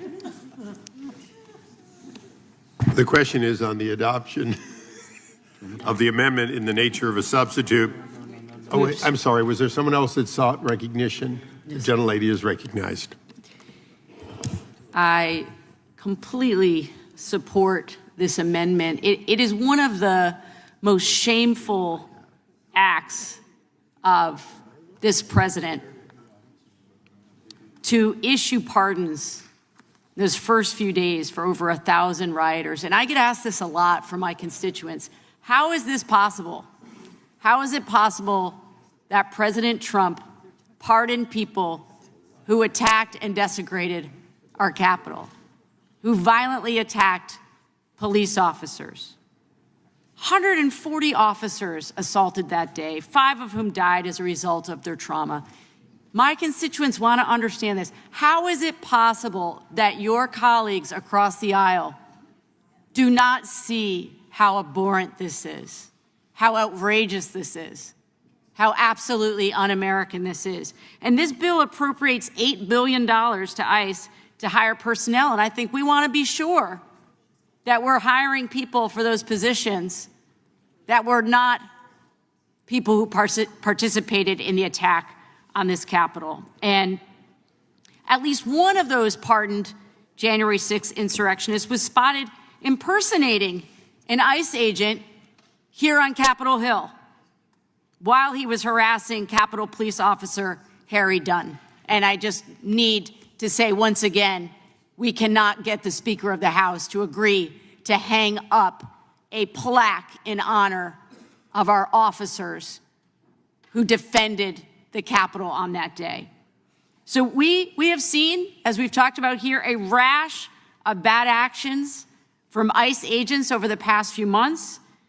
Agents smashing windows of cars to arrest people for whom they didn't have a warrant, breaking down doors of homes, harassing U.S. citizens, even when they were informed that the police, the people that they were looking for weren't even there, that they had moved.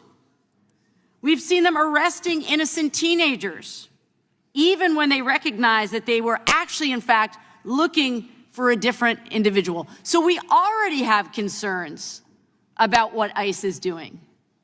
And this seems like a very straightforward no, that of course every single member of this committee would not want someone who participated in the January 6th insurrection to be eligible to work for ICE. And I was just brought to my attention that one of the folks who was convicted was an Indiana man, Anthony Vo, I think his name was. He crossed the border illegally to Canada and then was not granted asylum. So I think we want to make sure that people like this do not have an opportunity to work for the federal government. I know for me, I would not feel like ICE was in good hands with people like that. And Will the gentlelady yield for a question? I will. I just want to make sure I understand what this bill is talking about.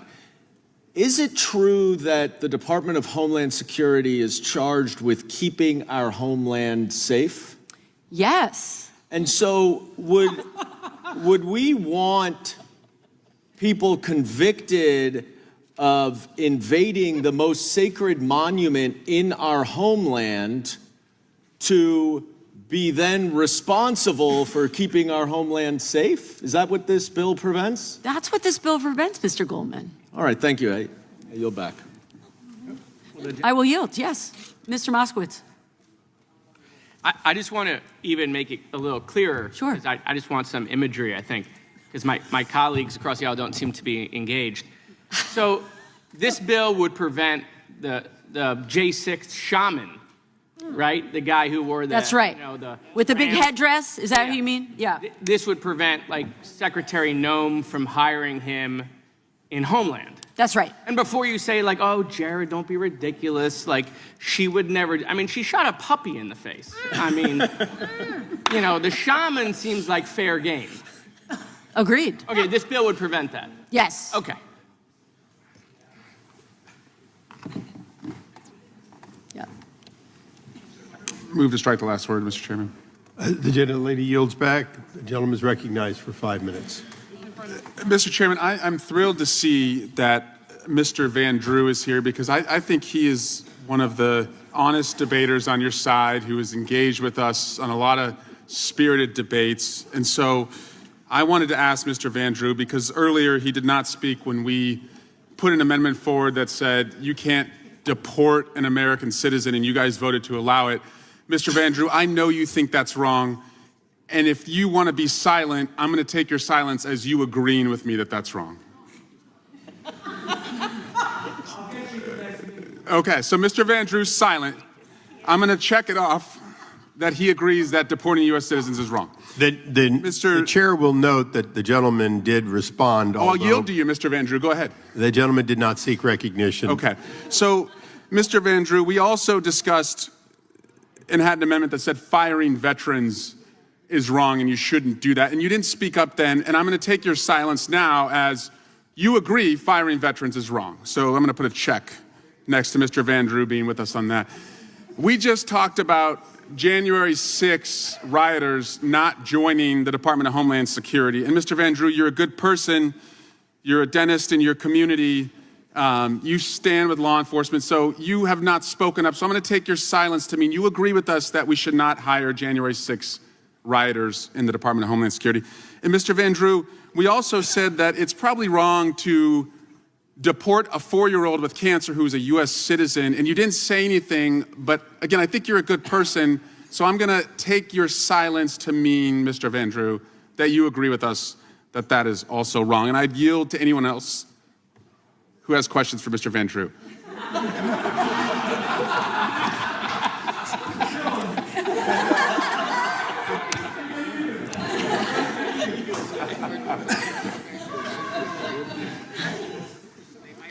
I yield back. The gentleman yields back. The question is on the adoption of the... Whoops. The question occurs on the amendment offered by the gentle lady from California. Those in favor say aye. Aye. Those opposed, no. Clearly, in the opinion of the chair, the noes have it. The noes have it. We would like to seek a recorded vote. The gentleman seeks many seek a recorded vote. The clerk will call the roll. Mr. Jordan? Mr. Jordan votes no. Mr. Issa? No. Mr. Issa votes no. Mr. Biggs? Mr. Biggs votes no. Mr. McClintock? Mr. Tiffany? Mr. Tiffany votes no. Mr. Massey? Mr. Roy? Mr. Roy votes no. Mr. Fitzgerald? Mr. Klein? Mr. Klein votes no. Mr. Gooden? Mr. Gooden votes no. Mr. Vandrew? Mr. Vandrew votes no. Mr. Nels? Mr. Nels votes no. Mr. Moore? Mr. Moore votes no. Mr. Kiley? Ms. Hageman? Ms. Hageman votes no. Ms. Lee? Mr. Hunt? Mr. Fry? Mr. Grothman? Mr. Grothman votes no. Mr. Knott? Mr. Harris? Mr. Harris votes no. Mr. Onder? Mr. Onder votes no. Mr. Schmidt? Mr. Schmidt votes no. Mr. Gill? Mr. Gill votes no. Mr. Baumgardner? Mr. Raskin? Mr. Raskin votes aye. Mr. Nadler? Mr. Nadler votes aye. Ms. Lofgren? Ms. Lofgren votes aye. Mr. Cohen? Mr. Johnson? Mr. Johnson votes aye. Mr. Swalwell? Mr. Swalwell? Mr. Liu? Ms. Jayapal? Ms. Jayapal votes aye. Mr. Correa? Mr. Correa votes aye. Ms. Scanlon? Ms. Scanlon votes aye. Mr. Neguse? Ms. McBath? Ms. McBath votes aye. Ms. Ross? Ms. Ross votes aye. Ms. Ballant? Ms. Ballant votes aye. Mr. Garcia? Mr. Garcia votes aye. Ms. Kamlager-Dove? Ms. Kamlager-Dove votes yes. Mr. Moskowitz? Mr. Moskowitz votes aye. Mr. Goldman? Ms. Crockett? Aye. Ms. Crockett votes aye. Mr. McClintock votes no. Mr. Swallow, you're not recorded. Mr. Swallow votes aye.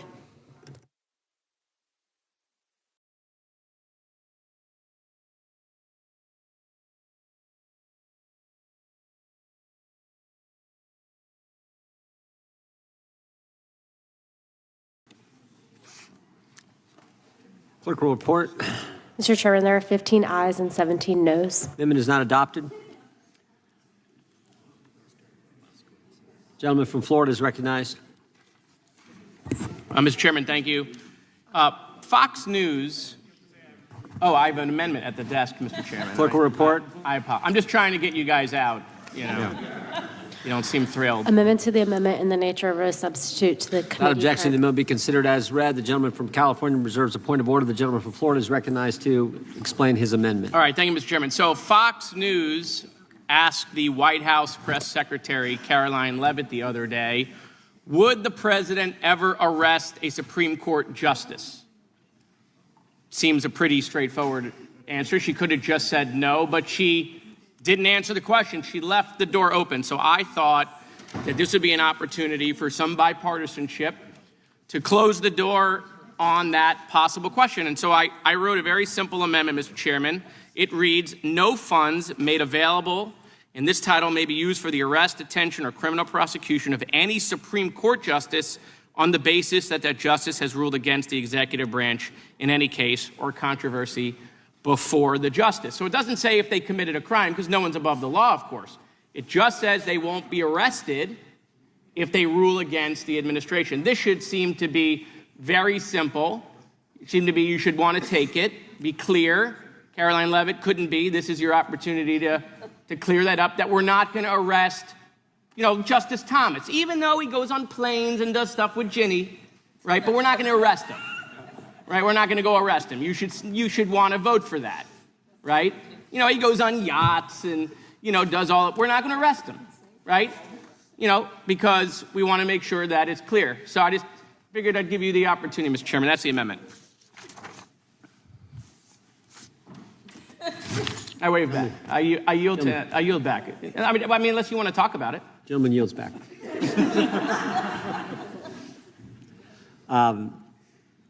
Question occurs on the amendment. Gentleman from Georgia.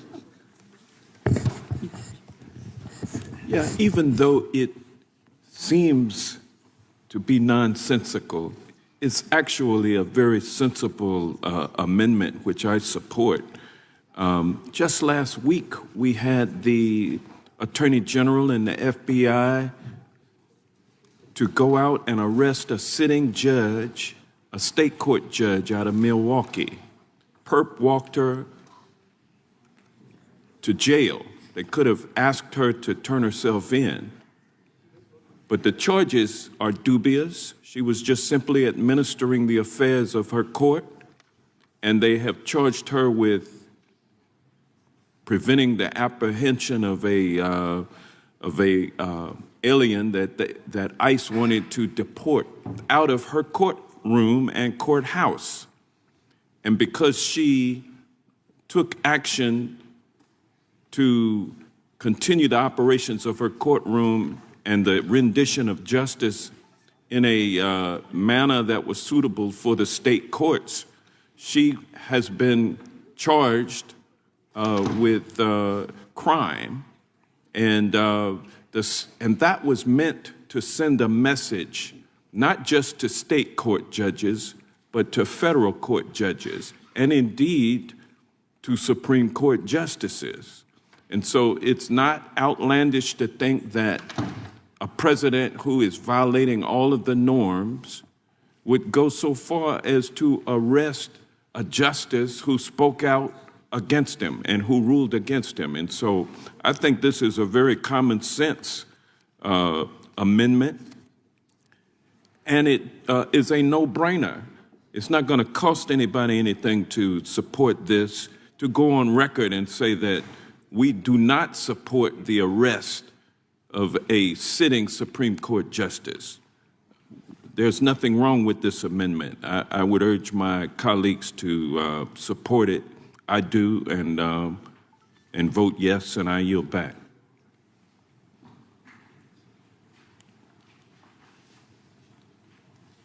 Gentleman yields back. Who seeks recognition? Question occurs on the amendment offered by the gentleman from Florida. All those in favor say aye. Aye. Those opposed, no. No. Opinion of the chair, the noes have it. The amendment is not agreed to. Recorded vote being requested by the gentleman from Florida. The clerk will call the roll. Mr. Jordan? No. Mr. Jordan votes no. Mr. Issa? Mr. Issa votes no. Mr. Biggs? Mr. Biggs votes no. Mr. McClintock? Mr. McClintock votes no. Mr. Tiffany? Mr. Tiffany votes no. Mr. Massey? Mr. Roy? Mr. Roy votes no. Mr. Fitzgerald? Yeah. Mr. Klein? Mr. Klein votes no. Mr. Gooden? Mr. Gooden votes no. Mr. Van Drew? Mr. Van Drew votes no. Mr. Nels? Mr. Nels votes no. Mr. Moore? Mr. Moore votes no. Mr. Kiley? Ms. Hageman? Ms. Hageman votes no. Ms. Lee? Mr. Hunt? Mr. Fry? Mr. Fry votes no. Mr. Grothman? Mr. Grothman votes no. Mr. Knott? Mr. Knott votes no. Mr. Harris? Mr. Harris votes no. Mr. Onder? Mr. Onder votes no. Mr. Schmidt? Mr. Schmidt votes no. Mr. Gill? Mr. Gill votes no. Mr. Baumgartner? Mr. Baumgartner votes no. Mr. Raskin? Mr. Raskin votes aye. Mr. Nadler? Mr. Nadler votes aye. Ms. Lofgren? Ms. Lofgren votes aye. Mr. Cohen? Mr. Johnson? Mr. Johnson votes aye. Mr. Swalwell? Mr. Swalwell votes aye. Mr. Liu?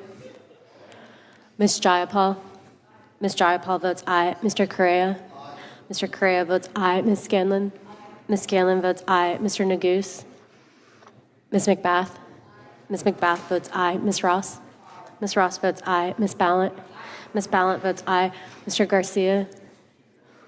Ms. Kamlager-Dove? Mr. Moskowitz? Mr. Moskowitz votes yes.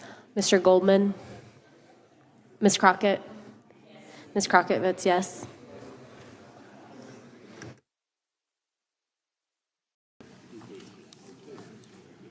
We got plenty.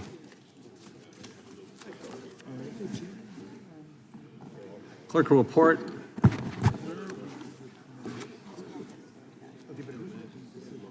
Mr. Chairman, there are 13 ayes and 20 noes. Amendment is not agreed to. Who seeks recognition? Gentlelady from Texas is recognized. Thank you, Mr. Chairman. I have an amendment at the desk. Clerk will report. Gentleman from California reserves point of order. Amendment to the amendment in the nature of a substitute. Without objection, the amendment be considered as read. The gentlelady from Texas is recognized to explain the amendment. Thank you so much, Mr. Chairman.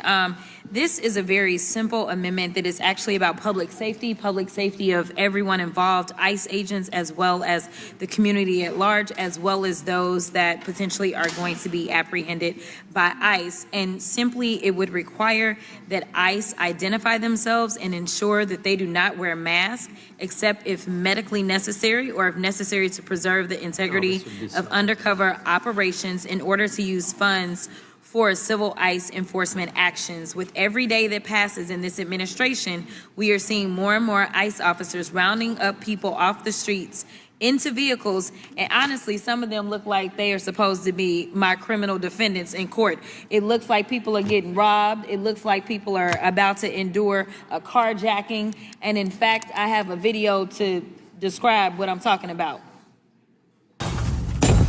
Shocking video showing the moment ICE agents smashed a car window and forcibly removed a man in New Bedford. 29-year-old Juan Francisco Mendez has no criminal record and was... Video went viral earlier this week after police say Johnson impersonated an ICE officer. You got caught, Mo. Where you from, Mexico? You from Mexico? Now, this is what we have going on in our country. The sad part is that, honestly, both of them look like they could be part of the same team.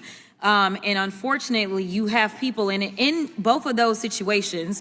The first situation, when the officers were busting out their windows, to be clear, there was no record. There was no reason to go after the people that were in that car. And then in the second situation, you had someone that literally took their car keys, and you're talking about people sitting there in fear because they literally don't know if this is somebody who is authorized to do this. So this is about safety. And let me tell you about safety. Now, I know Lance Gooden is running around here somewhere. Now, Lance Gooden is from Texas like I am. Chip Roy is from Texas like I am. Any of us can tell y'all about how we do it in Texas. We carry. And when I say we, all of us. I'm licensed to carry, as well as I'm sure a number of my colleagues on that side of the aisle are licensed to carry. And essentially, we have a stand your ground law in the state of Texas. We have seen officers, police officers that have gone in under no-knock raids. This is legislation that I carried when I was on the state level, trying to make sure that I could keep law enforcement safe, because when you go into a home and you haven't identified yourself, it is the most dangerous time for law enforcement agents. And I know that we have some former law enforcement on this side of the aisle as well. In fact, I had a number of law enforcement agencies that were backing my no-knock bill because they understood how dangerous it was.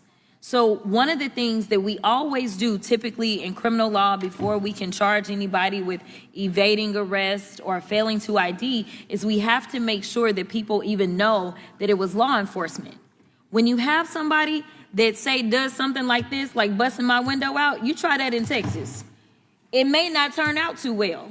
It needs to be that we are all on the same page and we say, you need to be properly identified as an ICE agent if we are going to fund what you are doing. As we are looking around, there are so many people that believe that their communities are now plagued with crime because they see ICE agents that are not clearly identified and they are disappearing students on campus, on the sides of streets. They don't know what's going on. And honestly, if we're not even just talking about stand your ground, in a lot of states, if you see someone that is committing what you believe to be a heinous crime against somebody else, you're allowed to take action. We are talking about putting not only the people, which half of them are innocent in the first place, because we love to grab up some citizens wrongfully. We know it happened down in Florida. Y'all may not care because it was Florida, but it happened down in Florida where we had a U.S. citizen that was sitting in jail for 48 hours because of yet another mistake of ICE. In Milwaukee, we had 3 citizens, a toddler and his mother and the grandmother, that were detained and sent to an immigration detention center after they reportedly were overheard speaking Spanish. In short, what we don't want is to create even more issues, and that's what we're doing. I would never imagine, and I'm gonna be honest, I have never seen law enforcement. Now, I haven't had to deal with cases that involved ICE. I'm gonna be honest about that. But I have never seen a police officer, whether he was city or whether he was a county sheriff's deputy, do the kind of things that I've been seeing. Busting out windows, kicking down doors. And to be perfectly honest, if that's the operations of ICE, we probably need to work on that as well. But at the end of the day, if this is what they are going to do and how they are going to conduct themselves, I can tell you, I'm sorry, this is about safety. Sorry, I will yield. Gentlelady yields back. Question occurs on the amendment from the gentlelady from Texas. All those in favor say aye. Aye. Those opposed, no. Opinion of the chair, the noes have it. The amendment is not agreed to. I'd ask for a recorded vote. The clerk will call the roll. Mr. Jordan? No. Mr. Jordan votes no. Mr. Issa? Mr. Issa votes no. Mr. Biggs? Mr. Biggs votes no. Mr. McClintock? Mr. McClintock votes no. Mr. Tiffany? Mr. Tiffany votes no. Mr. Massey? Mr. Roy? Mr. Roy votes no. Mr. Fitzgerald? Mr. Klein? Mr. Klein votes no. Mr. Gooden? Mr. Van Drew? Mr. Van Drew votes no. Mr. Nels? Mr. Nels votes no. Mr. Moore? Mr. Moore votes no. Mr. Kiley? Ms. Hageman? Ms. Hageman votes no. Ms. Lee?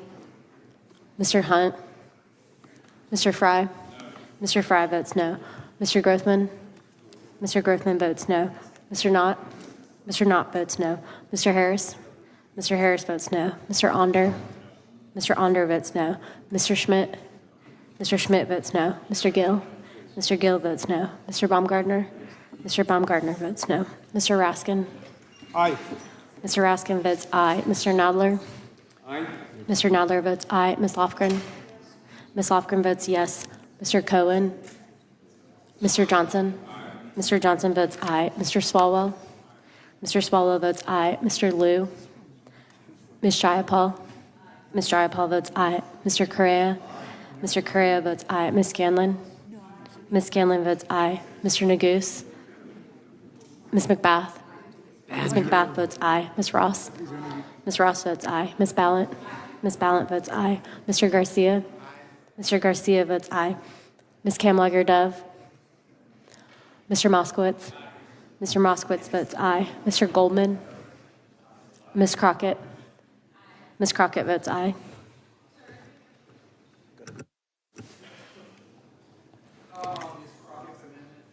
Mr. Gooden, you are not recorded. Mr. Gooden votes no.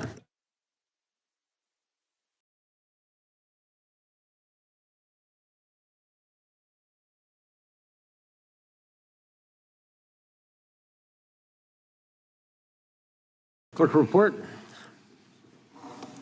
Mr. Chairman, there are 14 ayes and 20 noes. Amendment is not agreed to.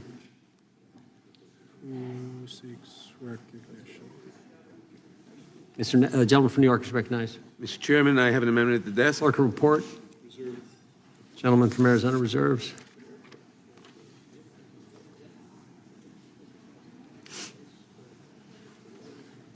Amendment to the amendment. Without objection, the amendment be considered as read. The gentleman from New York is recognized. Thank you, Mr. Chairman. Mr. Chairman, this amendment would prohibit funds in this section of the bill from being used to transport migrants to Guantanamo Bay, Cuba. I have long argued that the extrajudicial nature of holding prisoners in Guantanamo without due process is abhorrent and a stain on our national honor. I criticized President George W. Bush for this type of abuse during his presidency. In fact, I said on the House floor on June 21st, 2005, quote, "This assertion of the right to hold people forever with no specific evidence and no due process has not been asserted in an English-speaking country since before Magna Carta 800 years ago, until this president had the nerve to besmirch the good name of the United States by making such an assertion. This is not how America became the shining city on a hill, so admired by people the world over.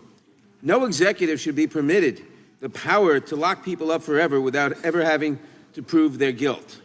That is a power that I would trust to no man, no king, no dictator, and no president." End quote. 20 years later, another president, President Trump, wants to build on the ugly legacy of Guantanamo and begin using it as a detention center for migrants. We should not add insult to injury and hold even more people there offshore, illegally, and in secret. The horrific conditions, questionable legality, unlawful detention, and torture that has occurred on this base are well known. No one should be held there, and yet that is exactly what Trump tried to do. On January 29th, President Trump issued a memo to the Secretaries of Defense and Homeland Security directing the expansion of the Migrant Operations Center at Guantanamo Bay to, quote, full capacity, unquote, which can accommodate up to 30,000 immigrants at once. Pursuant to the executive order, the Department of Defense rushed to put up nearly 200 tents in anticipation of holding migrants there. Fortunately, thus far, the tents have never been used. Instead, the Trump administration has detained a grand total of 400 migrants in the base's hard side facilities, costing American taxpayers over $40 million. There are regularly 5 staff on the base for every migrant that was detained there. Where is Elon Musk when you really need him? Talk about inefficient. Talk about a waste of taxpayer money. It is time to stop wasting money we don't have on projects we don't need. It is time to end this national embarrassment. Perhaps the administration sees the error of its ways. Reports indicate that in early March, the administration was reconsidering the plan, and by March 13th, the spokesman for the U.S. Southern Command confirmed that no migrants were currently being held at Guantanamo. I ask unanimous consent to include in the record this article from the Voice of America dated March 12, 2025, entitled U.S. Clears Out Remaining Migrants from Guantanamo Bay. Without objection.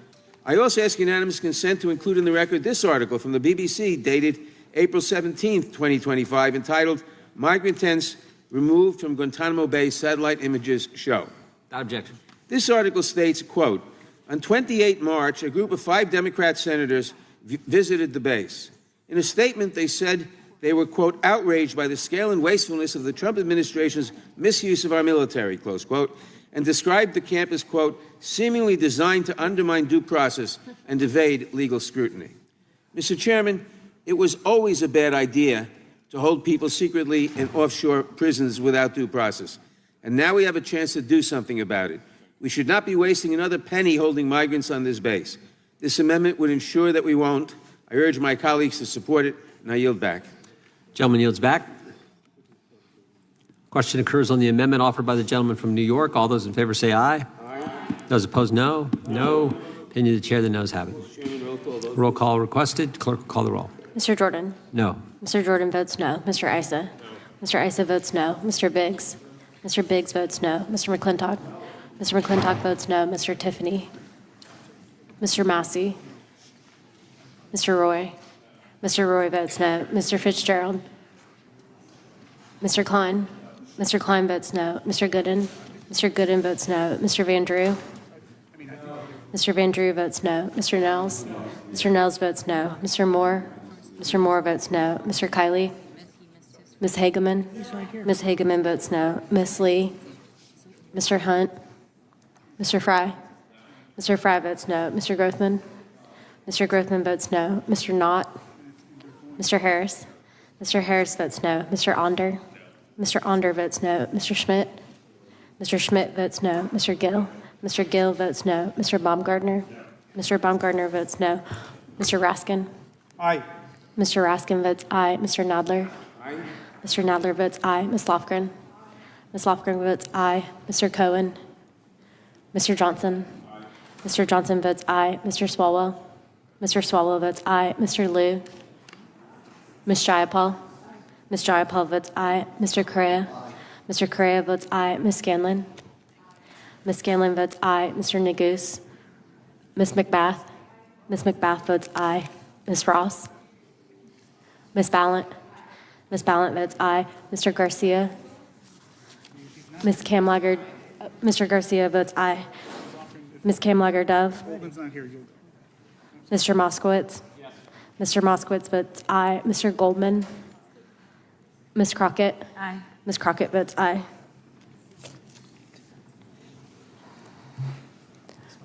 Mr. Tiffany? Mr. Tiffany votes no.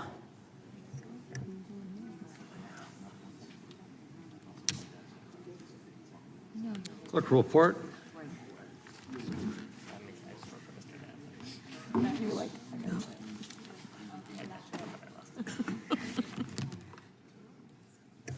Mr. Chairman, there are 13 ayes and 19 no. Amendment is not adopted. Who seeks recognition? Mr. Chairman, I have an amendment at the desk. Gentleman from New York is recognized. Or excuse me, the clerk will report. Point of order reserved by the gentleman from California. Amendment to the amendment and then Objection. The amendment will be considered as read. Gentleman is recognized. Thank you, Mr. Chairman. This amendment is designed to uphold the promises that our government has made to taxpayers in this country. And in this case, the taxpayers are undocumented immigrants who, in by some calculations, contribute nearly $10 billion a year in taxes. Now, obviously, they don't have Social Security numbers. So undocumented immigrants who want to comply with the law, who want to come to this country and work and build a life, perhaps they are seeking asylum, and they are trying to comply with the law. And so they have obtained tax identification numbers so that they can pay income tax. The promise that they get under our laws, under 6103, is that the IRS will not divulge their personal information. However, this administration has completely upended and betrayed those promises by agreeing to share taxpayer information with our immigration services, with the Department of Homeland Security, so that they can use that information to potentially arrest them and deport them. Now, we may agree on some aspects of immigration policy, disagree. Certainly, I agree that those who are convicted criminals should be deported, that there's a process to seek asylum. We ought to be spending money on streamlining that process. But others may disagree, and I would disagree with you, I'm sure, on many of the provisions that you would like. But it seems to me that we can agree that promises made to undocumented immigrants about their taxpayer personal identification information so that they can pay income tax into the United States Treasury should be honored. That seems pretty straightforward. We are essentially asking people to voluntarily pay taxes simply with the promise that we won't use that taxpayer information to deport them. And yet, that is exactly what this administration has done. In fact, 3 IRS commissioners have resigned their posts since President Trump took office 100 days ago. 3! Largely because the Department of Homeland Security and this administration is violating the promises that the IRS made and what the law actually requires. The law to reveal taxpayer information is much stricter than other laws. Even when you're a prosecutor, you have to file a separate motion to obtain a separate order, almost akin to a search warrant, just to get taxpayer information. And here, the IRS, pursuant to an agreement with the Department of Homeland Security, is forced to give our immigration enforcement services taxpayer information. Now, maybe I understand my Republican colleagues do not care about promises that are made to induce people to actually pay into our coffers. I'm sure there's some explanation that they're undocumented immigrants, so they're effectively less than human and therefore should get no rights in this country, which of course is not the way our country works. But for a party that talks so much about reducing the deficit, it seems odd to me that you, the Republican Party, would want to engage in conduct that will inevitably lead to much less revenue from taxpayer payments. Maybe we can agree that we can lower the deficit by agreeing to this amendment so that undocumented immigrants can trust that their identification information will be kept private as they were promised. I yield back. Gentleman yields back. The lady from Washington is recognized. Thank you. I rise in strong support of this amendment, and I just want to add to the gentleman from New York's excellent description of what happens to revenue by saying one more thing, which is I think most Americans don't connect the taxes that undocumented immigrants pay, which, by the way, is very carefully tracked because either you have an ITIN number if you're undocumented and you're paying your federal taxes, or you have a Social Security number that doesn't match, and then it goes into what's called the Social Security Suspense Fund. So you can actually look at the total amount that undocumented immigrants are contributing into taxes and into programs that, by the way, they can never gain the benefits from. So they don't collect any benefit from contributing their federal taxes on Social Security or anything else.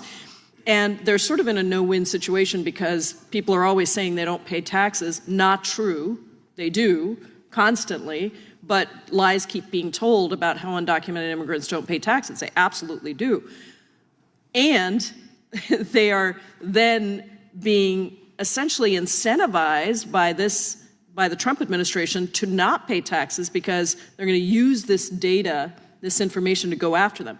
But the point I wanted to make was that I think a lot of people don't know that essentially the taxes that undocumented immigrants pay are a subsidy for U.S. citizen Social Security benefits that are paid out. And so Social Security is financed in part by the taxes that undocumented immigrants pay and never collect on. And so just as one example, the estimate is $25.7 billion in Social Security taxes annually are paid by undocumented immigrants. Now, if you take that amount away, or if you follow through on Donald Trump's mass deportation plans, if he really were able to deport 11 million people, as some people in this committee seem to want to do, you would actually dramatically decrease Social Security's solvency. And so I wonder, Mr. Goldman, if part of the intent here is actually to decimate Social Security, because the more you can say that Social Security is insolvent, the more you can then cut Social Security benefits for U.S. citizens and for people who have been paying into Social Security with the assurance that they're going to get a retirement benefit. And so, to me, there's even a more dastardly notion to this, which goes along with the idea that the Trump administration has been shutting Social Security offices around the country. That's what they did in Washington State. In Seattle, they shut the regional Social Security office down. That's 200 employees who had to be farmed out to other places. Those folks actually service a 5-state area of Social Security offices. So that meant that all of a sudden there was nobody to take care of the websites, to do all of these different things. I feel like this attempt to use taxpayer data has two really horrific goals. One is to go after immigrants, obviously in the mass deportation scheme. The other is perhaps, just perhaps, to also reduce the amount of money that immigrants are paying into Social Security and to undermine the confidence of any taxpayer, frankly, who's paying in, who says, I don't want to share my data, which Mr. Chairman and I have long, I thought, shared this notion that our data should be protected, right, Mr. Chairman? But all of a sudden it seems like maybe you want to co-sponsor this amendment, vote for this amendment, because to me, this is like we're allowing people to go after our data. And we've both taken on our own parties over the years on this question of privacy and privacy of our data. But this, to me, does feel like maybe part of this is decimate Social Security, which Elon Musk said was one of his top goals. This was the big one, the entitlement that they wanted to get rid of is Social Security. And this certainly would. Yes, Will the gentlelady yield? Yes. For a question? So I just want to make sure I understand this. So undocumented immigrants pay Social Security tax, is that right? That's correct. And there's no assurance, of course, that they will ever get any of that money No, back. they're actually not allowed to get money. They can't claim any benefits because they're not Right, eligible. They would have to become eligible, which means some degree of documentation. That's correct. So here they are voluntarily paying it in and with no guarantee of getting it back, and that might, you're saying, reduce the possibility of other American citizens who've also paid into it from getting their benefits? Exactly, because it's a subsidy to U.S. citizens, to others who have paid into Social Security, are eligible to receive their benefits. They're getting subsidized by undocumented immigrants who are paying into Social Security with no ability to ever collect on those benefits. I think my time has expired. I yield back. Gentlelady yields back. Mr. Chairman. Gentleman from California is recognized. Move to strike the last word. Gentleman's recognized. Mr. Chairman, where's Kevin Kiley? I'm a little worried about him. We've been going since 2 o'clock. I think we've had, Mr. Raskin, you could help me, probably 10 amendment votes? More? How many amendment votes have we had, guys? 15? Now, Mr. Chairman, your members have not spoken on anything, and we can take their silence as an admission that it's wrong to deport U.S. citizens and it's wrong to deport kids with cancer. But Mr. Kiley has missed every single vote that we've taken, and I think it's fair to do a welfare check on Mr. Kiley. He's tweeting. He's been tweeting during this hearing, but he's not voting. So I just, for the good of the committee, where's Kevin? Does anyone on your side know? Have you seen him? Is he in the room? Is he in the room? Just a wave or like a hey? Proof of life for Kevin Kiley, because these are pretty important votes: deporting U.S. citizens, firing veterans, deporting kids with cancer. I would expect that my neighbor to the north would want to be here, but he hasn't voted on any of this. So if anyone has seen Kevin Kiley, hey, just tell him there's a hearing going on and his constituents want to know how he would vote on any of this. Maybe if he wants to tweet at me that he's okay, I would accept that. I'd yield. Do you want to suggest that maybe Mr. Van Drew go look for Kevin Kiley?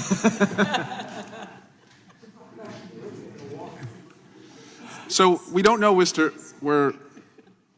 Kiley is. Will the gentleman yield for a question? Yes. I want to follow up for a moment on your sort of silence, what the silence of our Republican colleagues means.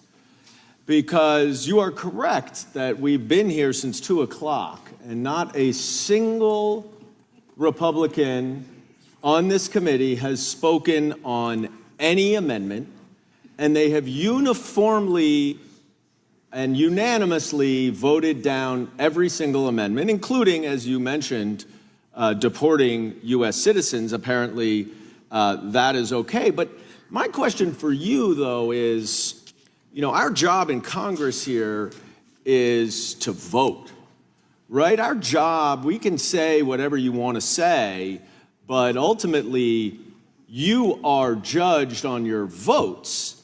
So I guess my question to you is it better to say that their silence means that they agree with our amendments, or their vote against our amendments means that they disagree with all of them? Yeah. How would you know? I don't know. We could only know if they were here to defend it. So we'll let their constituents draw a conclusion. But Mr. Kiley, the reason I bring him up is under the Republican budget plan, the 32,000 people who receive coverage under the Affordable Care Act in Kevin Kiley's district would see their average premium go up by $3,000 a year. That's a 121% increase. And many families would face an even steeper consequence. A 60-year-old couple with a household income of $85,000 in Folsom, heart of Mr. Kiley's district, would see their health insurance increase by $22,560 a year, a 312% increase in premiums. So with all seriousness, like, where's Kevin Kiley? He has missed every single vote. I stepped out to talk to my kids to miss, I think, maybe 1 or 2 amendment votes. That's fine. People have things come up, but he hasn't been here all day. So if you're his friends, go find him, or Kevin, just tweet at us and tell us you're okay. And with that, and maybe tell your constituents how you'd vote on these important amendments. I yield back. Gentleman yields back. Question occurs on the amendment offered by gentleman from New York. All those in favor say aye. Aye. Those opposed, no. No. Opinion of the chair, the noes have it. The recorded vote is requested. The clerk will call the roll. Mr. Jordan? No. Mr. Jordan votes no. Mr. Issa? Mr. Issa votes no. Mr. Biggs? Mr. Biggs votes no. Mr. McClintock? Mr. McClintock votes no. Mr. Tiffany? Mr. Tiffany votes no. Mr. Massey? Mr. Roy? Mr. Roy votes no. Mr. Fitzgerald? Mr. Klein? Mr. Klein votes no. Mr. Gooden? Mr. Gooden votes no. Mr. Van Drew? Mr. Van Drew votes no. Mr. Nels? Mr. Moore? Mr. Moore votes no. Mr. Kiley? Ms. Hageman? Ms. Hageman votes no. Ms. Lee? Mr. Hunt? Mr. Fry? Mr. Grothman? Mr. Grothman votes no. Mr. Knott? Mr. Harris? Mr. Harris votes no. Mr. Onder? Mr. Onder votes no. Mr. Schmidt? Mr. Schmidt votes no. Mr. Gill? Mr. Gill votes no. Mr. Baumgartner? Mr. Baumgartner votes no. Mr. Raskin? Mr. Raskin votes aye. Mr. Nadler? Mr. Nadler votes aye. Ms. Lofgren? Ms. Lofgren votes aye. Mr. Cohen? Mr. Johnson? Aye. Mr. Johnson votes aye. Mr. Swalwell? Mr. Swalwell votes aye. Mr. Liu? Ms. Jayapal? Ms. Jayapal votes aye. Mr. Correa? Mr. Correa votes aye. Ms. Scanlon? Ms. Scanlon votes aye. Mr. Neguse? Ms. McBath? Ms. McBath votes aye. Ms. Ross? Ms. Ross votes aye. Ms. Ballant? Ms. Ballant votes aye. Mr. Garcia? Mr. Garcia votes aye. Ms. Kamlager-Dove? Mr. Moskowitz? Mr. Goldman?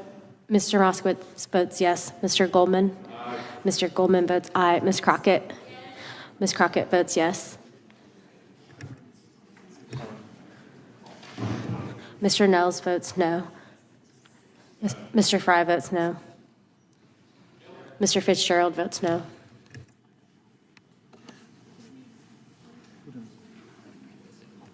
Clerk will report. I look at this so many times, I know, without even like counting things, almost like, oh, we got a bunch of check marks. Mr. Chairman, there are 15 ayes and 20 noes. Amendment is not agreed to. Mr. Chairman? Ms. Lofgren, the gentlelady from California is recognized. Yes, I have an amendment at the desk. Clerk will report. The gentleman from Arizona reserves.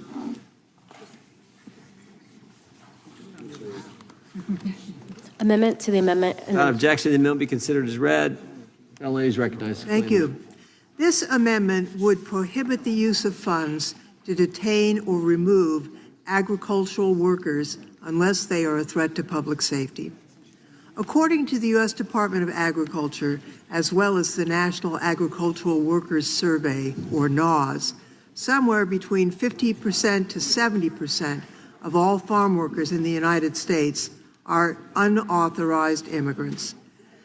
What that means is that approximately 1.5 to 2.1 million agricultural workers in the U.S. could be lost under a mass deportation effort that the Trump administration has promised. Now, let me just give you an example of what that would mean in my district.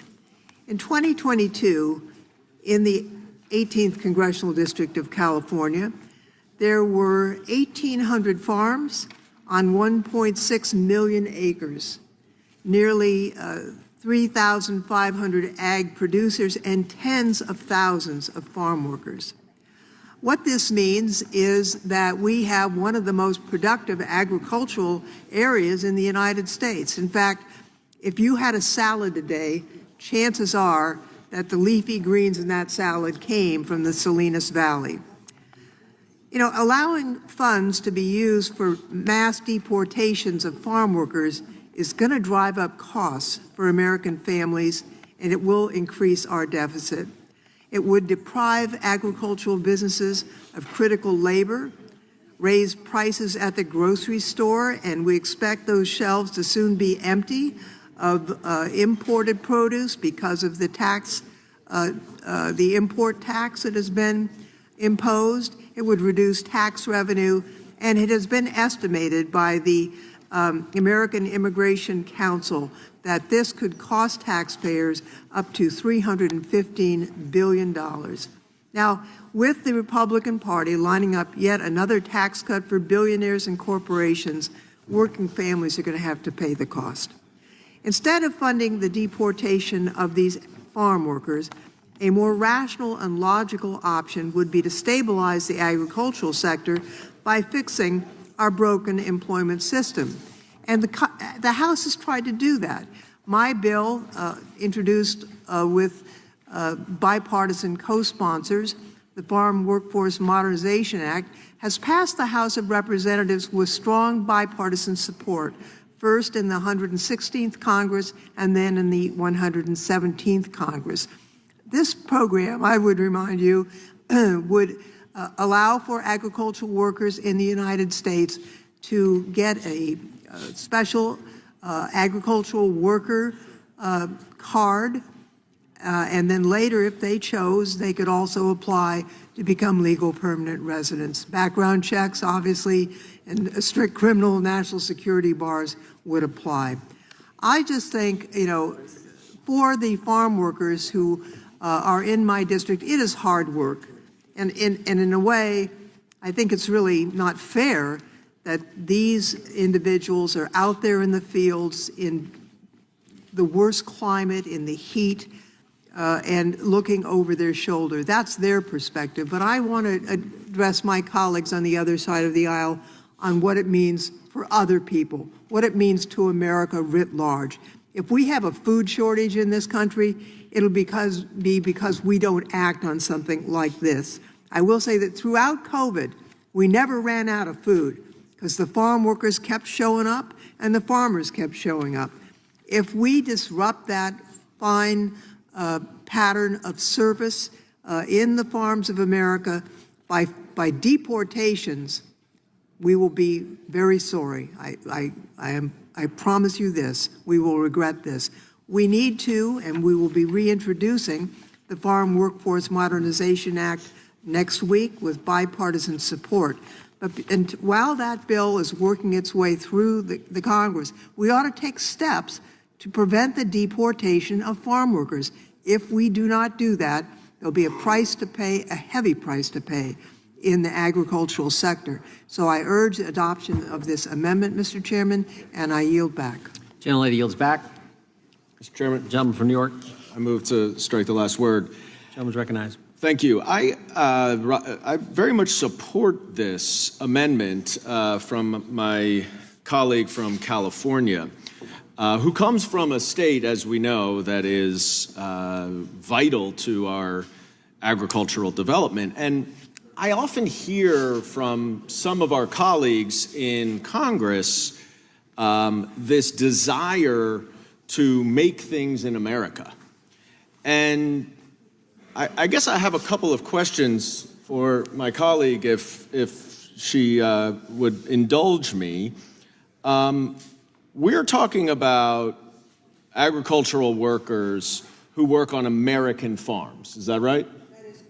That is correct. Okay. And I think what you said, and the data really backs this up, is American farms are extremely reliant on migrant workers, many of whom do not have documentation. Is that right? That is correct. At least half of the farm workers in America lack documentation. Could be up to 70%. We don't know for sure, but it is a majority. And I'm not sure if you know the answer to this, but I certainly am under the impression that our Republican colleagues represent a lot of districts that have a lot of farmland. Is that right? Well, there are representatives on both sides of the aisle who have agricultural areas, but certainly if you look at a map and the red areas on that map, there's a lot of ag in those. Yeah, there areas. certainly is a lot of agriculture. So it would seem to me that if we take this issue to its logical conclusion, that numerous of our Republican colleagues have constituents that will be very negatively impacted by deporting agricultural workers. Is that fair to say? I would say not only will the employers in their districts be negatively impacted, but as food disappears from groceries, every American will feel the impact of this. Certainly. So there will be less produced, which of course, based on basic economic supply and demand, will mean that prices will go up. Now, I assume that there's the possibility, since we're trying to reduce our trade deficits, even though I don't think our president understands what that means, but presumably we could import enough agricultural produce to make up for the reduction in the production here. Is that right? Well, there's a couple of issues with that. First, we've imposed tariffs on ag producers, so that will mean higher grocery prices, but we've also reduced the inspection of food. And so right now, there's a very robust inspection system so that food produced outside the United States, we know is safe when imported. So with those inspectors gone, there will be higher prices and riskier produce as a result of this. Right, so safety as well as actual prices. But I just want to get back to what you mentioned about the tariffs for a second, because I hear from our president that the foreign countries are going to pay for the tariffs. But you said that the prices would go up. Can you explain why that is? Well, it's an import tax. It's not, I mean, I think we ought to say what it is. Tariff is confusing. It's a tax on imports. And for the most part, that will be passed along to the people who are purchasing those imports, whether it's toys at this Christmas, and it's going to be a lot less toys in America, or whether it is bananas. We don't produce bananas in this country, but whether it's produce, whether it's meat. The price of meat is going through the roof already. When I go to the grocery store, as I did over the weekend, it's just shocking, the increase in price in meat. And we do import lamb, for example, from New Zealand, and beef from Australia. That's going to be even higher. And then, of course, if we reduce the capacity to produce in the United States by deporting the workforce, this is not a pretty picture for American consumers. Right, so we'll have less produce here that will raise prices, and it's actually the consumer that pays the tariff tax. It's not the federal government. That is a complete lie. So prices will go up on imported goods, and perhaps that explains why, in part, grocery prices have gone up nearly 3% since Donald Trump took office. Egg prices are at a high of more than $6 per dozen on average. So clearly, we're going to jam the working American from both ends if our agricultural workers are deported. But I just want to go, before we finish up here, I saw an article today where, and perhaps it was from a clip, that the president, in response to a question about what will happen to Christmas presents if these tariffs continue, because Christmas presents are ordered around now in advance of Christmas. What's going to happen to Christmas? And the president said that what would happen is that instead of kids getting 30 dolls per kid, that they would only get 2 dolls per kid. Ms. Lofgren, is it your understanding from talking to your constituents that their children get 30 dolls per year? Well, you know, the president's a billionaire, so maybe his grandchildren get that amount of toys, but most kids do not, and certainly my grandchildren do not. That's what I thought. Yield back. I yield back. Gentleman yields back. Question occurs on the I have a UC. gentlelady, make her request. Thank you so much. This is a time.com article that says, in fight with Bezos, White House calls Amazon showing tariffs cost a hostile act. Without objection. Question occurs on the amendment offered by Ms. Loughlin, the gentlelady from California. All those in favor say aye. Aye. Those opposed, no? No. Opinion of the chair, the noes have it. I'd like a recorded vote, please. Clerk, call the roll. Mr. Jordan? No. Mr. Jordan votes no. Mr. Issa? Mr. Issa votes no. Mr. Biggs? Mr. Biggs votes no. Mr. McClintock? Mr. McClintock votes no. Mr. Tiffany? Mr. Massey? Mr. Roy? Mr. Fitzgerald? Mr. Fitzgerald votes no. Mr. Klein? Mr. Klein votes no. Mr. Gooden? Mr. Gooden votes no. Mr. Van Drew? Mr. Van Drew votes no. Mr. Nels? Mr. Moore? Mr. Moore votes no. Mr. Kiley? Ms. Hageman? Ms. Lee? Mr. Hunt? Mr. Fry? Mr. Grothman? Mr. Knott? Mr. Knott votes no. Mr. Harris? Mr. Harris votes no. Mr. Onder? Mr. Onder votes no. Mr. Schmidt? Mr. Schmidt votes no. Mr. Gill? Mr. Gill votes no. Mr. Baumgartner? Mr. Raskin? Aye. Mr. Raskin votes aye. Mr. Nadler? Aye. Mr. Nadler votes aye. Ms. Lofgren? Ms. Lofgren votes aye. Mr. Cohen? Mr. Johnson? Mr. Johnson votes aye. Mr. Swalwell? Mr. Swalwell votes aye. Mr. Liu? Ms. Jayapal? Ms. Jayapal votes aye. Mr. Correa? Mr. Correa votes aye. Ms. Scanlon? Ms. Scanlon votes aye. Mr. Neguse? Ms. McBath? Ms. McBath votes aye. Ms. Ross? Ms. Ross votes aye. Ms. Ballant?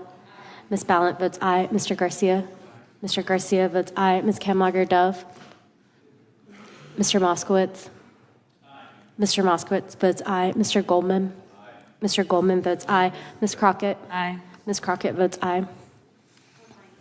Ms. Hageman, you are not recorded. Ms. Hageman votes no.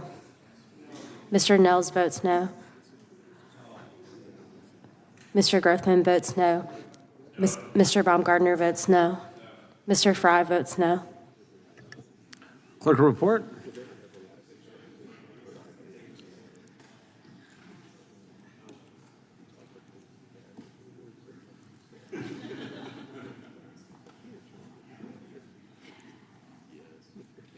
Mr. Chairman, there are 15 ayes and 19 noes. Amendment is not adopted. Gentleman from Georgia is recognized. Mr. Chairman, I have an amendment at the desk. Clerk will report. Reserve it, report. Point of order reserved by the gentleman from California. Amendment to the amendment. Without objection, the amendment will be considered as read. Gentleman can describe his amendment. Thank you, Mr. Chairman. I offer my amendment, which would allow funds to be used to provide lawyers for unaccompanied immigrant children. This amendment just makes sense. We do not allow children to represent themselves in any other legal proceedings. An immigration court should be no different. In these cases, the government is represented by a lawyer. How can we expect kids without lawyers to assess their own eligibility for humanitarian relief, prepare their own cases, and advocate for themselves during an adversarial hearing? I mean, we're talking about a 2-year-old. We expect toddlers to clutch a teddy bear or swing on a playground, but we don't expect them to act as lawyers representing themselves.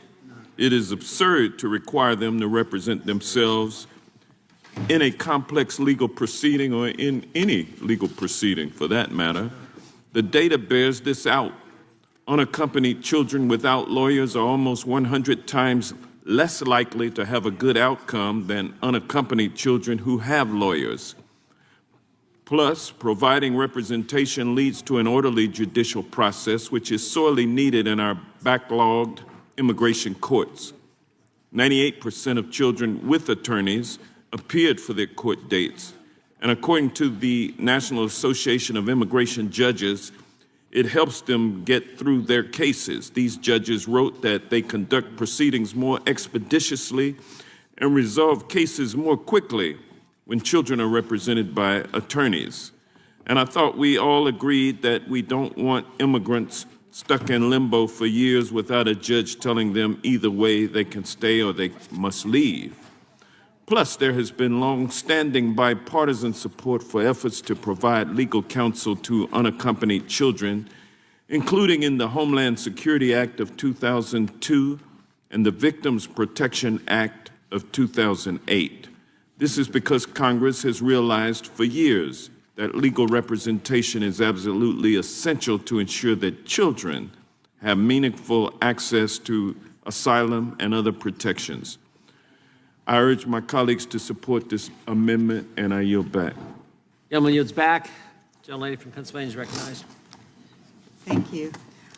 Yeah, I'm strongly in support of this bill. Having worked for years trying to provide representation for folks in the immigration system, the plight of children has always been top of mind. Not only are the children unable to represent themselves in the complex immigration system, but it does a real disservice to our immigration judges. What are they supposed to do when faced with a toddler, with an infant, someone who is completely unable to represent themselves? So it is not just the benefit of the particular individual subject to our immigration laws, but also to make sure that our courts are able to effectuate justice. So I strongly support this amendment, and I yield back. The gentlewoman yield. Would the gentlewoman yield? Happy to yield to you. Thank you.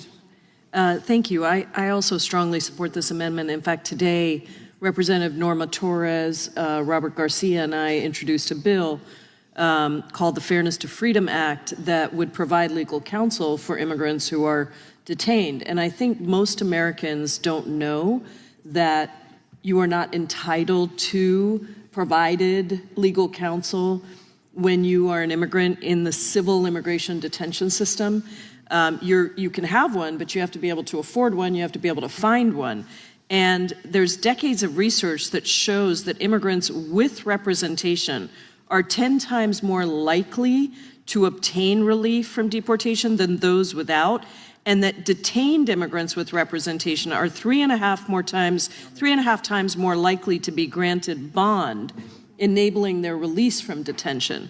And what the Trump administration is doing right now is taking the very bipartisan funds that you mentioned, Mr. Johnson, that had been allocated to provide attorneys for kids and decimating those funds. They're slashing those funds. And so in my district, we have a very important organization called Kids in Need of Defense, KIND.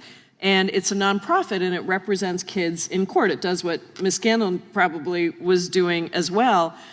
And they are closing their entire office because of Trump's elimination of funding that Congress has historically authorized.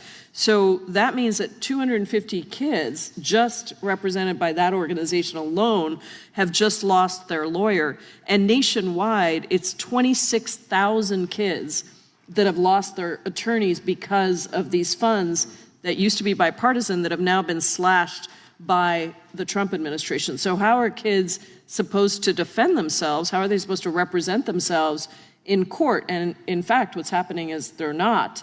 And you can see even with the U.S. citizen kids that were deported, there was no due process there. There were no attorneys to advocate for them. And so I just think that this is a very important amendment, and I thank the gentleman from Georgia for offering it, and I'm strongly in support. I yield back. Thank you. You just raised an important point about what a difference representation makes when someone has legal rights to be enforced, when there's an attempt to have compliance with our laws. We've heard the president in recent days say that he can't provide due process to all of the people who he's trying to deport because that would take forever. Well, justice may not always be as swift as we like, but, you know, democracy, its inconveniences are far outweighed by its benefits.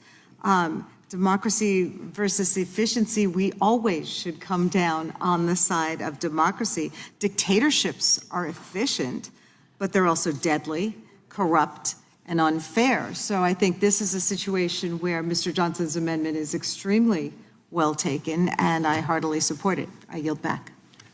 Gentlelady yields back. Gentleman from New York is recognized. Moves to strike the last word. Gentleman's recognized.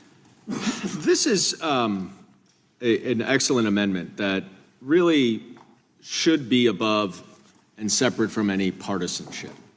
I think we can all agree that children have little to no control, certainly young children have no control over the life that they're born into or the direction that their parents, loved ones, or whoever takes care of them has to direct them towards. And to withdraw funding for lawyers who can help a young child, doesn't speak our language, doesn't understand the law, obviously. Most Americans don't understand our immigration law. To wade through an incredibly scary process would seem to be the kind of compassionate, empathetic thing that every American can get around. We all have children. There are many children, and certainly we recognize that they are not able to fend for themselves, especially in a legal proceeding in a different language. And so this amendment, I think, should be supported by everyone who has basic humanity to care about children.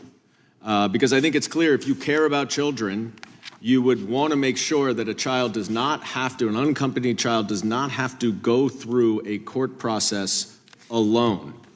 And in fact, I know that this is bipartisan because I introduced one of the rare bipartisan immigration bills in the last Congress, and look forward to doing it again this Congress, that is called the Children's Court Act, which creates a separate court solely focused on children.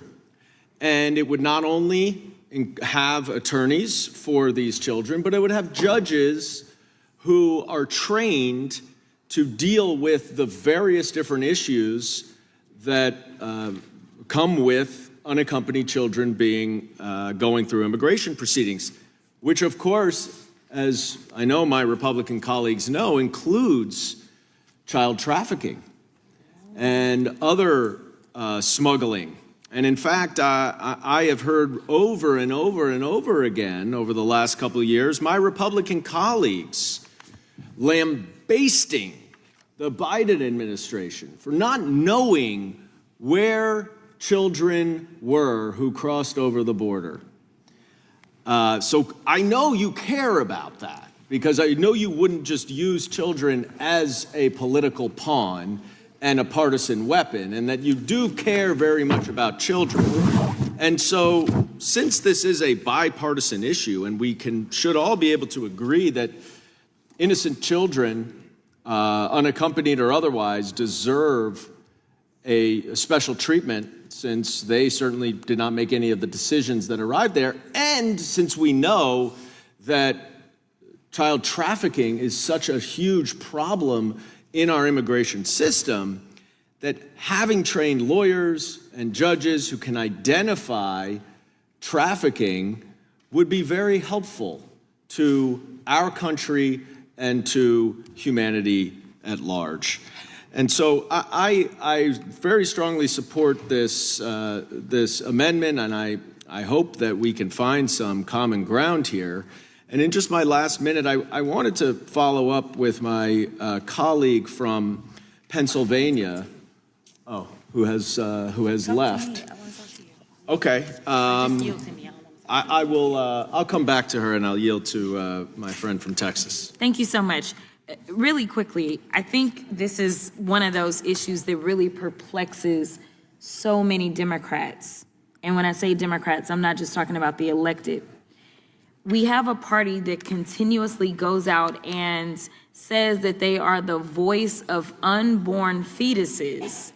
But when it comes to an actual living child who needs an advocate, you are okay with no one speaking up for that baby, a baby that actually exists and unfortunately is having to exist in a world in which they may not understand the language whatsoever. So I just ask you, if you want to be a voice and an advocate for an unborn fetus, then I ask that you care about the fetus when it arrives, regardless of the language that it speaks or the country that it comes from, and you be okay with speaking up for them as well.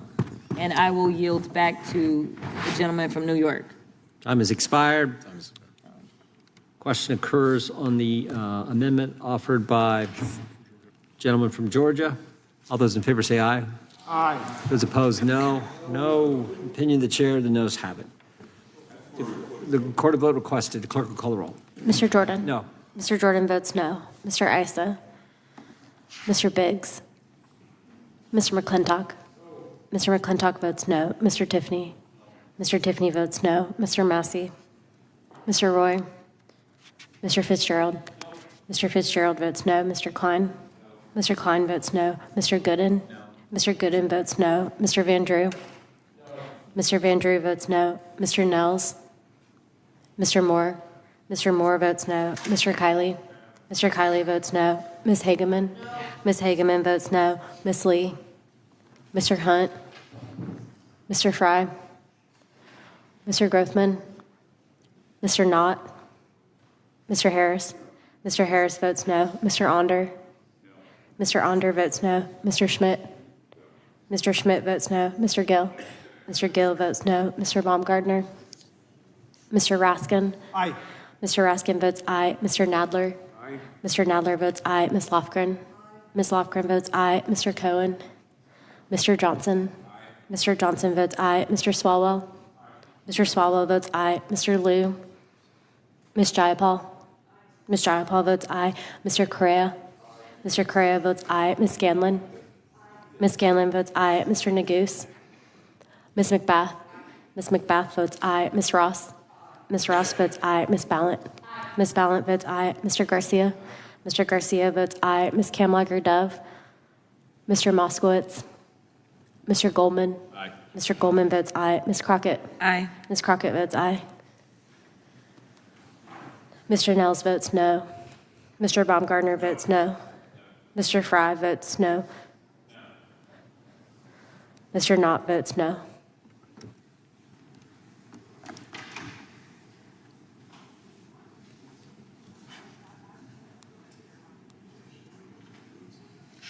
Clerk report. We're coming back. It's a bat. We're down by 26.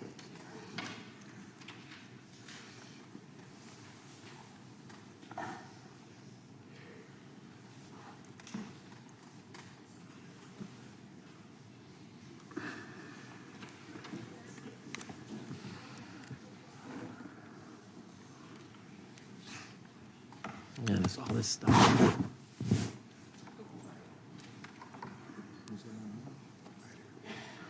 I've got some questions.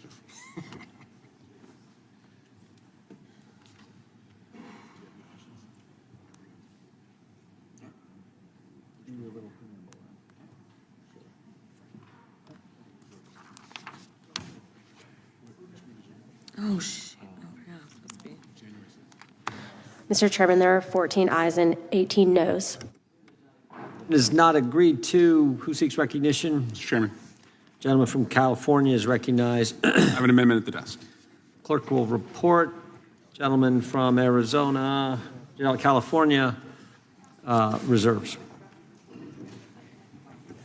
Amendment to the amendment in the nature of a Without objection, the substitute. amendment will be considered as read. The gentleman from California is recognized to explain the amendment. Thank you.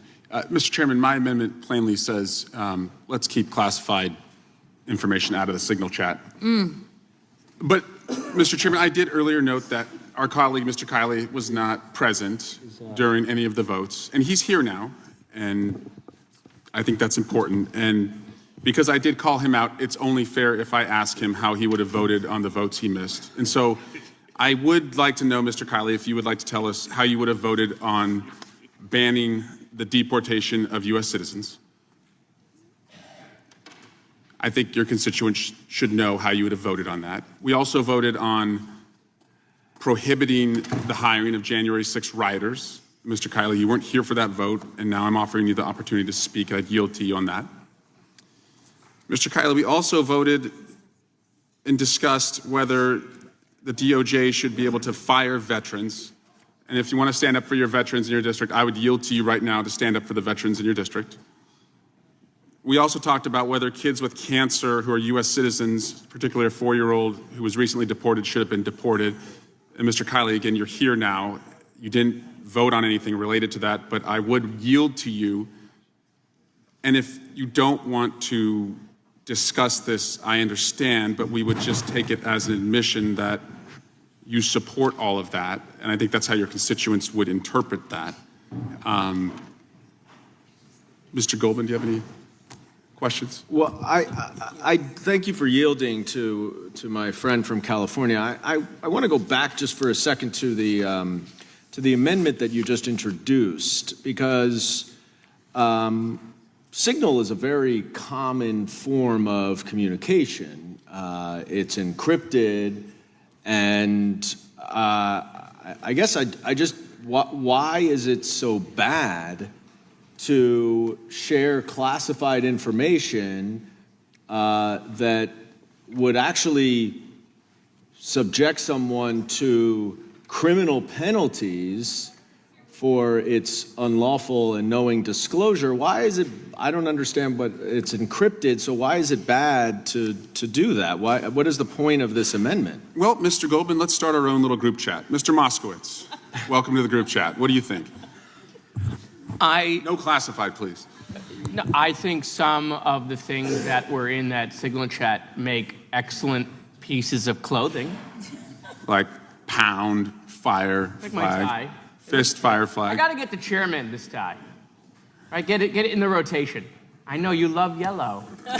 You love yellow. Red sometimes. Sometimes red.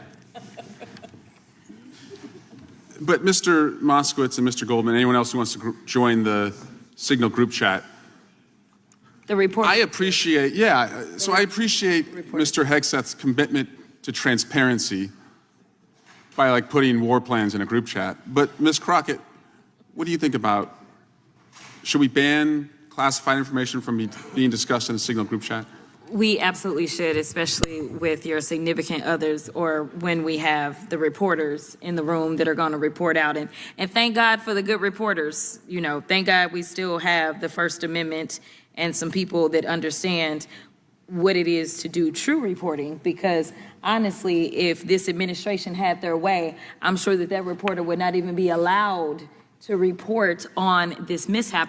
But more importantly, as I was stating earlier today, this isn't just about whether or not we as Americans are going to be safe, because clearly we don't care. But I mean, we are talking about our allies. Our allies are not going to want to share stuff with us when all we doing is putting it in a group chat with the brother-in-law, the wife, and everybody else. Will the gentleman yield for a question? Yeah. Yeah.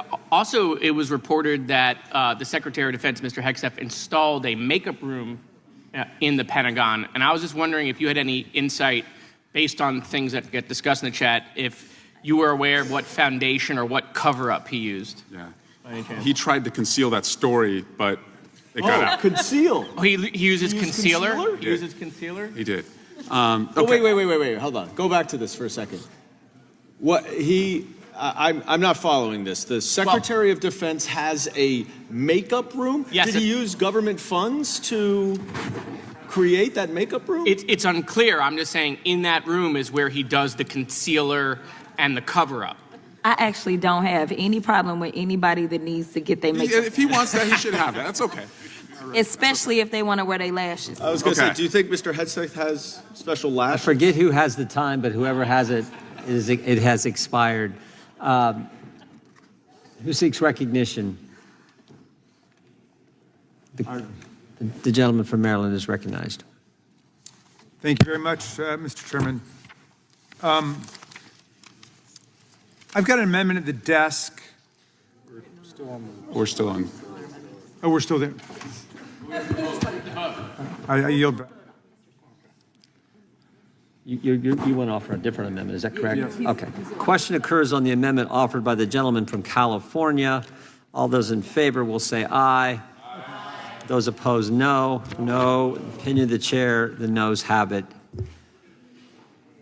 The gentleman from Maryland is recognized. Ms. Chiappa. Oh, I'm sorry. The gentlelady from Washington is recognized. Thank you, Mr. Chairman. I have an amendment at the desk.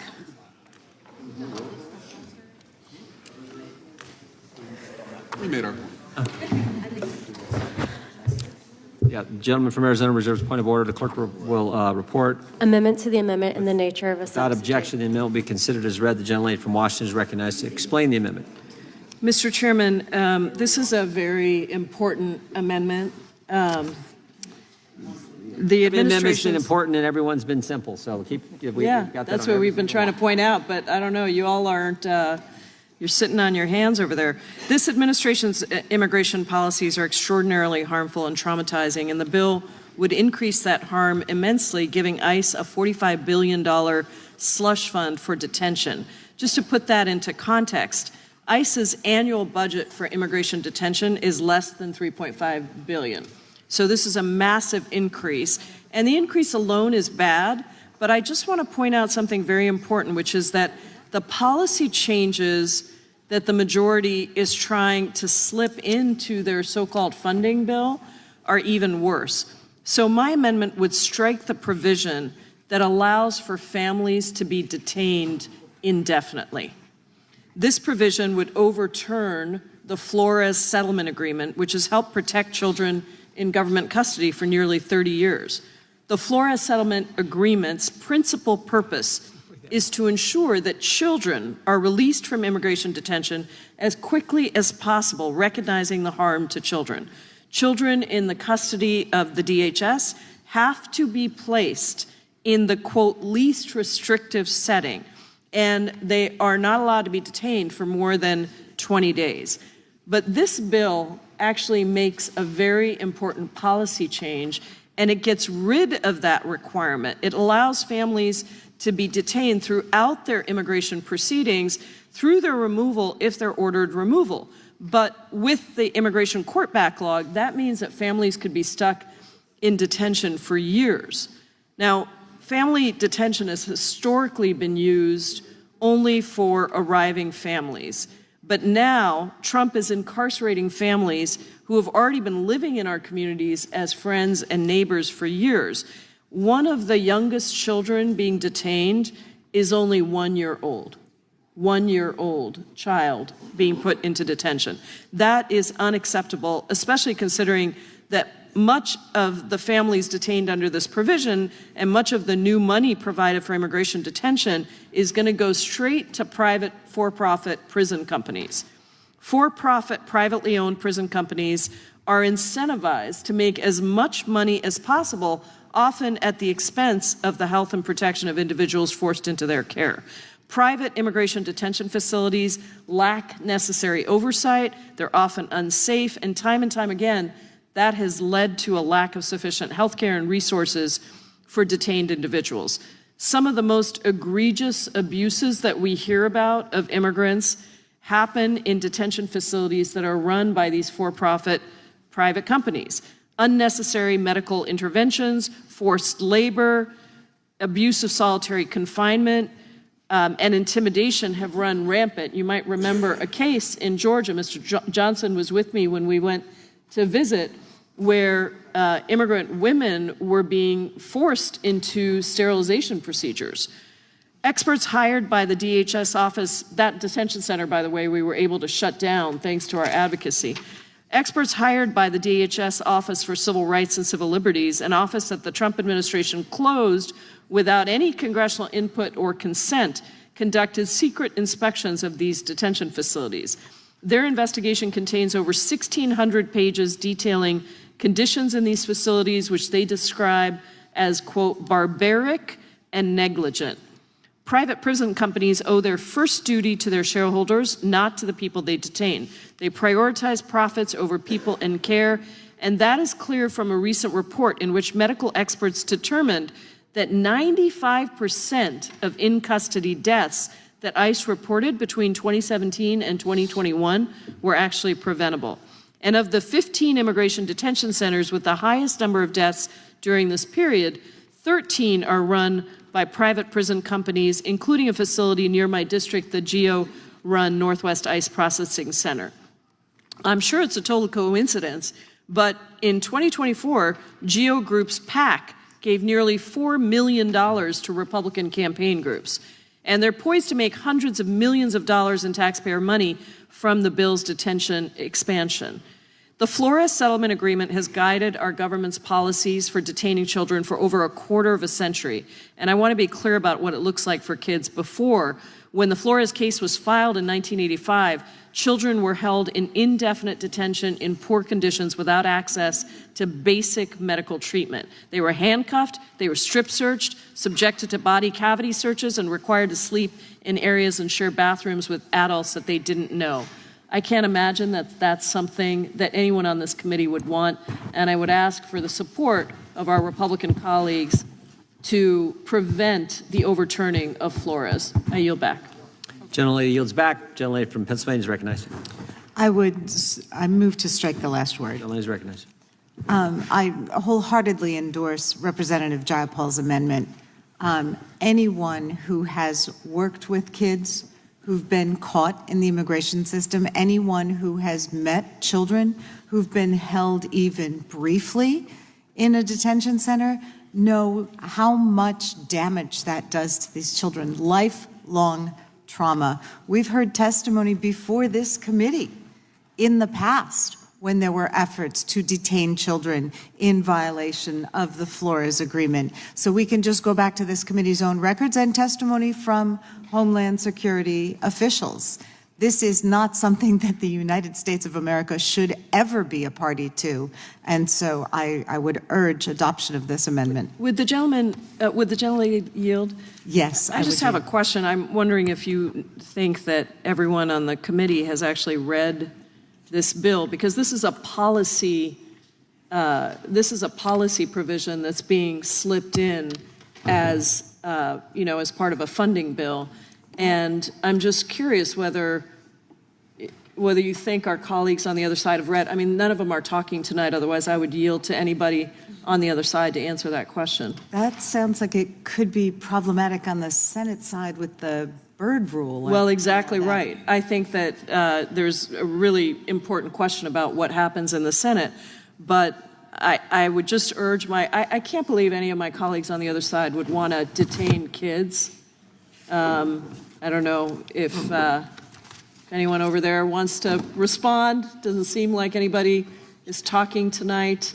Mr. Van Drew is looking like he really wants to, but he is trying to sit on his hands. Mr. Van Drew, Van please. Drew has never stayed this quiet for this long. No, I mean... Chairman's got to buy me a drink for this one. Well, I want to come back to just the serious question of whether you all think that kids should be detained. Because the Flores Agreement has existed for decades, and it existed specifically because we had kids who were being handcuffed and strip searched and subjected to body cavity searches and required to sleep in areas and share bathrooms with adults that they didn't know.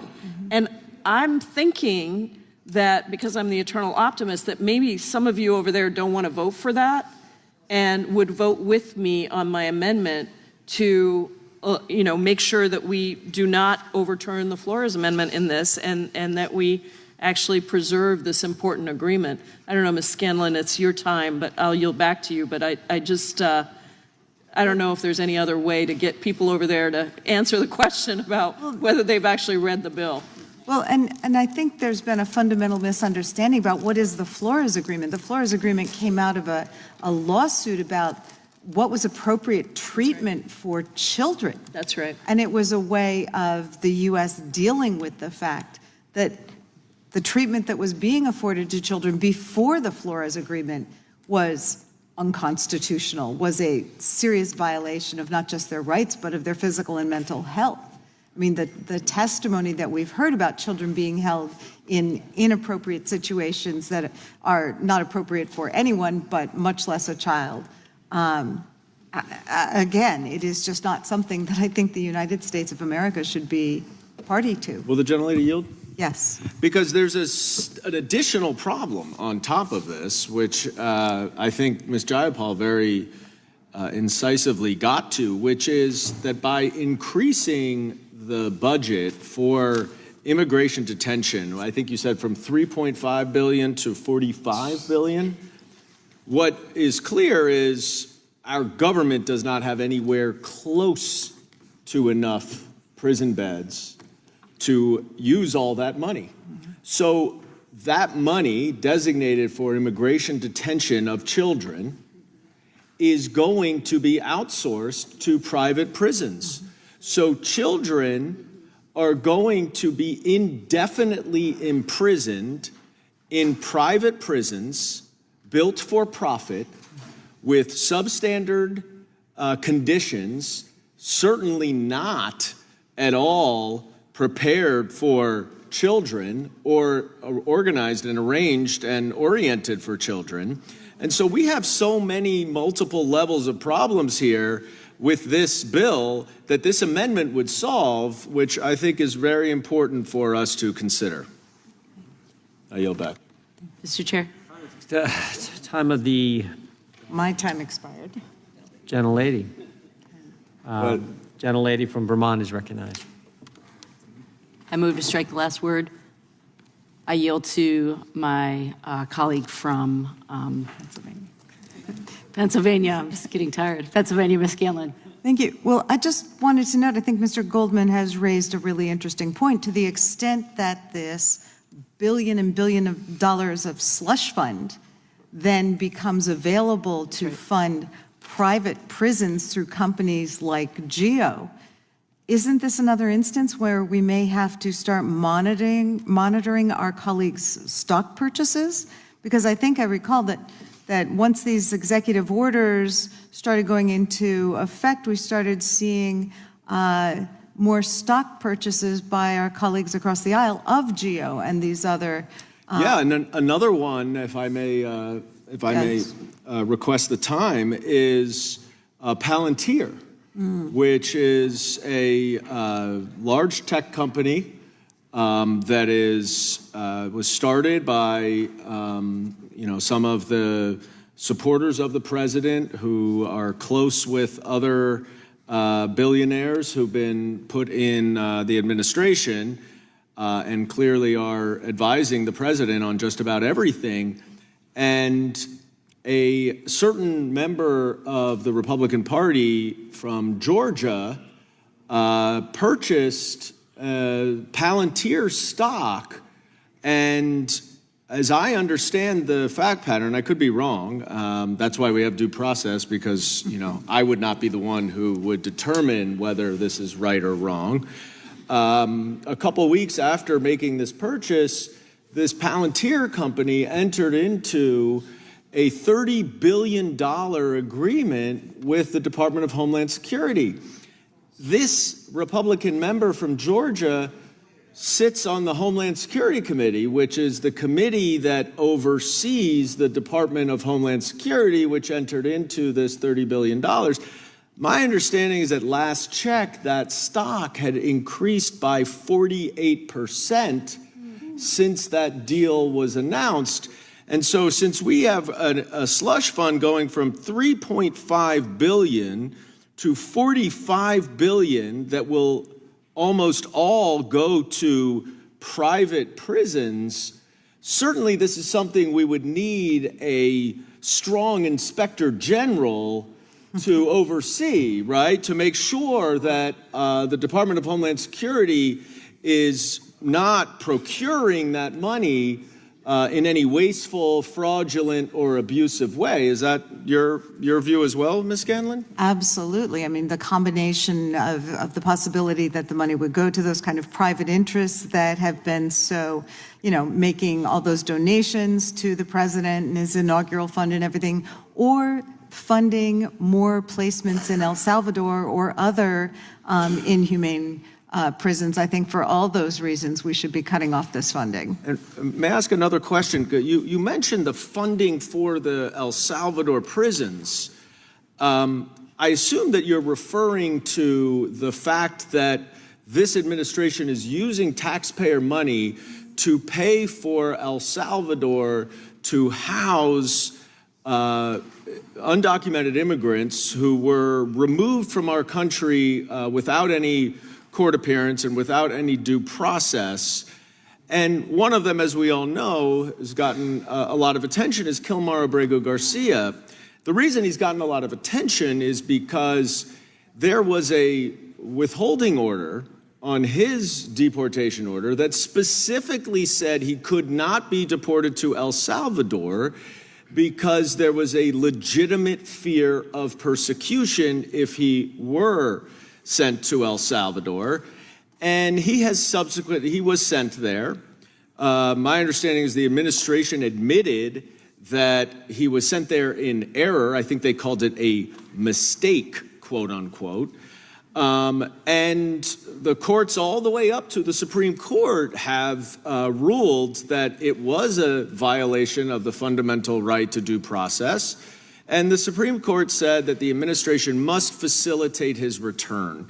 And Ms. Scanlon, my question for you, since you mentioned the payment, the taxpayer money that is going to pay for Mr. Abrego Garcia to stay there, is would it qualify in your view to facilitate if the administration told El Salvador that they would not pay for Mr. Abrego Garcia to stay there anymore?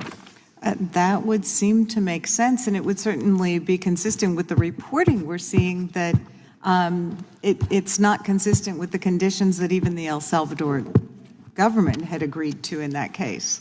So I thank the gentlelady for the time. Gentlelady's time has expired.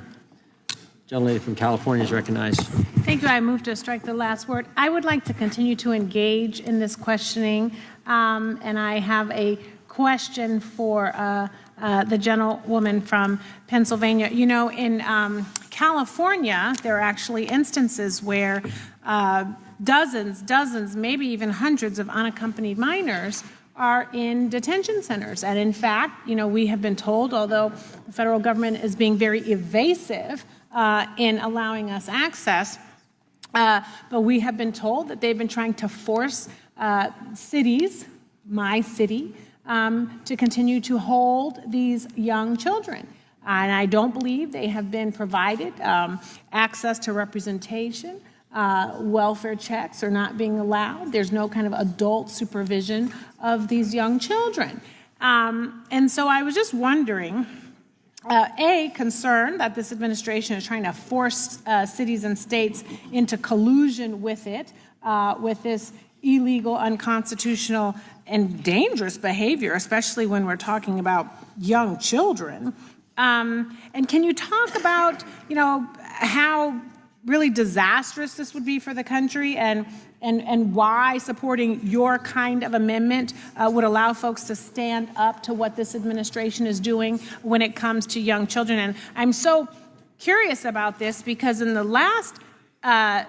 first term of this administration, they seem to not want to continue to show images of children in cages, and yet they are still doing that to young children, but they don't want anyone to talk about it. You know, I think we've talked quite a bit about what happens when you are detaining children, when you're not providing them with the appropriate supports, mental health supports, food, clothing, and emotional support. I mean, it's the kind of thing that the International Treaty on the Rights of the Child, which almost every nation in the world has affirmed except for the United States. It's the kind of thing that is designed to prevent so that we are not damaging children who aren't able to fend for themselves. Thank you. Gentlelady yields back. The question occurs on the amendment offered by the gentlelady from Washington. The question, all those in favor say aye. Those opposed, no. No. Recorded vote, Mr. Chairman. Recorded vote has been requested. Clerk, call the roll. Mr. Jordan? No. Mr. Jordan votes no. Mr. Issa? Mr. Biggs? Mr. Biggs votes no. Mr. McClintock? Mr. McClintock votes no. Mr. Tiffany? Mr. Tiffany votes no. Mr. Massey? Mr. Roy? Mr. Fitzgerald? Mr. Fitzgerald votes no. Mr. Klein? Mr. Klein votes no. Mr. Gooden? Mr. Gooden votes no. Mr. Van Drew? Mr. Van Drew votes no. Mr. Nels? Mr. Moore? Mr. Moore votes no. Mr. Kiley? Mr. Kiley votes no. Ms. Hageman? Ms. Lee? Mr. Hunt? Mr. Fry? Mr. Fry votes no. Mr. Grothman? Mr. Grothman votes no. Mr. Knott? Mr. Knott votes no. Mr. Harris? Mr. Harris votes no. Mr. Onder? Mr. Onder votes no. Mr. Schmidt? Mr. Schmidt votes no. Mr. Gill? Mr. Gill votes no. Mr. Baumgartner? Mr. Baumgartner votes no. Mr. Raskin? Mr. Raskin votes aye. Mr. Nadler? Mr. Nadler votes aye. Ms. Lofgren? Ms. Lofgren votes aye. Mr. Cohen? Mr. Johnson? Mr. Johnson votes aye. Mr. Swalwell? Mr. Swalwell votes aye. Mr. Liu? Ms. Jayapal? Ms. Jayapal votes aye. Mr. Correa? Mr. Correa votes aye. Ms. Scanlon? Ms. Scanlon votes aye. Mr. Neguse? Ms. McBath? Ms. McBath votes aye. Ms. Ross? Ms. Ross votes aye. Ms. Ballant? Ms. Ballant votes aye. Mr. Garcia? Mr. Garcia votes aye. Ms. Kamlager-Dove? Ms. Kamlager-Dove votes aye. Mr. Moskowitz? Mr. Moskowitz votes yes. Mr. Goldman? Mr. Goldman votes aye. Ms. Crockett?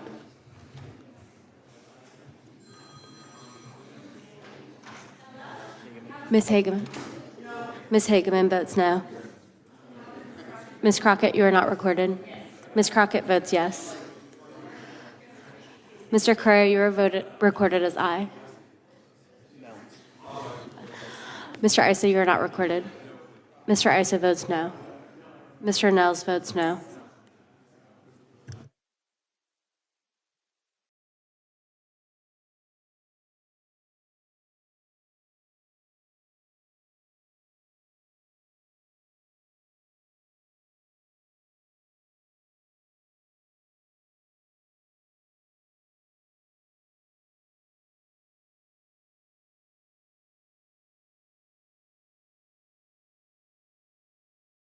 Clerk will report. Mr. Chairman, there are 16 ayes and 21 noes. Amendment is not agreed to. Who's next? Mr. Chairman. Gentleman from California is recognized. Thank you, Mr. Chairman. I have an amendment at the desk, number 24. Clerk will report. Point of order reserved by the gentleman from Arizona. Amendment to the amendment in the nature Without objection, the amendment will be considered as read. The gentleman from California is recognized to explain it. Thank you, Mr. Chair. First of all, let me begin by thanking all the veterans in this committee for their service to our country. This amendment deals with deported veterans. Committee will come to order. Gentleman from California is recognized.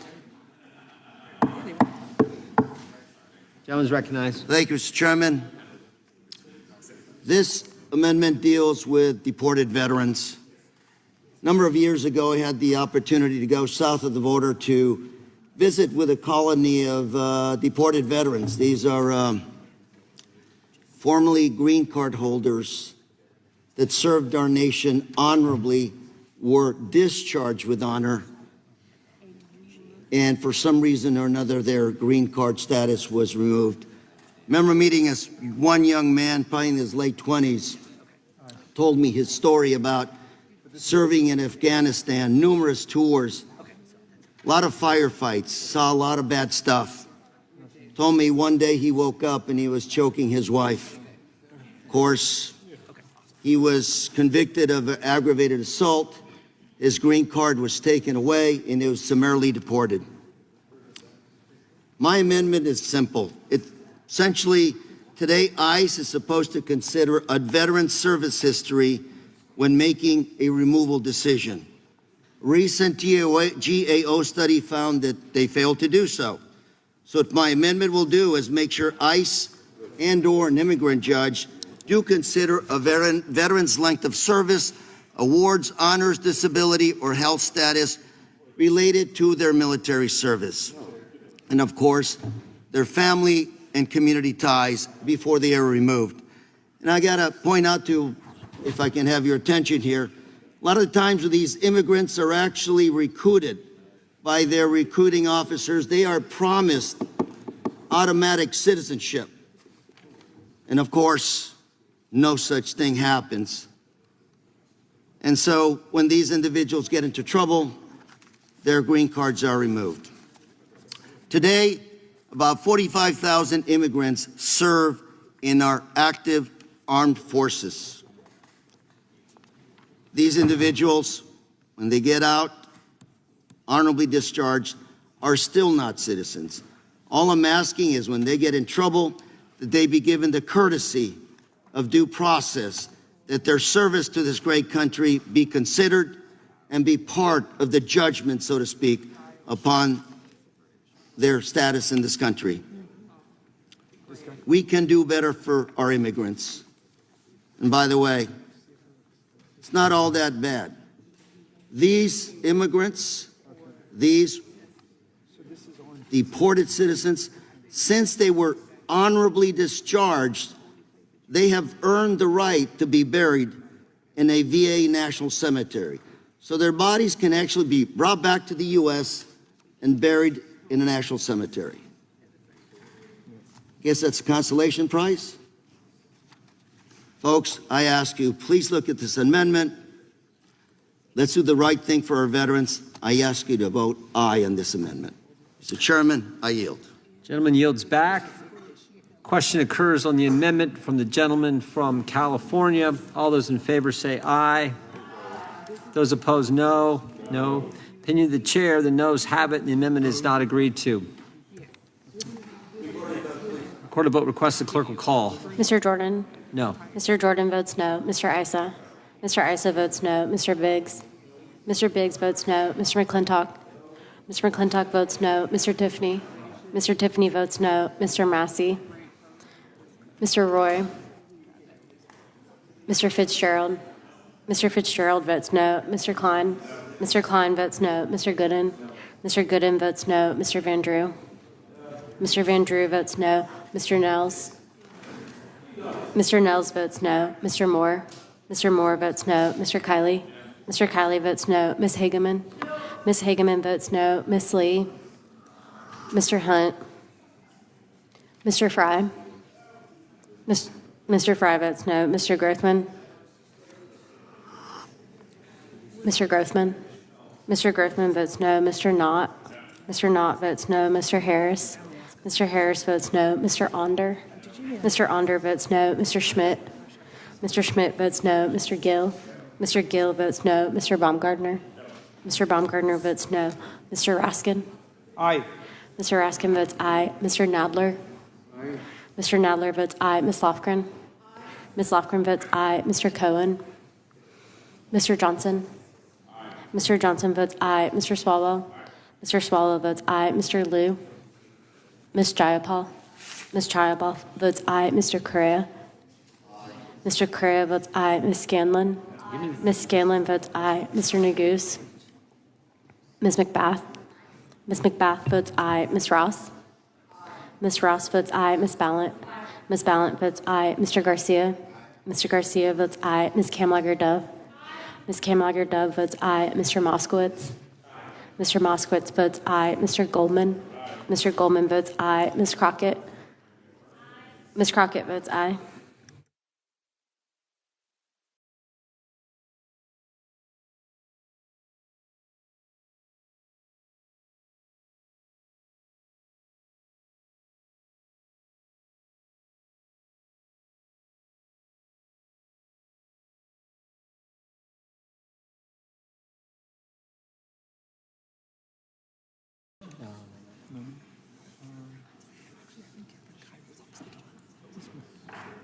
He's quiet, but he's smart. He's smart. You know, he was my last one. That's right. Clerk will report. Mr. Chairman, there are 16 ayes and 21 noes. The amendment is not agreed to.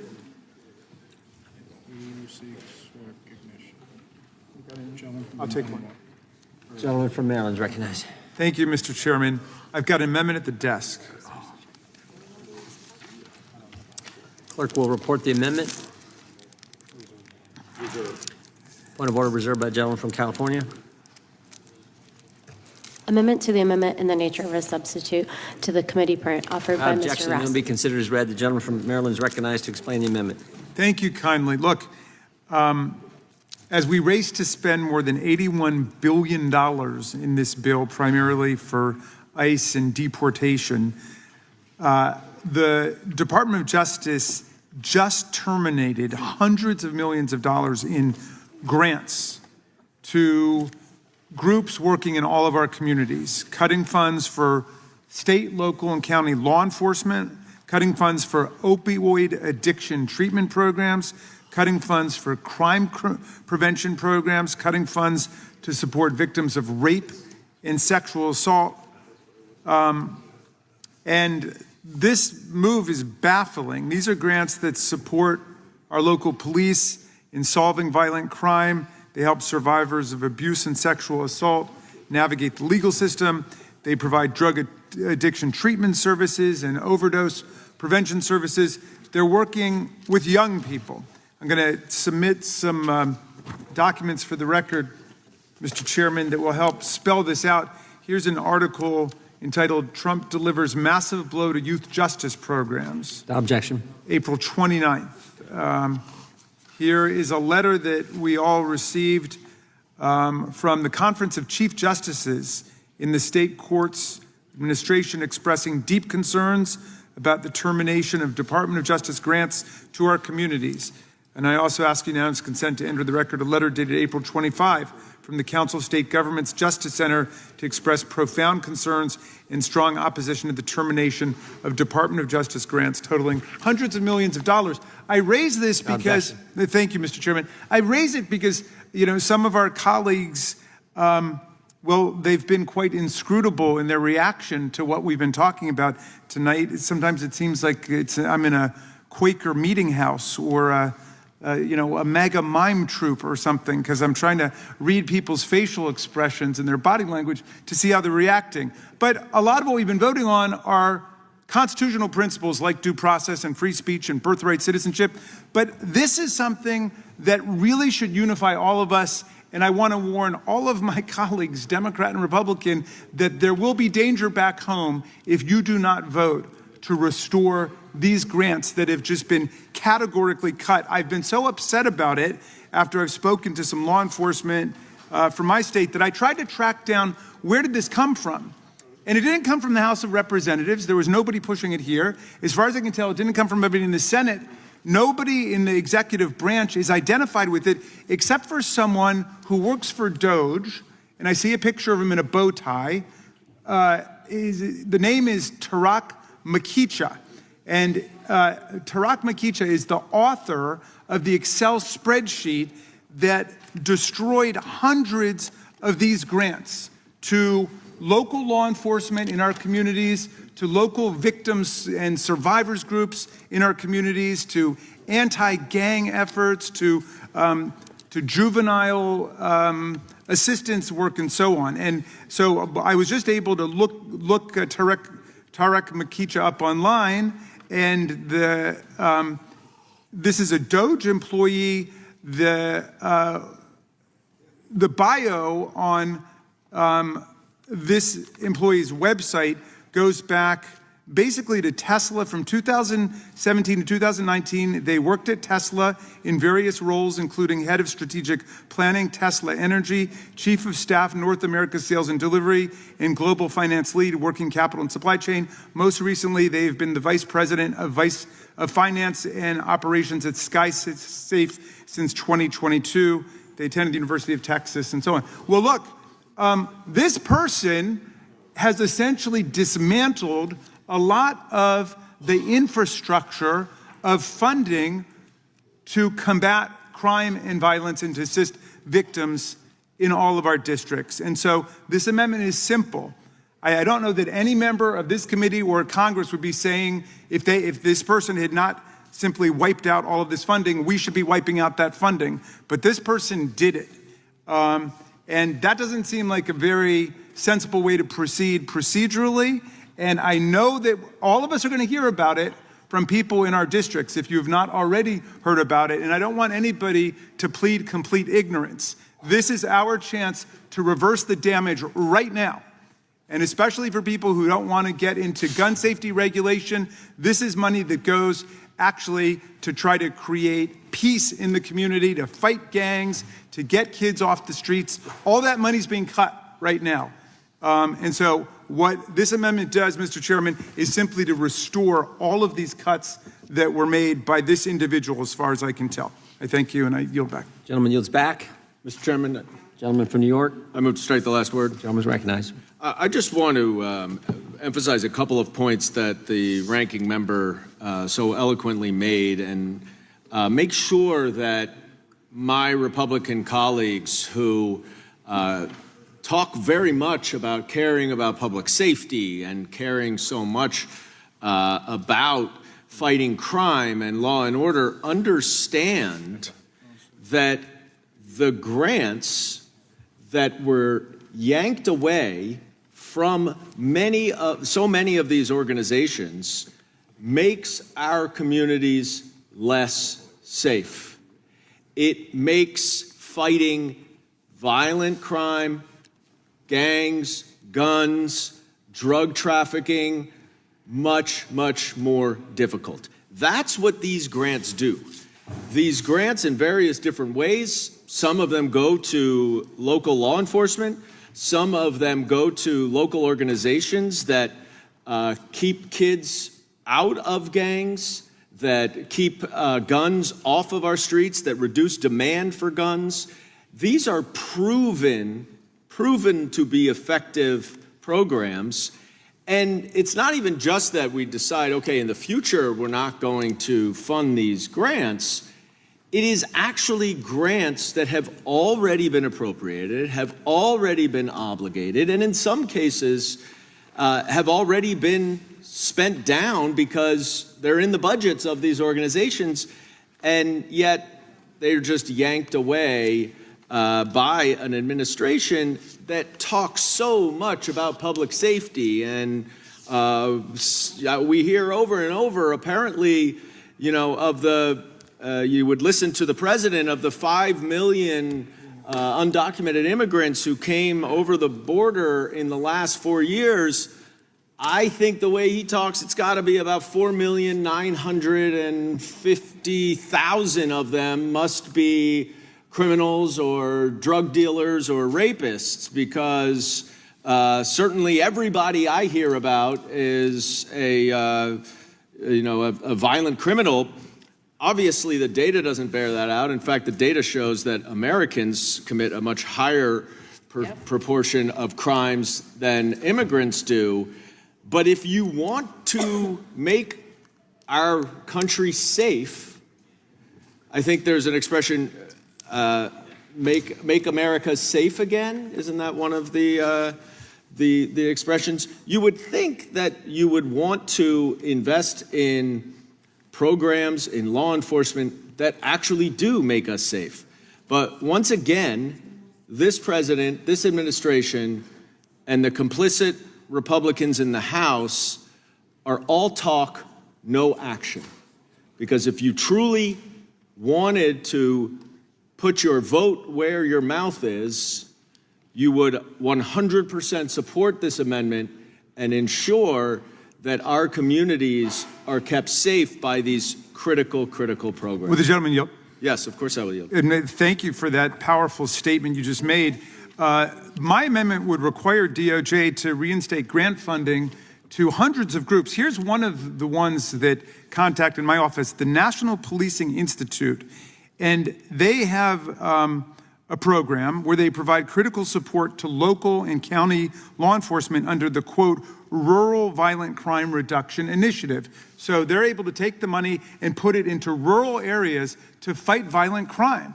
And they've gotten the grant, they were expecting the grant, they were counting on the grant, and whoever this person is, not the House of Representatives, not the Senate, I'm not hearing anybody in the cabinet taking credit for it, but whoever this person is in DOGE, which sometimes fashions itself a fourth branch of government, just slashed all of that money.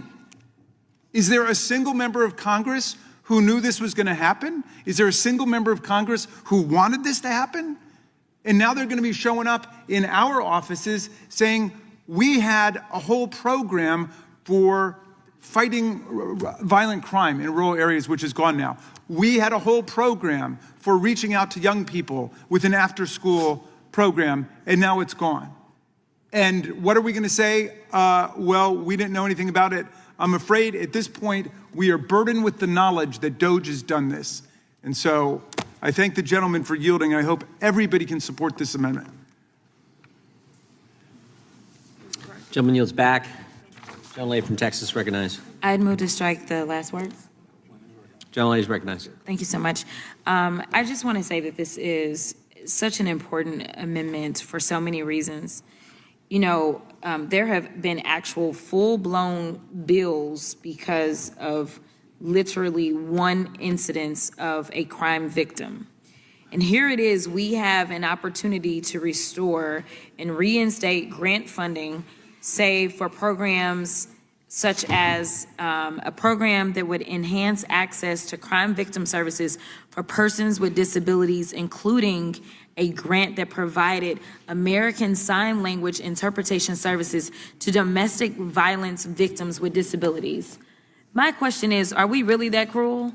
I mean, y'all have done full-blown bills where y'all have, you know, taken away everybody else's due process rights and things like Lance Gooden, Mr. Texas, next door to me. Are you okay with victims not being able to have access to resources?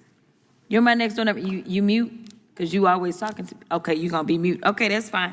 I also am curious, Lance Gooden, Texas, Mr. Gooden. Okay, all right. Well, I'm going to just say that you know that I know what I'm talking about. So that's what you mean by sitting there. Did you also realize that while we are going through reconciliation, because this supposedly is about saving money, and supposedly the Republicans are more fiscally responsible than we are. So we think that victims should have access to resources cut in something like this, but the report came out today. Did you see the news, Lance, about President Trump? How he spent $220 billion, that's what it'd be, billion more dollars in his first 100 days than guess who? Joe Biden did in 2024. Imagine that. And last time I checked, Joe Biden is a Democrat. So I just want to say that as we go through reconciliation, in all seriousness, what is so frustrating for us on this side of the aisle is that we all agree that we should get rid of waste, fraud, and abuse. I think it's how we have defined it. And it seems like if you're talking about victims, then it's okay. It seems like if you're talking about putting law enforcement in an even worse situation, then it's okay. It seems like if our communities are going to be overrun, then it's okay. It seems like it's okay if it means that we are going to deport U.S. citizens. It seems like it's okay if we are going to round up babies and tell them that they won't have judges. It seems like it's okay to cut funding for all of that so long as we don't touch the budget as it relates to somebody spending time down in Mar-a-Lago and golfing. I mean, this is about our priorities. And right now, we on this side are prioritizing healthcare. We're prioritizing humanity. We're prioritizing safety. I'm just saying, when y'all have to go home, I don't know if your constituents are going, and Lance, your constituents are like right next door to mine. I don't know if they're going to appreciate some of these votes. With that, I will yield back. Young lady yields back. Gentleman from Colorado. Move to strike the last word. Gentleman's recognized. I thank the chairman. I thank the ranking member for the amendment. I think it's a reasonable amendment, and I would relish the opportunity to debate the amendment with my colleagues on the other side of the aisle. I am very confused by the strategy that they seem to have adopted. And I guess I just wanted to test it for myself because as I walked in here, one of my colleagues said, no, if you offer to debate them in any way on any subject, they'll refuse to engage with you. They won't respond, that there's some sort of, I don't know, tactic that they've adopted. And I said, there's just no way that that's true. So, because I, of course, serve with Mr. Roy, for example, on the Rules Committee, and we engage in fulsome debate on that committee. And I just can't believe that this would be a tactic he, of all people, my friend from Texas, would adopt. Mr. Roy, seriously? Is it, you won't respond? We can't have any conversation? Well, I'm glad to be here. I'm delighted. Would you be willing to debate this particular amendment with me? Because I'd be interested in your thoughts. What was that? What was that? What was that? No, I know. I'm offering you the opportunity. I assume you're against this amendment, and I just wonder if you might engage with me for a few moments on why. Nothing? Mr. Roy, come on. Because here's the thing. I know for a fact you disagree with this strategy. Like, I don't know what Chairman Jordan said to all of you to compel you to say, we're just getting this gag order. You're not allowed to talk for 24 hours. I mean, it is insanity. This is not elementary school. What are we doing? Mr. Tiffany, we served together on the Public Lands Subcommittee. You're the chairman. We had a fulsome hearing yesterday, hours of debate. Do you have any comments on this amendment? I assume you have a position on it? I would yield. What was that? I don't know if the cameras could capture it. I think some sort of gesture. I cannot believe that my colleagues on the other side of the aisle have debased themselves in this way. I mean, this committee has long been known as a committee that engages in rigorous and robust debate. Mr. Chairman, could I indulge you? Would you be willing to just debate with me for a moment on this amendment? Nothing? This is probably the only time in the 7 years I've been in Congress that Chairman Jordan has refused to make a comment. No, let me do it. Really? I'm happy to yield a moment to you. Do you support this amendment that Mr. Raskin has offered? The simple and straightforward amendment for the. What was that? It's a simple and straightforward amendment, exactly? That's what every amendment, I think. No, but this one is a particularly simple and straightforward. I mean, look, here's the thing. This amendment, very simple, very straightforward. All it says is that the grants that the Department of Justice has allocated pursuant to the authority that we have given that department for police departments in Ohio, in the chairman's state, that those grants be held harmless. That these grants that DOJ had managed to cut to local police departments, that they be reinstated. That's it. That's all this amendment does. Nothing else. Will the gentleman yield for a minute? One of my Republican colleagues, or is it? No, sorry. Oh, on the yeah, well, yeah. I mean, sorry. There's not a single Republican colleague of mine that will engage in any way. I just think it falls short of the standards of this august body and this committee. And Mr. Chairman, I get it. I know you want this hearing to end early. I understand, but why not live up to the values of this committee and the expectations of this committee, and let's have a healthy exchange of views back and forth, and we can then let the chips fall where they might. So I'll give you one last opportunity. On this one, you must, come on. You're a kind man. Well, I'll yield to my colleague from. Well, I was just going to suggest that we see if Mr. Van Drew is back there. He's been chomping at the bit to say something. I don't think he's ever spent this many hours without speaking. So I don't know if he's back in the anteroom over there, but that certainly that might be your best bet. Yeah, I think he's in hiding, and it's consistent with the approach that my colleagues have regretfully taken over the course of the last couple weeks. Most of them not holding town halls. Constituents can't find them, and lo and behold, now here in the committee. Where we're supposed to be debating these kinds of amendments and, aren't willing to say a word. And we've been here before. I mean, we had the reconciliation debate, of course, when Democrats were in the majority. I served on this committee. And we had a debate. There was never an order from the chairman to say, you're not allowed to say a single word for 24 hours. That was never an edict that came down from Chairman Nadler. I don't recall that. So Anyway, I see I'm out of time. Certainly not. Thank you. Gentleman's time has expired. The gentlelady from Georgia is recognized. Thank you, Mr. Chair. I want to speak in support of this amendment, but I just want to say I was really privileged to join a letter campaign with the ranking member and other august members of this body in supporting of, the grant funding for a lot of the initiatives that have now been deemed unjustified and terminated by Trump's Department of Justice. One of them I want to talk about in all seriousness now, because this is really serious business, and I know that we've kind of been able to banter back and forth, but honestly, this is really serious because the American people need to really pay attention to what's happening here tonight.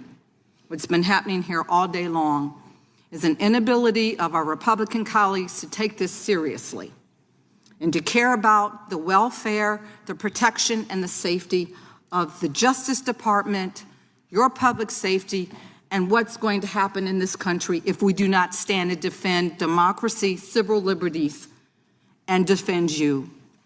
And so let's even talk about the Valor program. It was a program that is now defunct, that was aimed at supporting law enforcement, and you claim to be the party that supports law enforcement. It supports officer wellness and officer safety, something surely that I hope that you all would want to support. It provides state and local and tribal law enforcement with in-person and web-based training and technical assistance to directly affect officer safety and wellness. Now, if you're going to call yourselves the party of supporting our men and women in blue, then this should be something that you should really want to reinstate. You cannot continue to be the party that says one thing and does another, because trust me, the American people are watching. And this has not been funny business all day long. We have been seriously trying to have constructive debate with you. The American people deserve that. They deserve far better than what they've been getting today. And it is a tragedy that we're wasting taxpayer dollars because this system is not working the way it was designed to work. And shame on us. Shame on us for sitting here and playing with the American people's civil liberties and their rights. And they are on the line. And for everybody that's watching in America, I hope you're really paying attention to the direction that this country is going in under this administration. So I know that everyone has had time to banter and laugh about this, but this is serious business. So let's work on reinstating the funding for these critical initiatives. That it's something that all of us should be supporting. So I urge my colleagues to take this seriously, have constructive debate, do not underserve the American public, because this is what you've been doing today, and I yield back. Will the gentleman yield just for a moment? Yes, I'm more than happy to yield to the gentleman from I want to thank the very distinguished gentlelady from Georgia for those powerful remarks that I hope give everybody a moment to pause and think about what's been happening here. We've been in session for 8 hours now. I believe that the members of the minority have advanced a whole series of amendments on the weightiest of topics, including due process and birthright citizenship and freedom of speech and so on. We have tried to advance arguments in a thoughtful and deliberative way. We've tried to keep good humor with all of our colleagues. We've obviously gotten the silent treatment today from our friends across the aisle. The reason the Constitution protects our speech and debate is because the framers wanted us to engage in speech and debate. There are profound things going on in America right now. Very serious, heavy things taking place with the Trump administration. We need to be talking about them. It'd be one thing if they were listening to all of these eloquent, evidence-based speeches on this side and then voting with us, but our friends have listened to all of them and just voted against us without uttering a peep. They've been exercising their privilege against political self-incrimination, perhaps, under the First and the Fifth Amendment, because perhaps they don't really want to be associated with what Donald Trump is doing, but they also perhaps don't want to take a stand against Donald Trump within their own caucus. But for whatever reason, they seem to be tied up in knots today. I feel proud of our members here who have taken a very serious position on behalf of freedom, liberty, the rule of law, and community resources for law enforcement in America. Thank you for yielding, and I yield back. Gentleman yields back. The gentlelady from Vermont is recognized. Thank you, Mr. Chair. I move to strike the last word. Gentlelady is recognized. Like my colleague from Georgia, I'm deeply concerned about other programs that are being cut because of this, cut that is being carried out by someone we don't even know who this person is. Nobody in here called for these cuts, as the ranking member has said, not anyone in the House, not anyone in the Senate. Nobody in the White House is taking responsibility. So somebody in DOJ made the decision to make these cuts. And one of the things that's also going to be cut, or has been cut rather, it's already happened, correct? It's already happened, is the comprehensive opioid abuse site-based program. Now, nearly 1/3 of Americans know somebody who's died of an overdose. Can you imagine? 1/3 of this country, you know somebody who's died. I know in my hometown of Brattleboro, Vermont, we've had many people who have died from substance use disorder, have been impacted so horribly from the opioid epidemic. And this cutting of these funds is going to have a devastating impact on these organizations that are working to bring us back from the brink of this destruction.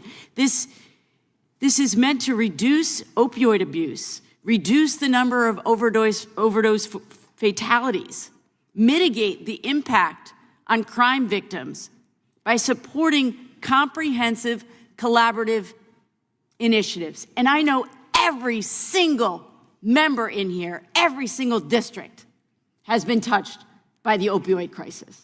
And it's just shocking to me that we can't engage in a conversation here about these programs that have been cut, and we can't even identify where it's even come from, that some rogue person in DOJ who has no accountability has made these decisions for our communities. And I absolutely support this amendment. I am shocked that we can't have a conversation about programs that our constituents, that our communities desperately need. And you're right, to the member from Georgia. This is not a joke. This is deadly serious. Will the gentlelady yield? Absolutely. I just wonder if the gentlelady is aware that, as we've seen in prior similar cases, certain people who have the right political juice have been able to get to DOJ to get some of these restored, but others have not. That's right. So as far as I can tell, the opioid grants have not been restored, the juvenile justice grants have not been restored, but other people, if they know the right person, then suddenly it's no longer waste, fraud, and abuse. Suddenly it's an urgent expenditure by co-presidents Musk and Trump. And this is just an absurd way for us to proceed. Congress is allocating the money, and they got the money, they distributed the money, and now DOJ gets rid of all of it, but then it restores it to the people who have an inside political track. That's exactly right. And let's talk about that kind of grift, that kind of corruption, that some members of Congress can pull the strings to get funds for the people in their district, but others do not. What kind of country is this? That you can pull the strings, you can go behind the scenes, you can make a call to somebody important that can release those funds for your district. It's obscene. If the gentlelady would indulge me one more Absolutely. question. I understand that Senator Grassley was able to get a program restored, but I saw that he went to a town hall meeting and his constituents were actually fighting for everybody. That's right. Saying that DOJ should not be allowed to sabotage all of these programs across the country. They weren't doing special pleading, but now we have certain politicians who say, I don't have the courage necessarily to take on DOJ and Elon Musk and to actually challenge Trump, but I will try to use my inside track to get grants restored in one community or one district, and that's just a dishonorable way to go. It is dishonorable, and I agree with the ranking member that this is not what Americans want. His constituents were pissed about what he had done because they knew that we are supposed to be a collection of states that we are looking after each other. We're looking after each Americans, regardless of what zip code they live in. And it's just absolutely patently wrong that you could have a member or a senator be able to work their way around to get a program reinstated for their district, but not for everybody else. That's not how it's supposed to work in this country. I yield back. Gentlelady yields back. Gentlelady from Washington is recognized. Thank you, Mr. Chairman. I wanted to seek unanimous consent to introduce into the record an article from the New York Times called "Republicans Love Trump Spending Cuts, Just Not in Their States." Objection. I think this is really an important point that's happening here, because with the silence of my Republican colleagues across the aisle, what you're hearing is a constant essentially bowing down to things that you may or may not agree with. I really have no idea, because nobody will speak on that side of the aisle. I mean, it's really stunning in the Judiciary Committee that we can't get anybody to say why they oppose or support an amendment. We really don't know. But at the end of the day, what's happening is behind the scenes, people are going and advocating for money to come back in, even when publicly they are allowing for that money to be cut. They're actually advocating for the money to be cut publicly because they're so afraid of Donald Trump that they got to do everything Donald Trump says, at least not speak out about it publicly, but then going behind the scenes in a sneaky little way to say, but please don't cut it in my district because actually my constituents need it. And so it becomes a real hypocrisy, actually, in terms of what we're doing here. Do you support it or do you not? Do you support it for everyone? Do you support these cuts for everyone, or do you not? And are we going to allow, to the ranking member's point, are we going to allow somebody that nobody knows who they are to just unilaterally take the power away from members of Congress who appropriated those funds? And that's another thing throughout this whole debate today that has just stuck with me. Will the gentlelady yield for one question? Yeah, you bet. So you make a serious point about the individual hypocrisy of people who are unwilling to challenge it in public but go behind the scenes to do some special pleading. But systemically, wouldn't you say that it turns us into something like a tin pot dictator kind of state, where if you're politically aligned with the in-group, you can get money for your people. That's right. But then nobody else gets it. And so that is also a major assault on the rule of law. That's right. No, you're absolutely right. And I think it is, I mean, I also just can't imagine, because we have some really smart people on the other side of the aisle, people I've worked with on a lot of issues, including the chairman, including many others. And what I don't understand is, why would you voluntarily give up your power as a member of Congress? I mean, why run for Congress? Why be here if you actually can't do anything that you think is right for your constituents? So much so that you have to go behind the scenes and advocate privately for something that publicly you said you supported, some cut that you publicly supported, but now you can't actually support that cut because it's not good for the people who elected you, who you represent. And so you got to go behind the scenes and say, and plead with somebody that you don't know to please restore your cuts. And then maybe that buys your silence for the next time. Maybe that's part of this as well, is that you're getting the benefit of going and advocating and not saying anything publicly so that you can get that benefit for yourself. So I just think this article is really, really important, because it outlines all of the ways in which Republicans, and it specifically names people, senators and House members who did this, who publicly opposed, who publicly supported cuts and then went and tried to salvage programs that were cut because they were so bad for their district. So maybe you all should check this article out, see if you're in here, because I think this is serious. You know, why be a member of Congress if you aren't going to say anything for, let's see, 8 hours and 15 minutes that we've been here, and you're not going to say anything publicly to oppose the very cuts that privately you're trying to make sure don't happen in your district? That seems like a travesty and cowardly, frankly, which is not something I would expect from all of the members on the other side of the aisle. I yield back. Gentlelady yields back. Question occurs on the amendment offered by the gentleman from Maryland. All those in favor say aye. Aye. Those opposed, no. No. In the opinion of the chair, the noes have it.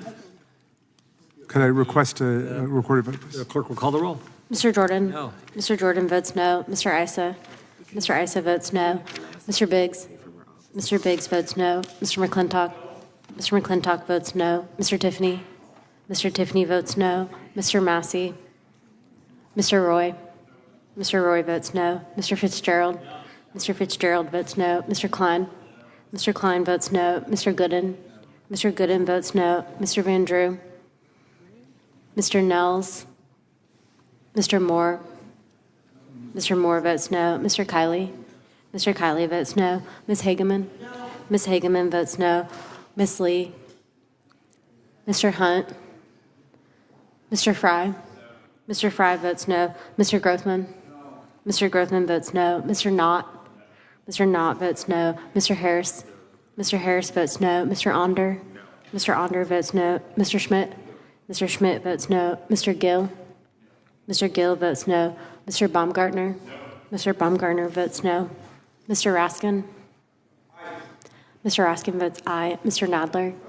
Mr. Nadler votes aye. Ms. Lofgren? Ms. Lofgren votes aye. Mr. Cohen? Mr. Johnson? Mr. Johnson votes aye. Mr. Swalwell? Mr. Swalwell votes aye. Mr. Liu? Ms. Jayapal? Ms. Jayapal votes aye. Mr. Correa? Mr. Correa votes aye. Ms. Scanlon? Ms. Scanlon votes aye. Mr. Neguse? Mr. Neguse votes aye. Ms. McBath? Ms. McBath votes aye. Ms. Ross? Ms. Ross votes aye. Ms. Ballant? Ms. Ballant votes aye. Mr. Garcia? Mr. Garcia votes aye. Ms. Kamlager-Dove? Mr. Moskowitz? Mr. Moskowitz votes aye. Mr. Goldman? Mr. Goldman votes aye. Ms. Crockett? Ms. Crockett votes aye. Mr. Nels votes no. Mr. Van Drew, you are not recorded. Mr. Van Drew votes no.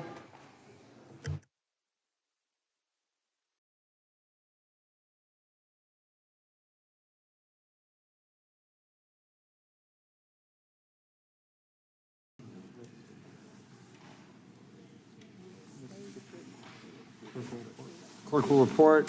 Mr. Chairman, there are 16 ayes and 22 noes. The amendment is not agreed to. Question is, gentleman from California. Illinois, excuse me. Mr. Garcia. Chairman, I have an amendment at the desk. Clerk will report. Point of order reserved by the gentleman from California. Amendment to the amendment. Objection. The amendment will be. Gentleman from Illinois is recognized. Thank you, Chairman. This amendment should be an easy yes for every member of the committee. All it says is ICE cannot use this funding to detain or remove DACA recipients. People who have DACA meet a long list of requirements. They came to the U.S. as children. They resided in the U.S. continuously from 2007 until the time they filed for deferred action. They passed the background check. They have no criminal history and have already been found to pose no threat to national security or public safety. These are people who have protection against deportation. They go to school, they work, they pay taxes. There is ongoing litigation against the DACA program. But as of today, it remains active and DACA recipients are protected from removal. So all this amendment does is ensure that ICE doesn't deport people who already have deferred action. Polls show the public overwhelmingly supports protections for DACA recipients, so ensuring that we protect these people is not only moral, but it's popular. I urge all my colleagues to support DACA recipients and to vote for this amendment. I yield back. Gentleman yields. The question occurs on the gentleman's amendment. Gentleman from Illinois' amendment. All those in favor say aye. Aye. Those opposed, no. No. Opinion of the chair, the noes have it. Clerk will call the roll. Mr. Jordan? No. Mr. Jordan votes no. Mr. Issa? Mr. Issa votes no. Mr. Biggs? Mr. Biggs votes no. Mr. McClintock? Mr. McClintock votes no. Mr. Tiffany? Mr. Tiffany votes no. Mr. Massey? Mr. Roy? Mr. Roy votes no. Mr. Fitzgerald? Mr. Fitzgerald votes no. Mr. Klein? Mr. Klein votes no. Mr. Gooden? Mr. Gooden votes no. Mr. Van Drew? Mr. Van Drew votes no. Mr. Nels? Mr. Nels votes no. Mr. Moore? Mr. Moore votes no. No. Mr. Kiley? Mr. Kiley votes no. Ms. Hageman? Ms. Hageman votes no. Ms. Lee? Mr. Hunt? Mr. Fry? Mr. Fry votes no. Mr. Grothman? Mr. Grothman votes no. Mr. Knott? Mr. Knott votes no. Mr. Harris? Mr. Harris votes no. Mr. Onder? Mr. Onder votes no. Mr. Schmidt? Mr. Schmidt votes no. Mr. Gill? Mr. Gill votes no. Mr. Baumgartner? Mr. Baumgartner votes no. Mr. Raskin? Aye. Mr. Raskin votes aye. Mr. Nadler? Aye. Mr. Nadler votes aye. Ms. Lofgren? Ms. Lofgren votes aye. Mr. Cohen? Mr. Johnson? Mr. Johnson votes aye. Mr. Swalwell? Mr. Swalwell votes aye. Mr. Liu? Ms. Jayapal? Ms. Jayapal votes aye. Mr. Correa? Mr. Correa votes aye. Ms. Scanlon? Ms. Scanlon votes aye. Mr. Neguse? Mr. Neguse votes aye. Ms. McBath? Ms. McBath votes aye. Ms. Ross? Ms. Ross votes aye. Ms. Ballant? Ms. Ballant votes aye. Mr. Garcia? Mr. Garcia votes aye. Ms. Kamlager-Dove? Ms. Kamlager-Dove votes aye. Mr. Moskowitz? Mr. Moskowitz votes aye. Mr. Goldman? Mr. Goldman votes aye. Ms. Crockett? Ms. Crockett votes aye.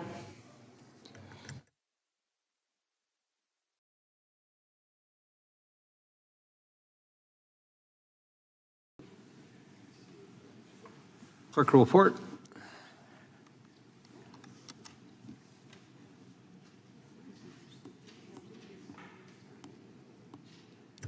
Mr. Chairman, there are 17 ayes and 22 noes.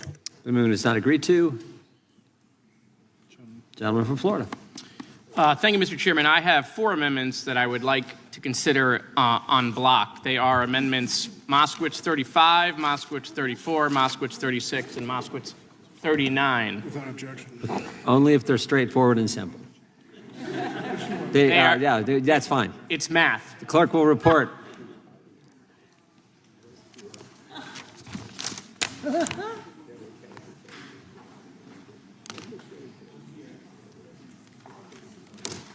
Well, they're cutting school funding, so maybe they can't. Amendment to the amendment in the nature of a substitute to the committee print offered by Mr. Moskowitz of Florida. Without objection, the amendments will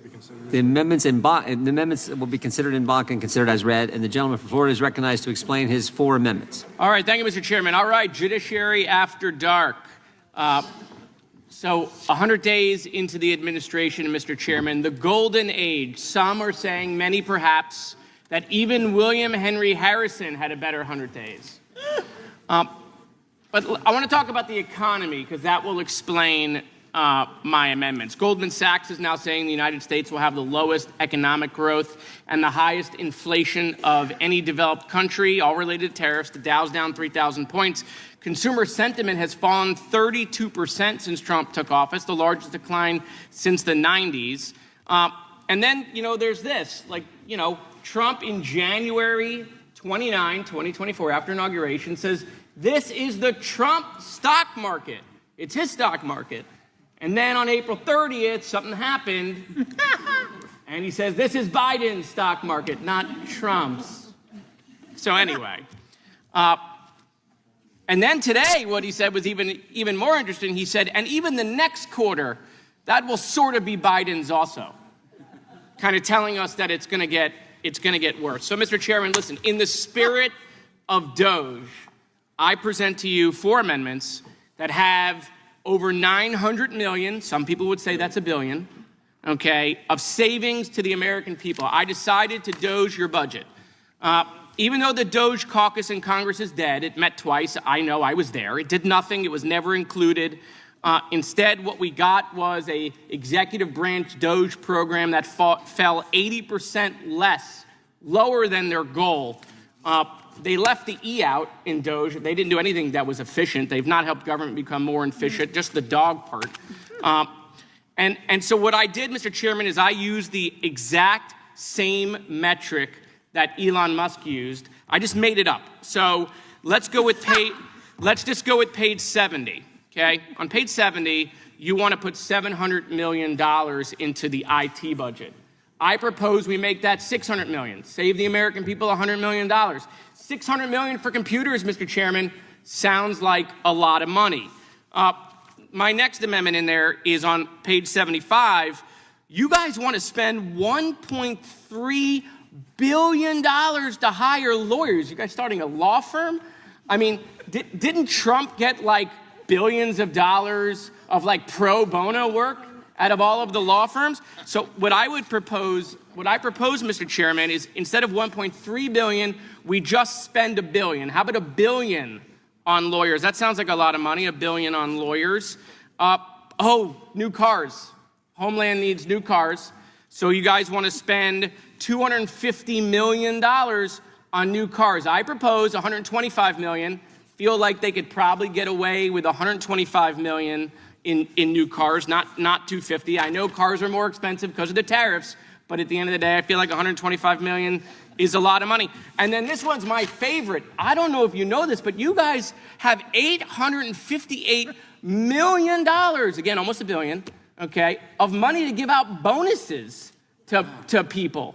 And so listen, bonuses are great when people do good work, but $858 million sounds like a lot of money. That's like a $40,000 bonus to every employee in all of ICE. So how about $500 million? How about $500 million for bonuses? Okay, we can do this together. We can show the American people there's like a little bit of waste here, So I can help you capture, Mr. Chairman, $903 million. We can save $1 billion together. Show the American people we're serious. Will the gentleman yield for a question? Of course I will. You raise a profoundly serious point in your inimitable way, Mr. Moskowitz.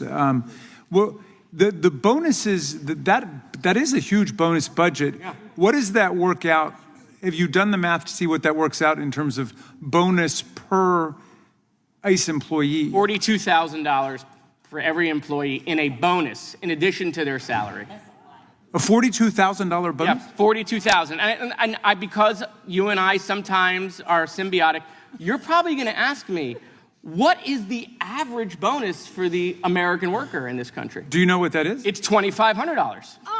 That's the average Christmas bonus is $2,500? The average Christmas bonus, because Christmas is back, the average Christmas bonus is $2,500, but they want to give $42,000. And what I would suggest in my amendment is instead of $42,000, they get $25,000. That sounds like a lot of money. Well, it seems to me you've probably hit upon the one thing we really could effectuate a compromise on, although I don't know that we're going to be able to talk to them about it, but maybe they'll just vote for it. I mean, listen, if no one there wants to talk, bring in Comer. He'll definitely talk to me.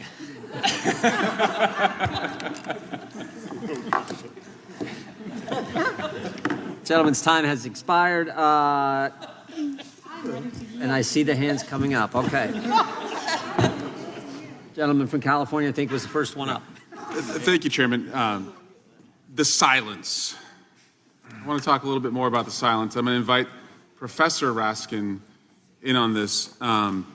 Professor, we have alleged that this legislation, which would further deport kids with cancer who are American citizens, that would deport and exile American citizens, that would allow the firing of veterans who work at the Department of Justice, that would allow the hiring of January 6th rioters at the Department of Justice. We've alleged that that is cruel and incompetent. My colleagues across the other side have said nothing. We've given them multiple opportunities to defend it. Now, I do my CLE, my continued legal education, but I'm a little rusty. I've been here for 13 years. You're not rusty. In the law, I remember something called like an adoptive admission. So if I say to the other side, what you're doing is cruel, what you're doing is incompetent, and it's just like, zip, heads down, kind of like what my kids do when you catch them with their hand in the cookie jar and they don't want to talk about it. What is an adoptive admission? What does it mean that they're being so silent? And what could you conclude in the law that they've been accused of being cruel and incompetent and deporting kids with cancer who are citizens, and they say nothing? What's an adoptive admission? Well, an adoptive or a constructive admission, as it's sometimes called, means in certain contexts that you can construe someone's silence as agreement with a particular proposition. In criminal court, of course, you can't do that. If someone chooses not to testify in criminal court, the privilege against self-incrimination under the Fifth Amendment means that the prosecutors can't get up and say, I'm going to challenge you, though, Professor. Now, say somebody's accused of murdering their wife, and it's not in court, and it's, proceedings have not happened yet, they're a suspect, and you say very publicly to that person, you murdered your wife, and you say it in front of like 10 people, and they just put their head down. Doesn't the law say that an ordinary innocent person in that environment, not in court, would defend themselves and say, no, I didn't do that? Absolutely. And in fact, in civil court, a refusal to testify can be used against you, and your silence can be constructively ascribed to your agreement with the proposition. Okay, let me try it one more time. Your bill will deport more kids who are American citizens with cancer.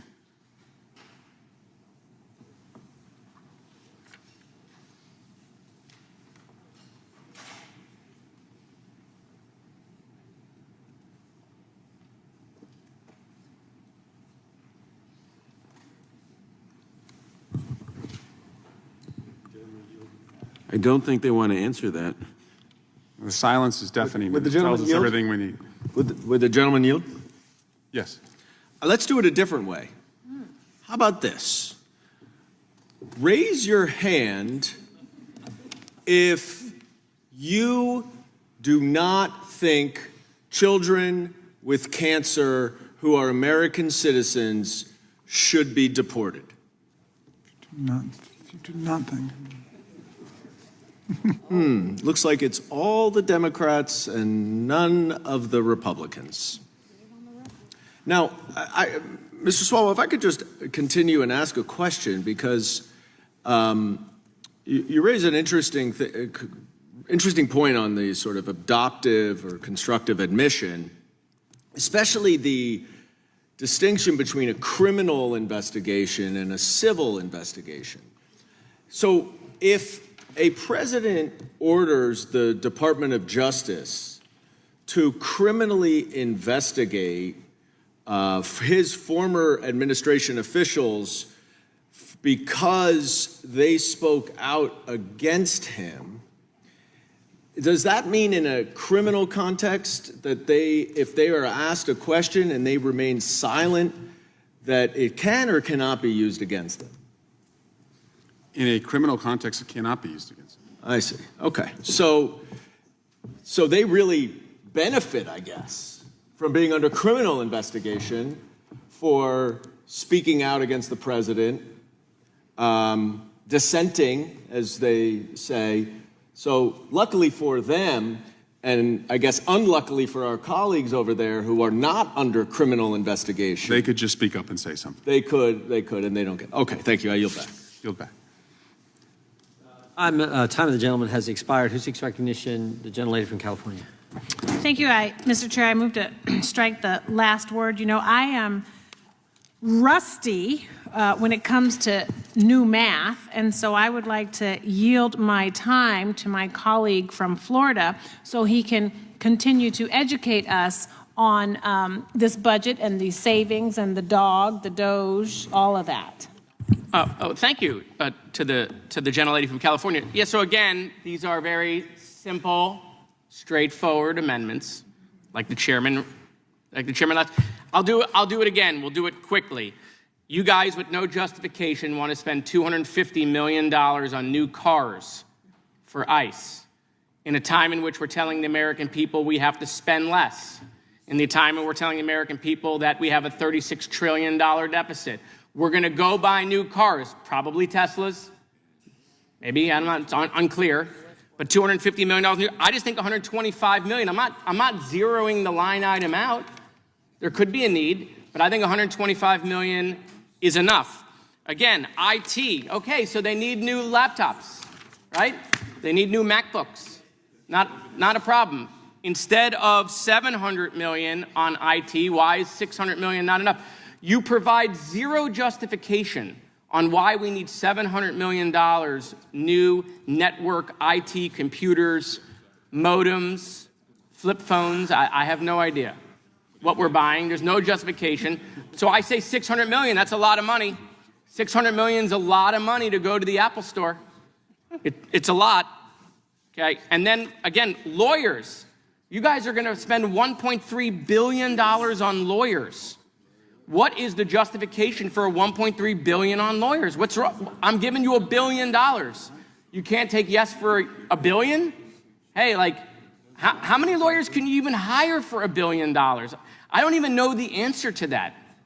But you want $1.3 billion. No justification why we need to spend that. And again, back to the bonuses. No justification. $858 billion. Why is it 858? 850 wasn't enough? 858 billion on bonuses, okay, for people in ICE. I'm giving you $500 million. We could save $1 billion right now, show the American people we're serious about cutting waste. Will the gentlelady yield to? You know, I would yield, even though I thought it was curious when you talked about the law firms, considering this administration is also asking all of these law firms to do all of this legal, Oh, they got tons of pro bono work. Oh my God, everyone's bending over backwards to give them pro bono work. But now we need $1.3 billion. We spend less going to the moon. I yield to the Congresswoman from Texas. I think I have some ideas about why we need all those lawyers, because when you start deporting, say, U.S. citizens and you leave them in random countries, it will cost you some money when you have to defend why and how somebody didn't get their due process. I think $1 billion is a lot of money to go to El Salvador. Well, okay, I agree. But I wanted to ask you about that last part, because as we sit here and the hour is now 10:40 p.m., we have been here all day, and I am looking in the faces of these tired staffers that are sitting around. Are you guys getting a bonus? I don't see a bonus in here for you. So that's the part that I'm curious about. You said that on average, the average person would get a bonus of approximately $44,000. Did you realize that in the House, these staffers that are working have to put all these boards together, because you like to have your boards and stuff? Our staffers, do you know that the least amount that a staffer can be paid for the entire year, not in a bonus, but right here in the House, the people that are doing the hard work for each and every one of us, is $45,000?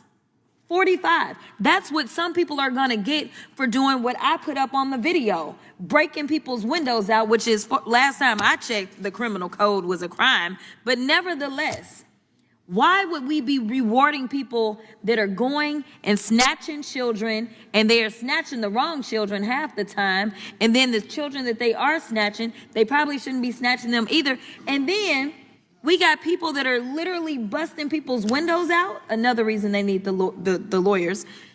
We've got them doing all of that, and literally they're going to get a bonus that is equivalent to what the lowest paid staffers in the House make. Make that make sense for me, and I'll yield. Gentlelady yields. Whoever had the time yields back. The question occurs on the 4 amendments offered en banc by the gentleman from Florida. All those in favor say aye. Aye. Those opposed, no. No. In the opinion of the chair, the noes have it. You want to record? You want to record it? Yeah. No. Yeah. No? Jamie says Yeah. no. Okay. In the opinion of the chair, the noes have it. The amendments are not adopted. The question. Gentlelady from Texas. Okay, I'll read it real fast. Anyway, so That's interesting. Thank you. I have an amendment. The clerk will report the amendment. Amendment to the amendment in the nature of a substitute. The amendment will be considered as read. Point of order reserved by the gentleman from California. The gentlelady from Texas is recognized to explain the amendment.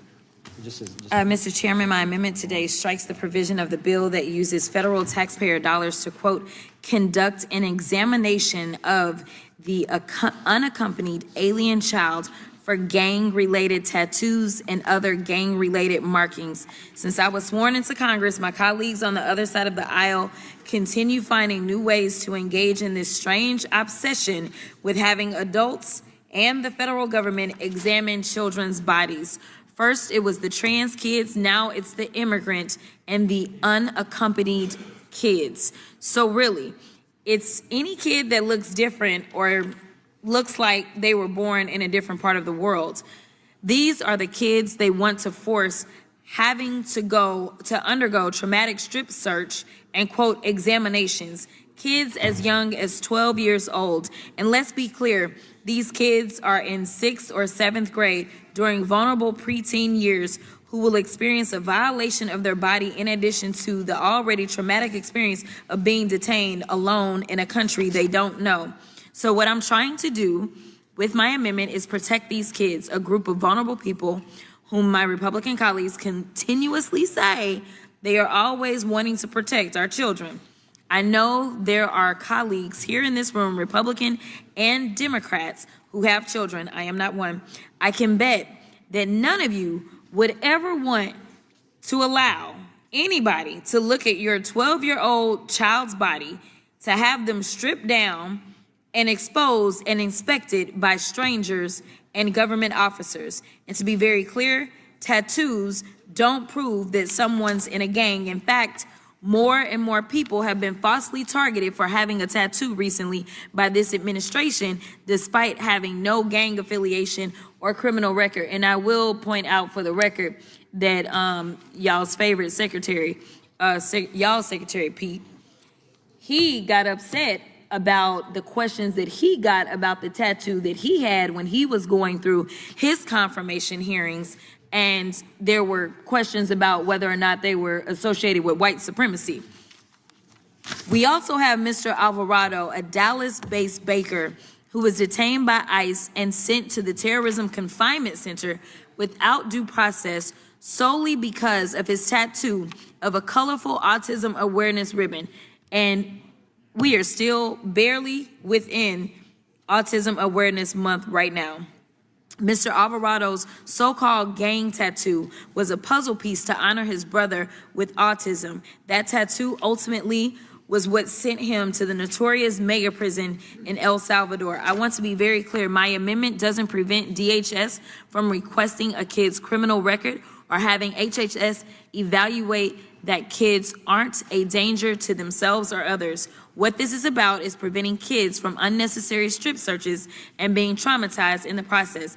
I urge my colleagues to adopt this amendment, and I yield the remainder of my time to the ranking member. Thank you. Would you, I wonder if you would restate for everybody what the fundamental importance of this amendment is. And then I think I've got an example that might be able to help. I mean, the fundamental importance of this is honestly privacy. I don't know why we want to traumatize children and take them through strip searches and truly violate them.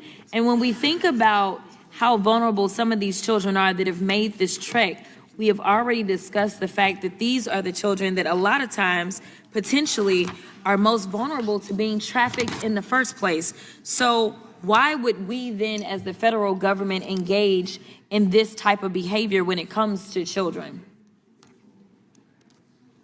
Is it your understanding that the purpose of these physical exams is primarily to look for tattoos? It is primarily to look for tattoos. Yeah.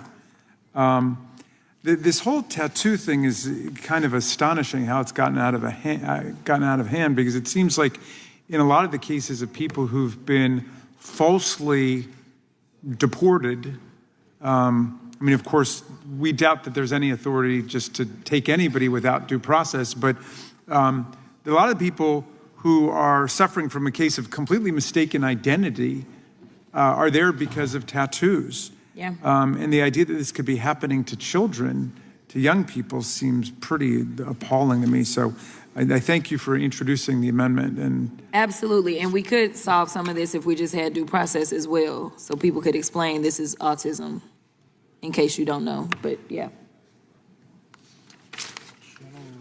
Gentlelady yields back. The question occurs on the amendment offered by the gentlelady from Texas. All those in favor say aye. Those opposed?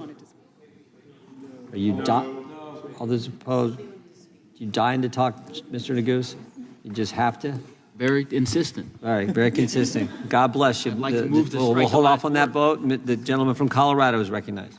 I thank the chairman. I just know that Mr. Van Drew is back, and I want to make sure I gave him a chance or an opportunity to defend his name, and he was mentioned in several debates and exchanges and colloquies previously, and I just want to make sure he has an opportunity to respond.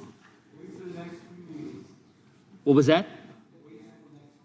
What's special about those? Why not here? Oh. What was that? No. The time belongs to the gentleman from Colorado. Is the chairman, you directing Mr. Van Drew not to talk? No. He was responding. I was directing Mr. Biggs not to jump in on your time. If Mr. Biggs wants to jump in, I'm happy to. I know he's... Well, I wasn't directing Mr. Biggs. I was just letting Mr. Biggs know that the time belonged to the gentleman from Colorado. So, no one? Okay. Mr. Moskowitz? For sure.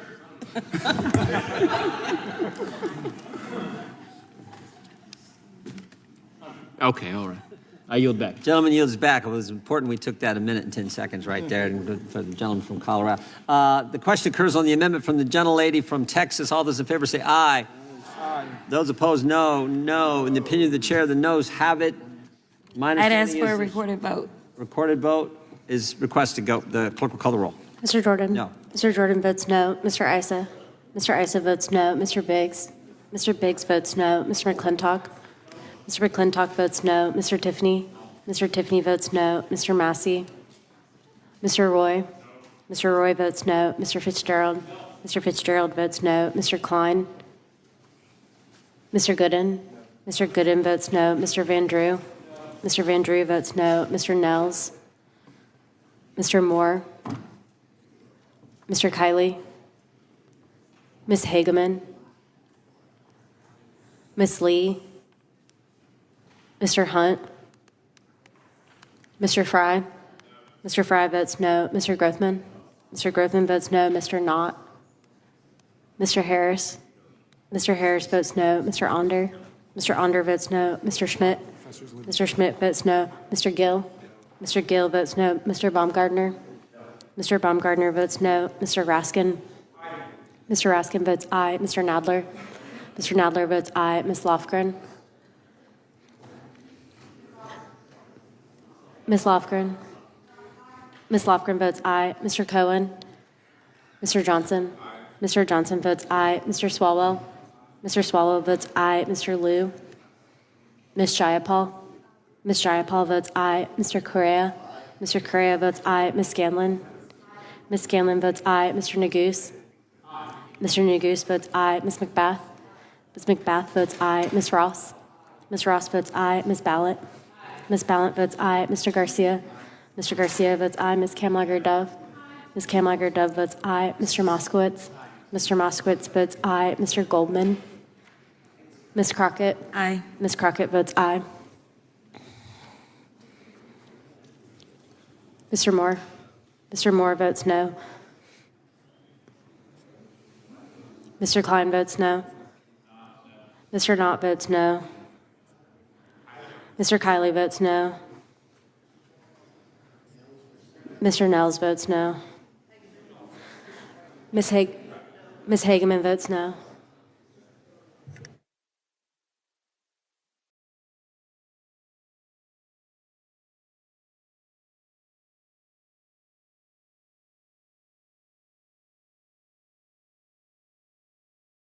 Football, but I just stopped growing. Clerk will report. Mr. Chairman, there are 16 ayes and 22 noes. Amendment is not agreed to. I'm told this is the last one from our good friends on the Democrat side. The gentlelady from Washington is recognized. Well, I don't know. I think it depends on what happens. But I know you're going to be shocked to hear this, but I have a very simple and straightforward. Simple amendment. The clerk will report. Amendment to the amendment. Without objection, the amendment will be considered as read. The gentlelady is recognized as explainer amendment. Point Thank of order you. reserved by the gentleman from California. Thank you, Mr. Chairman. My simple and straightforward amendment says that none of the funds can be used to conduct civil immigration enforcement actions at shelters for women who experience domestic violence. One of the very first actions that the Trump administration took was to cancel a policy that had been put in place in 2011, so it's been in existence for 14 years, that prohibits ICE from conducting enforcement actions in domestic violence shelters. That policy stated, this is a quote, that particular care should be used with any organization assisting victims of crime or abuse. Ending protections for people trying to escape domestic violence only empowers abusers. And I can't imagine that my colleagues across the aisle want to encourage abusers. Trump's lack of enforcement priorities and attacks on all immigrant communities is having a devastating impact. And specifically, if you look at domestic violence organizations that I've been involved with for a very long time, during the first term in office, during Trump's first term in office, organizations working with domestic violence survivors reported that nearly 80% of immigrant victims were scared to report their abuse to the police.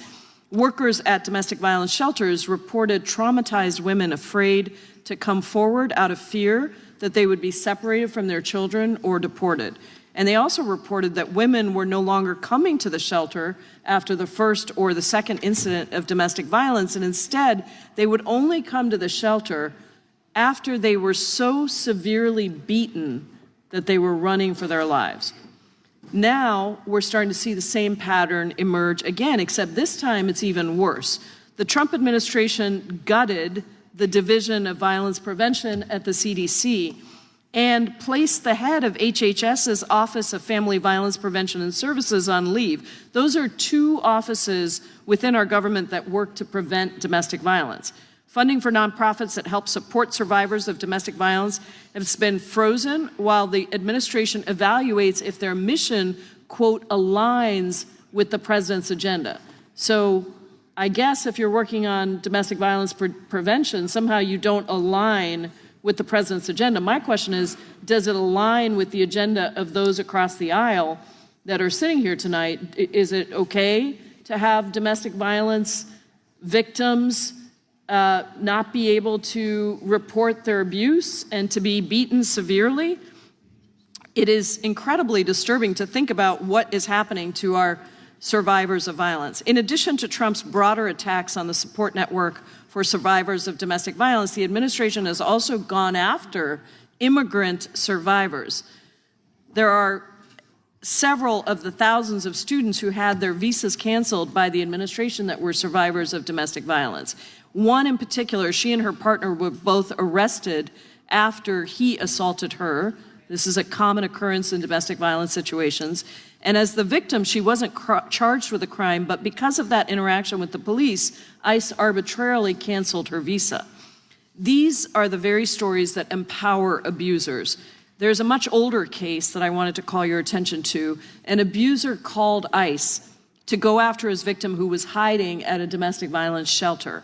And after the local police chief called the shelter director to explain that ICE just wanted to ask the victim questions, the shelter director allowed ICE agents to enter. And ICE immediately then arrested the victim and put her in removal proceedings. So in the midst of all of everything that's happening tonight, I want to bring into the room the survivors of domestic assault, domestic violence that are absolutely terrified. And I want to ask each of you to think about what that might mean for a survivor of domestic violence, to know that prosecutors are now reporting that women who had been cooperating with them to bring cases against their abusive spouses have now gone silent because nobody on that side of the aisle is speaking up to say we need to protect victims and survivors of domestic violence. Nobody is speaking up for these women who are so terrified that if they go out and confront their abusers, that they are going to be deported. And that just makes it impossible for law enforcement to gain the trust of victims, and it allows violence against women to proliferate and make our communities less safe. So this is a sensible, sane, simple amendment. I say that with no joke at all. It is actually pretty simple to stand up for victims of domestic violence. And so I'm asking for your support for this amendment to ensure that ICE cannot go in and raid domestic violence shelters. I yield back. Gentlelady yields back. I'd move to strike the last word. Gentlelady from Pennsylvania is recognized. Thank you. I just want to applaud this simple and straightforward amendment that addresses a very real problem that I know Rep. Jayapal is familiar with from her work with this community. I think other members on the committee who've actually done work with respect to survivors of domestic violence and have done work with respect to immigration. There's a really disturbing overlap between those two areas of law, because often we see the abusers using our immigration laws against the people they're abusing. It's a method of control. They can report them and try to get them deported if these folks stand up for themselves.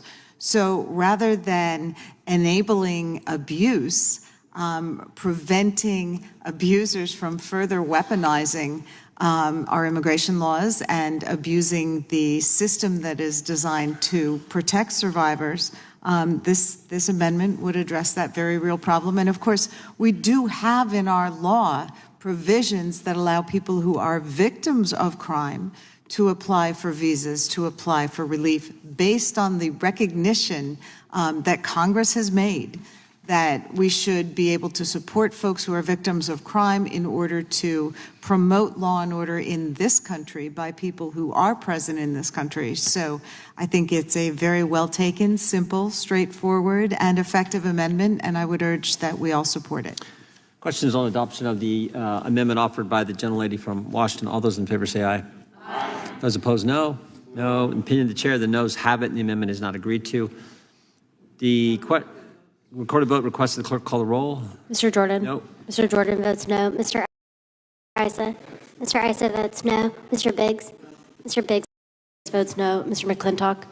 Mr. McClintock votes no. Mr. Tiffany? Mr. Tiffany votes no. Mr. Massey? Mr. Roy? Mr. Roy votes no. Mr. Fitzgerald? Mr. Fitzgerald votes no. Mr. Klein?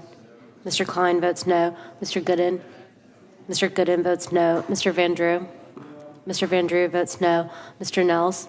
Mr. Nels votes no. Mr. Moore? Mr. Moore votes no. Mr. Kiley? Mr. Kiley votes no. Ms. Hageman?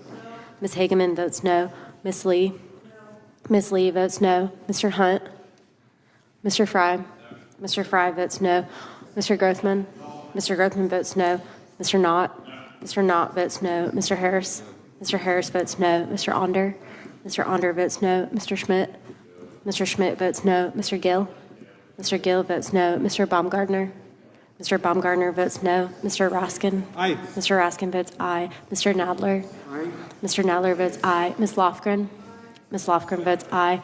Mr. Cohen? Mr. Johnson? Mr. Johnson votes aye. Mr. Swalwell? Mr. Swalwell votes aye. Mr. Liu? Ms. Jayapal? Ms. Jayapal votes aye. Mr. Correa? Mr. Correa votes aye. Ms. Scanlon? Ms. Scanlon votes aye. Mr. Neguse? Mr. Neguse votes aye. Ms. McBath? Ms. McBath votes aye. Ms. Ross? Ms. Ross votes aye. Ms. Ballot? Ms. Ballot votes aye. Mr. Garcia? Mr. Garcia votes aye. Ms. Kamlager-Dove? Ms. Kamlager-Dove votes aye. Mr. Moskowitz? Mr. Moskowitz votes aye. Mr. Goldman? Mr. Goldman votes aye. Ms. Crockett? Ms. Crockett votes aye. Clerk will report.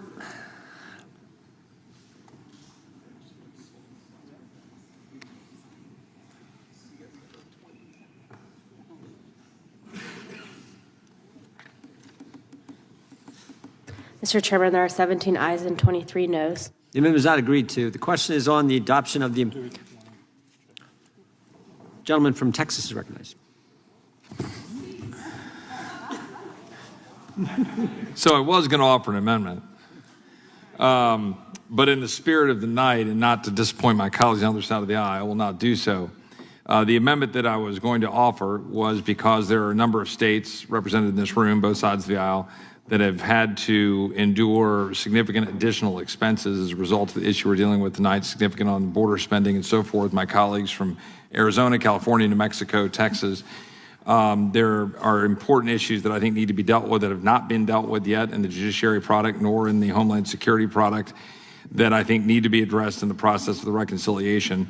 And I just want to make sure it's clear that to all those as we go through the reconciliation process that is a critical thing to do, because Texas, for example, has had to spend upwards of $12 billion out of our own budget to deal with the crisis at the border. I know my friends from Arizona in particular have had similar experiences with the amount that they've had to deal with.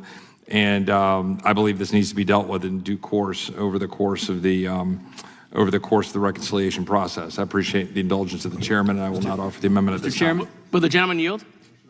The question is on the adoption of the amendment in the nature of a substitute. Mr. Chairman, I'd like to submit an amendment. This will be followed immediately by a vote. Mr. Chairman, if I might, I'd like to offer an amendment because Colorado would be impacted by this same issue that Mr. Roy described. So I'd like to offer an amendment consistent with the language that Mr. Roy just described. And I'm happy to put that in writing, and we're putting that in writing right now. The Roy amendment should be prepared momentarily. Question is on the adoption of the amendment Jordan, in the nature of a Chairman. substitute. This will be followed immediately by a vote on transmitting the committee print to the Budget Committee. amendment? All those in The amendment favor won't be say aye. considered, Mr. Chairman. Aye. Those opposed, no. I mean, depending the chair, the ayes have it, and the amendment in the nature of a Mr. Roy's substitute time is adopted. still going. The question is the question is on transmitting the committee print as amended and all appropriate accompanying Mr. Chairman, a material. point of order. It was an active amendment that I had offered. It's being adduced to writing. There's no amendment. It's being drafted as we speak. The question is on transmitting the committee print as amended and all appropriate accompanying materials to the committee on the budget. All those in favor say aye. Aye. Those opposed, no. Opinion of the chair, the ayes have it, and the committee print is ordered to be transmitted to the budget. I'd like to seek a recorded vote if we could. Recorded vote being requested. The clerk will call the roll. Mr. Jordan? Yes. Mr. Jordan votes yes. Mr. Issa? Mr. Issa votes aye. Mr. Biggs? Mr. Biggs votes aye. Mr. McClintock? Mr. McClintock votes aye. Mr. Tiffany? Mr. Tiffany votes aye. Mr. Massey? Mr. Roy? Mr. Roy votes aye. Mr. Fitzgerald? Mr. Fitzgerald votes aye. Mr. Klein? Mr. Klein votes aye. Mr. Gooden? Mr. Gooden votes aye. Mr. Van Drew? Mr. Van Drew votes yes. Mr. Nels? Mr. Nels votes yes. Mr. Moore? Mr. Moore votes yes. Mr. Kiley? Mr. Kiley votes aye. Ms. Hageman? Ms. Hageman votes yes. Ms. Lee? Ms. Lee votes aye. Mr. Hunt? Mr. Fry? Mr. Fry votes aye. Mr. Grothman? Mr. Grothman votes aye. Mr. Knott? Mr. Knott votes yes. Mr. Harris? Mr. Harris votes aye. Mr. Onder? Mr. Onder votes aye. Mr. Schmidt? Mr. Schmidt votes aye. Mr. Gill? Mr. Gill votes yes. Mr. Baumgartner? Mr. Baumgartner votes aye. Mr. Raskin? Mr. Raskin votes no. Mr. Nadler? Mr. Nadler votes no. Ms. Lofgren? Ms. Lofgren votes no. Mr. Cohen? Mr. Johnson? Mr. Johnson votes no. Mr. Swalwell? Mr. Swalwell votes no. Mr. Liu? Ms. Jayapal? Ms. Jayapal votes no. Mr. Correa? Mr. Correa votes no. Ms. Scanlon? Ms. Scanlon votes no. Mr. Neguse? Mr. Neguse votes no. Ms. McBath? Ms. McBath votes no. Ms. Ross? Ms. Ross votes no. Ms. Ballant? Ms. Ballant votes no. Mr. Garcia? Mr. Garcia votes no. Ms. Kamlager-Dove? Ms. Kamlager-Dove votes no. Mr. Moskowitz? Mr. Moskowitz votes no. Mr. Goldman? Mr. Goldman votes no. Ms. Crockett? Ms. Crockett votes no.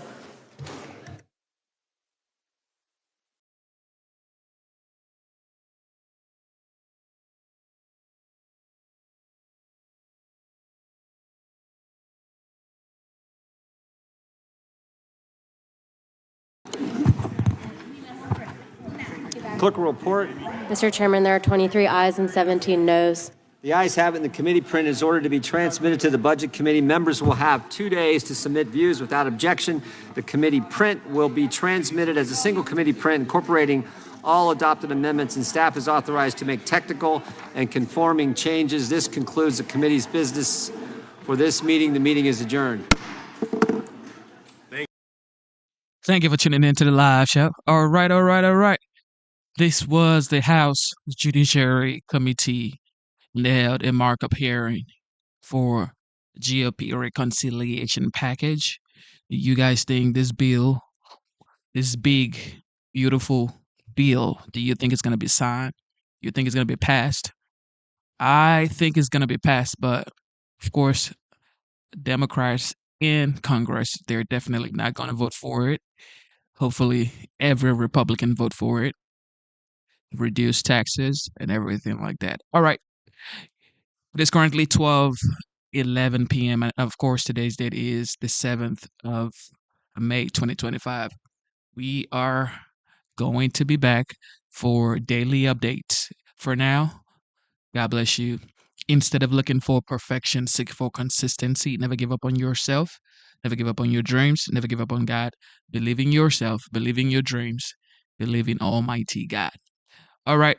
With that being said, thank you to the veterans. Thank you to the soldiers. Thank you so much to the military. You guys protect our homeland. God bless you. All right. Have a wonderful time. Your boy, Genesis, will be back. God bless you. God bless America.